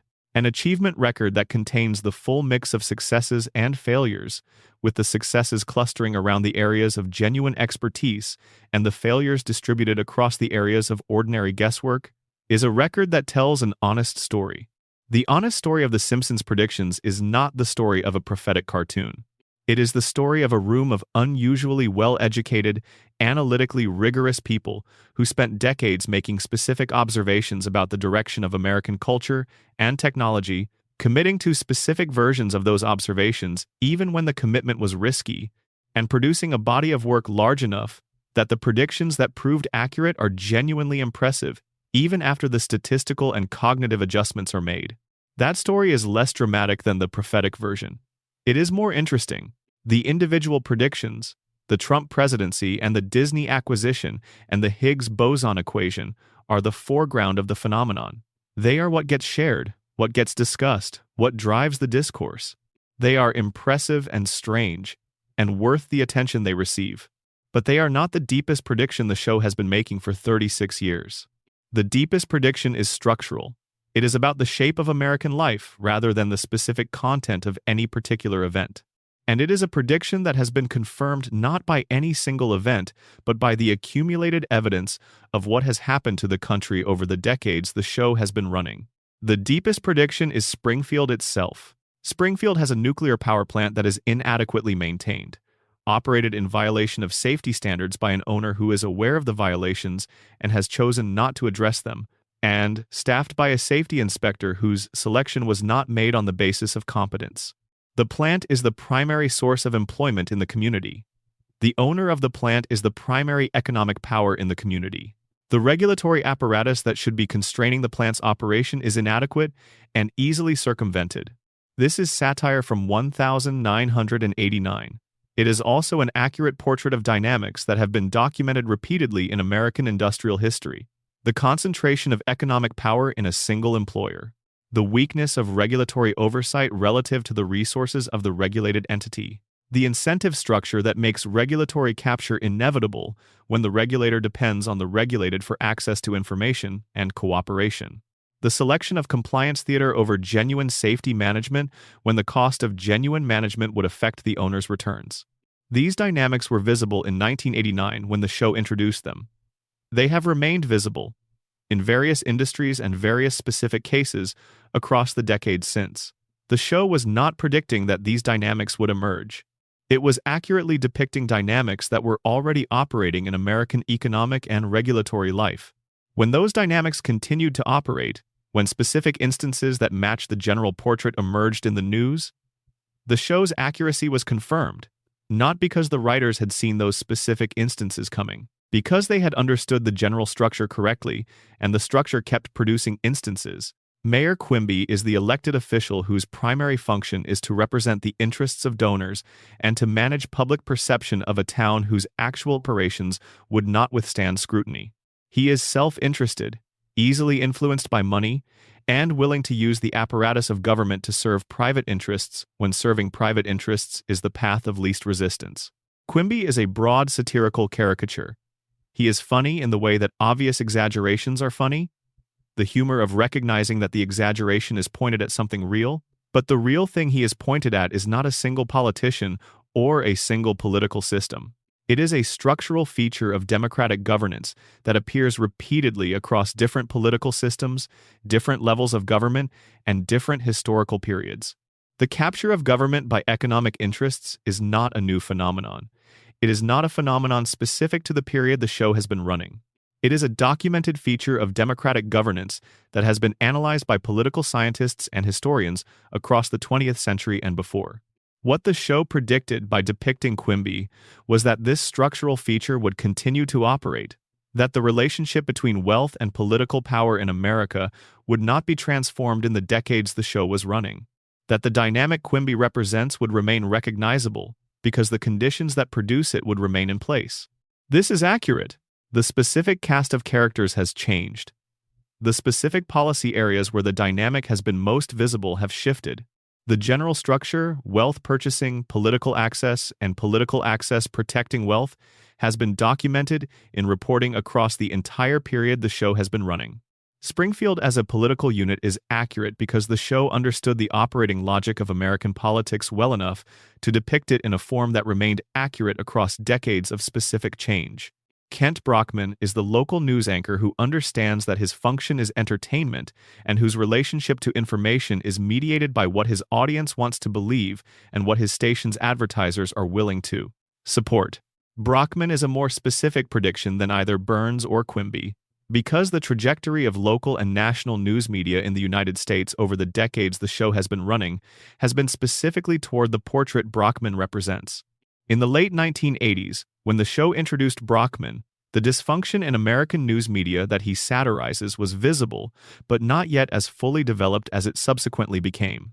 The specific dynamics, the prioritization of emotional engagement over informational accuracy, the alignment of news framing with advertiser comfort, the deterioration of the epistemic function of journalism in favor of its entertainment function, have all deepened across the period the show has been running.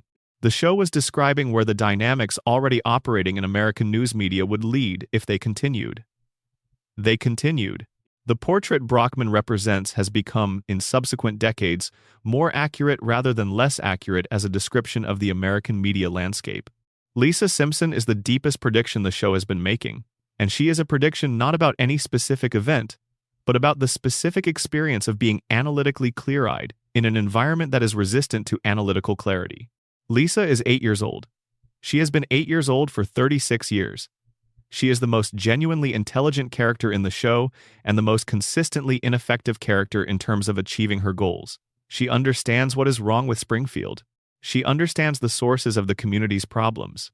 She makes accurate diagnoses of the institutional failures, the economic dynamics, the cultural resistances that prevent the community from addressing its own dysfunction. She is consistently ignored, dismissed, patronized, and overruled. The prediction she represents is about the experience of knowledge in a community that does not want to act on knowledge, about the specific isolation of the person who understands the system and cannot make the system respond to that understanding, about the gap between diagnosis and change that exists when the forces that would need to change benefit from the dysfunction the diagnosis identifies. This is a prediction about American intellectual and civic life, and it has been confirmed repeatedly in the decades the show has been running. The people who correctly identified the problems with financial regulation in the years before the 2008 financial crisis were largely ignored until the crisis arrived.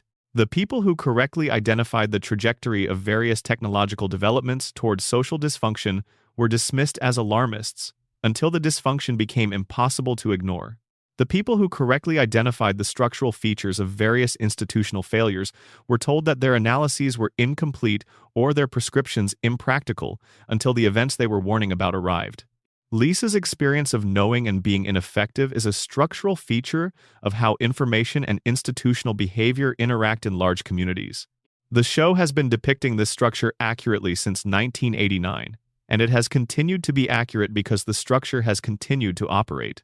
The show depicted a community in which the fundamental conditions of life did not improve because the people with the power to improve them benefited from their continuation, and the people who suffered from them lacked the power or the cognitive clarity to force change.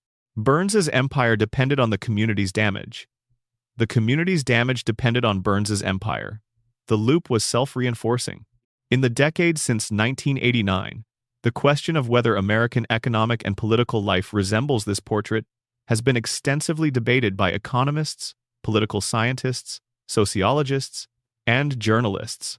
The evidence that has accumulated across that period has, in broad strokes, been more consistent with the show's portrait than with optimistic accounts that predicted the self-correcting mechanisms of democratic capitalism would address the concentrations of power and the structural inequalities. The show was satirizing.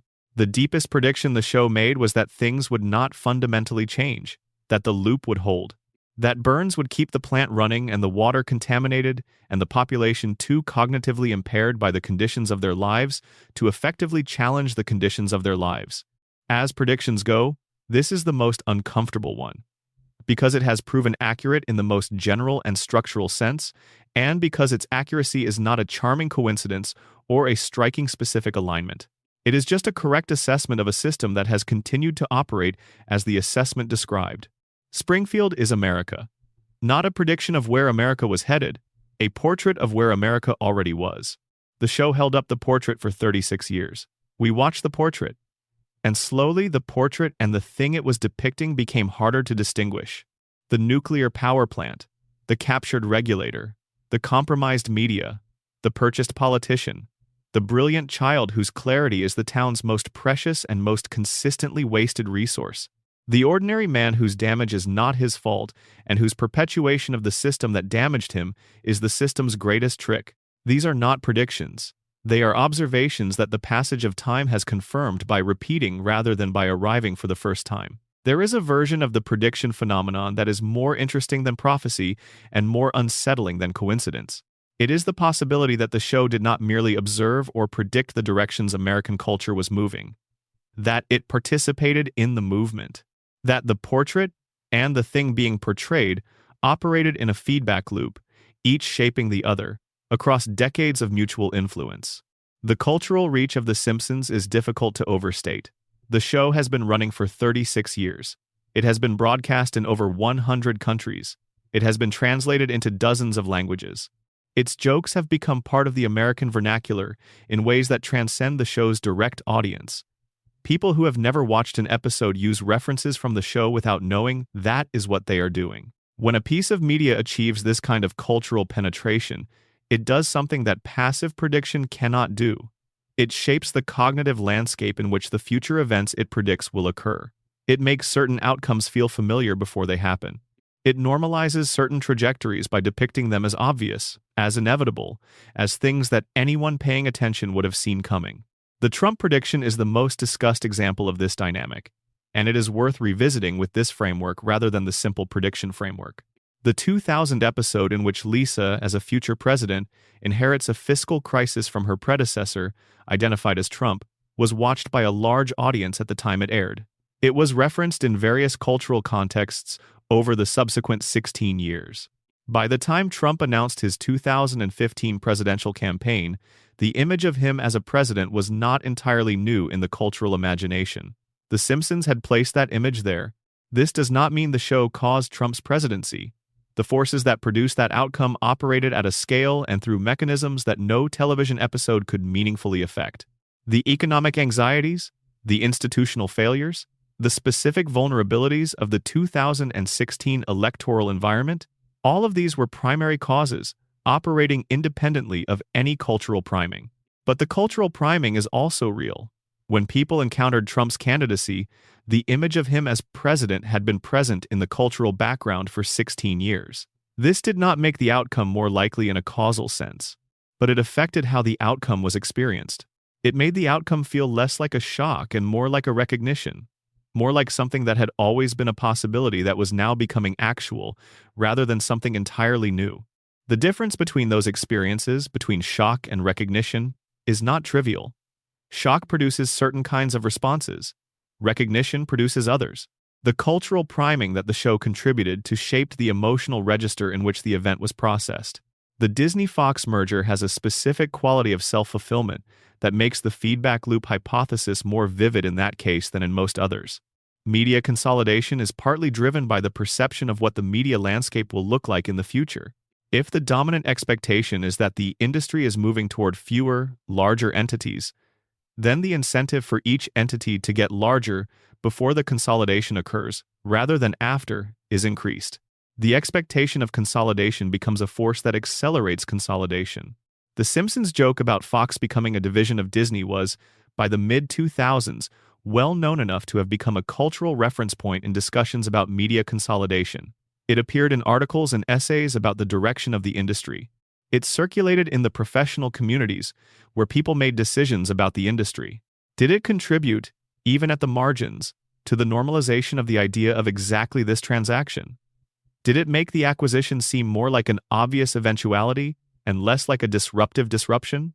Did the familiarity of the image, Fox as a Disney division, reduce even slightly the cultural resistance to the actual transaction when it occurred? These are questions without clean answers. The causal chain is too long and too diffuse to trace with confidence. But the dynamic is real in principle. Widely circulated depictions of future states influence how those states are received when they arrive. The show's specific depictions, specific enough to be recognizable as the same thing when the thing arrived, made the arrivals feel more like confirmations than surprises. The technology predictions have a version of this dynamic that is more specific and more traceable. Consumer technology development is partly a function of consumer imagination.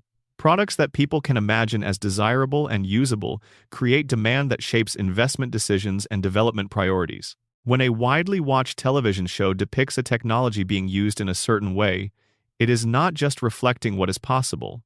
It is demonstrating what a desirable use case looks like. It is creating in the cultural imagination a picture of the technology working in a specific context that audiences can relate to. The smartwatch depicted on a Simpsons character's wrist in 1995 was not just an accurate prediction of what would be engineered. It was a demonstration of what it would look like to use such a device in an ordinary domestic context. It made the device imaginable as a consumer product rather than as a specialized tool for professionals or a fantasy device from science fiction. Consumer technology development requires this kind of imaginative work. Engineers can build devices. What creates the market for the device is the cultural imagination of what it would be like to use it. Widely watched shows that depict technology in ordinary use contribute to the formation of the consumer imagination that eventually creates demand for the actual product. The show's technology predictions may have, in some cases, contributed to the development of the technologies they depicted by making those technologies imaginable as consumer products. The prediction and the outcome are in a relationship that is not purely one-directional. The deepest version of the feedback loop is the hardest to think about directly, because it involves not specific predictions but the general portrait of American life that the show has been painting for 36 years. If Springfield is America, and if America has been watching Springfield for 36 years, then America has been watching a portrait of itself for 36 years. A satirical portrait, exaggerated for comic effect, but accurate in its structural observations about how power operates and how institutions behave and how ordinary people navigate systems that are not designed with their interests primarily in mind. What does it do to a culture to watch a portrait of itself for 36 years? One possibility is that the portrait functions as critique, that watching Springfield makes the audience more aware of the dynamics the portrait depicts, more capable of recognizing those dynamics in their own lives, more motivated to challenge them. Lisa's function in this reading is to be the viewer's representative, the person in the show who sees what the audience sees and tries, however ineffectively, to act on the seeing. Another possibility is that the portrait functions as normalization, that watching Springfield for 36 years accustoms the audience to the dynamics the portrait depicts, that the Burns figure becomes, through long familiarity, not an object of critique but an accepted feature of the landscape, that the captured regulator and the purchased politician and the impotent media become, through decades of comic treatment, simply how things are rather than how they should not be. Both things can be true at once. The show can function simultaneously as critique and normalization, depending on how it is received. For some viewers, Springfield is a warning. For others, it is a description. The feedback loop operates differently in these two modes. The viewer who receives Springfield as critique carries that critique forward into their engagement with the real world. The viewer who receives Springfield as normalization carries forward a set of expectations that make the real world's resemblance to Springfield feel unremarkable. After 36 years of viewership at the scale the show has achieved, both modes have been operating in the culture simultaneously. The show has contributed to a cultural landscape in which the dynamics it depicts are both more visible and more normalized than they would otherwise be. These are not contradictory outcomes. They are the simultaneous effects of long, large-scale cultural satire. When the show predicts something accurately, the prediction becomes evidence for the show's credibility as an observer of the system it depicts. The Trump prediction, when it came true, increased the cultural weight of the show's observations about American political life. The corporate predictions, when they came true, increased the credibility of the show's portrait of American corporate dynamics. The predictions that come true reinforce the portrait. The reinforced portrait shapes how subsequent events are received. The subsequent events that match the portrait are experienced as confirmations, which further reinforce the portrait. The loop feeds itself. The show began as a satirical portrait of a fictional family in a fictional town. Through decades of cultural operation, it has become part of the framework through which a significant portion of the American audience understands the non-fictional country they live in. The portrait and the thing portrayed have become entangled in ways that make pure predictive accuracy an incomplete frame for what the show has been doing. It is not just that the show predicted America, it is that America and the show have been making each other for 36 years. The prediction is not a one-directional phenomenon. It is a conversation that has been running since 1989 without anyone quite acknowledging that a conversation is what it is. There is a couch at the end of a hallway in a house on Evergreen Terrace in a town that does not appear on any map. Every Sunday evening, the television turns on. The family runs in from different directions and lands on the couch in a pile, and the opening credits have ended, and the episode begins. This has been happening since the 17th of December, 1989. It has happened 788 times. Each time, the family is the same. Homer is the same. Marge is the same. Bart has not grown. Lisa has not changed the age of her ambitions or the depth of her disappointment. Maggie still has the pacifier. The couch is still the couch. And still, somehow, the episode is different from the last one. Something is happening. The family is in a new situation, navigating new territory, encountering new versions of the problems that have always been their problems. The newness and the sameness coexist in each episode the way they coexist in life itself. The experience of novelty against the backdrop of continuity. This is the basic rhythm of the show, and it is also the basic rhythm of the prediction phenomenon. Something new arrives that the show has already described. The familiar thing shows up in the unfamiliar context, and, for a moment, the two collapse into each other and you cannot tell which one is the original. We have spent a long time with the predictions. We have examined the logical frameworks and the specific cases and the failures and the feedback loops. We have asked the analytical questions and made the honest accounting, and arrived at the position that respects both the impressiveness of the record and the mechanisms that produced it. What remains is the simpler question that the analytical framework does not fully address. Why do we care? The prediction phenomenon generates genuine and persistent fascination across people who understand the statistical argument perfectly well. People who know about confirmation bias. People who could explain volume and base rates and the filtering effect of memory. People who have read the debunkers and found their arguments convincing. These people still feel something when a new Simpsons prediction is confirmed. Still experience the small shock of recognition when a screenshot shows something from 1997 that matches a headline from last week. The feeling is not fully accounted for by the analysis. It persists through the analysis and after it. There is something about the show's longevity that produces the feeling, independent of any specific prediction. The Simpsons has been running for 36 years. If you were born in 1989, the show has been present for your entire life. If you were born in 1975, the show arrived when you were 14 and has been running through every decade of your adult life. If you were born in 2000, the show was already 11 years old when you arrived and has been an established feature of the cultural landscape for your entire lifetime. The show has been there the whole time.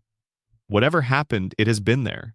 The Berlin Wall came down 2 weeks before the show debuted. The Soviet Union collapsed. The internet arrived. September 11th happened. The financial crisis happened. The pandemic happened.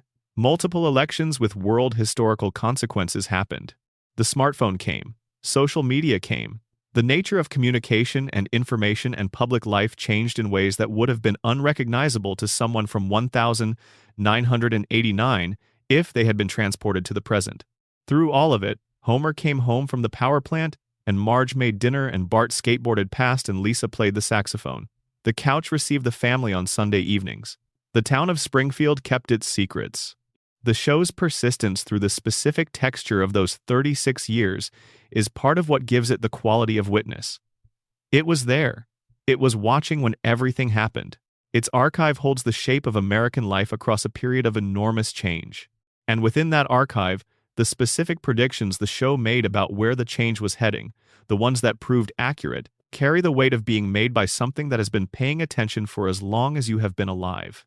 The writers of the show have addressed the prediction phenomenon in various registers over the years, some with bemusement, some with genuine puzzlement, at specific cases that resist easy explanation, some with the specific discomfort of people who made jokes about things and watched the jokes become reality in ways that retained none of the comedic quality with which they were originally packaged.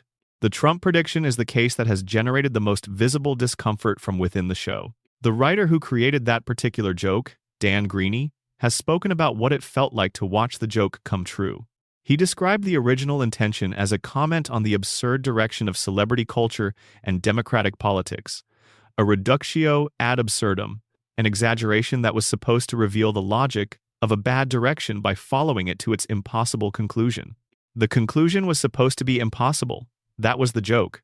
When the conclusion arrived, when the impossible became actual, the joke stopped being funny in the way it had originally been funny. It became something else, a document, evidence, something that you could not look at the same way as you had looked at it before the world caught up to it. This is the specific discomfort of accurate satire. Satire functions best when it is exaggerating, when the gap between the satirical portrait and the reality is large enough that the exaggeration is visible and the comedy has room to operate. When the gap closes, when the reality matches the satirical portrait, the satire becomes description and the comedy evacuates. The show has lived in this condition for decades now. The Springfield portrait of institutional dysfunction and economic capture and media capture and political capture, which was satire in 1989, has become increasingly descriptive as the decades have passed. The joke has been getting less funny not because the writing has gotten worse, but because the distance between the joke and the reality has been shrinking. The question of the show's future, whether it continues, whether it ends, how it ends, is one that the prediction discourse almost never addresses, but that sits beneath every conversation about what the show is. The show will end. All things end. The question of what the end means for the prediction phenomenon is interesting because the prediction phenomenon is inseparable from the show's longevity. If the show had ended in season 10, the prediction record would be substantially different. Many of the most striking predictions, particularly the corporate and technology cases that required decades of lead time, would not yet have been confirmed. The archive would be smaller and the hit rate would look less impressive. The show's length is the prediction phenomenon's primary condition. More predictions require more time. More confirmations require more time for the things being predicted to arrive. The show's refusal to end, its persistence across 36 years and counting, is what has allowed the archive to accumulate to a point where the pattern is visible. When the show ends, the archive closes. The predictions it made will continue to arrive or not arrive across the decades that follow. Jokes from 2020 might be confirmed in 2050 or 2060, long after the show is no longer producing new material. The archive will outlive the show. The predictions will continue to be checked against reality long after the last episode airs. This is what happens to the creative work of any long-running institution that depended for its effects on time. The effects do not stop when the institution stops. There is a feeling that accompanies late-night engagement with the show's history, a feeling that is particular to encountering these things in the quiet hours, when the analytical frame is looser and the emotional register is closer to the surface. The feeling is not quite amazement. It is something closer to the experience of looking at an old photograph and finding that someone you knew well was in the background of a moment you had not realized they were present for. The surprise is not at their existence. You knew they existed. The surprise is at the specific form of their presence, at the discovery that they were there, already, in a moment you thought of as belonging to a different story. The show was there, already, in the moments it depicted before they arrived. This is what the predictions produce. The discovery that the material was already in the archive, already waiting, when the event arrived. Whether this reflects genuine foresight, or the operation of well-understood cognitive and statistical mechanisms, or something in between, the feeling it produces is the same. The encounter with the prediction is the encounter with the show's presence in a moment you had not known to look for it. The Simpsons is still on. Every Sunday evening, in various versions on various platforms, somewhere the family is landing on the couch. Homer is in the hallway. Marge is in the kitchen.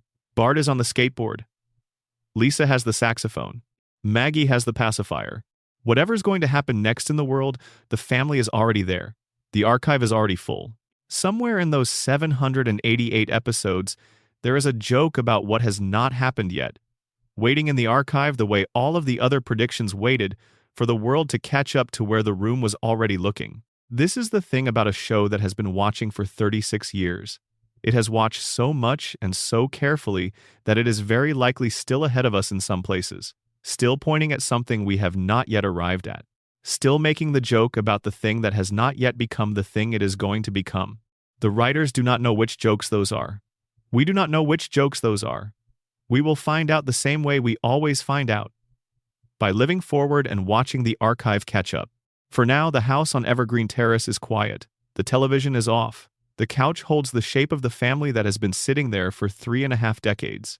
The town outside is the same town it has always been, holding its secrets and its contaminated water, and its cracked cooling towers, and its billionaire employer, and its impossible geography in the specific balance that keeps everything running without anyone quite understanding why.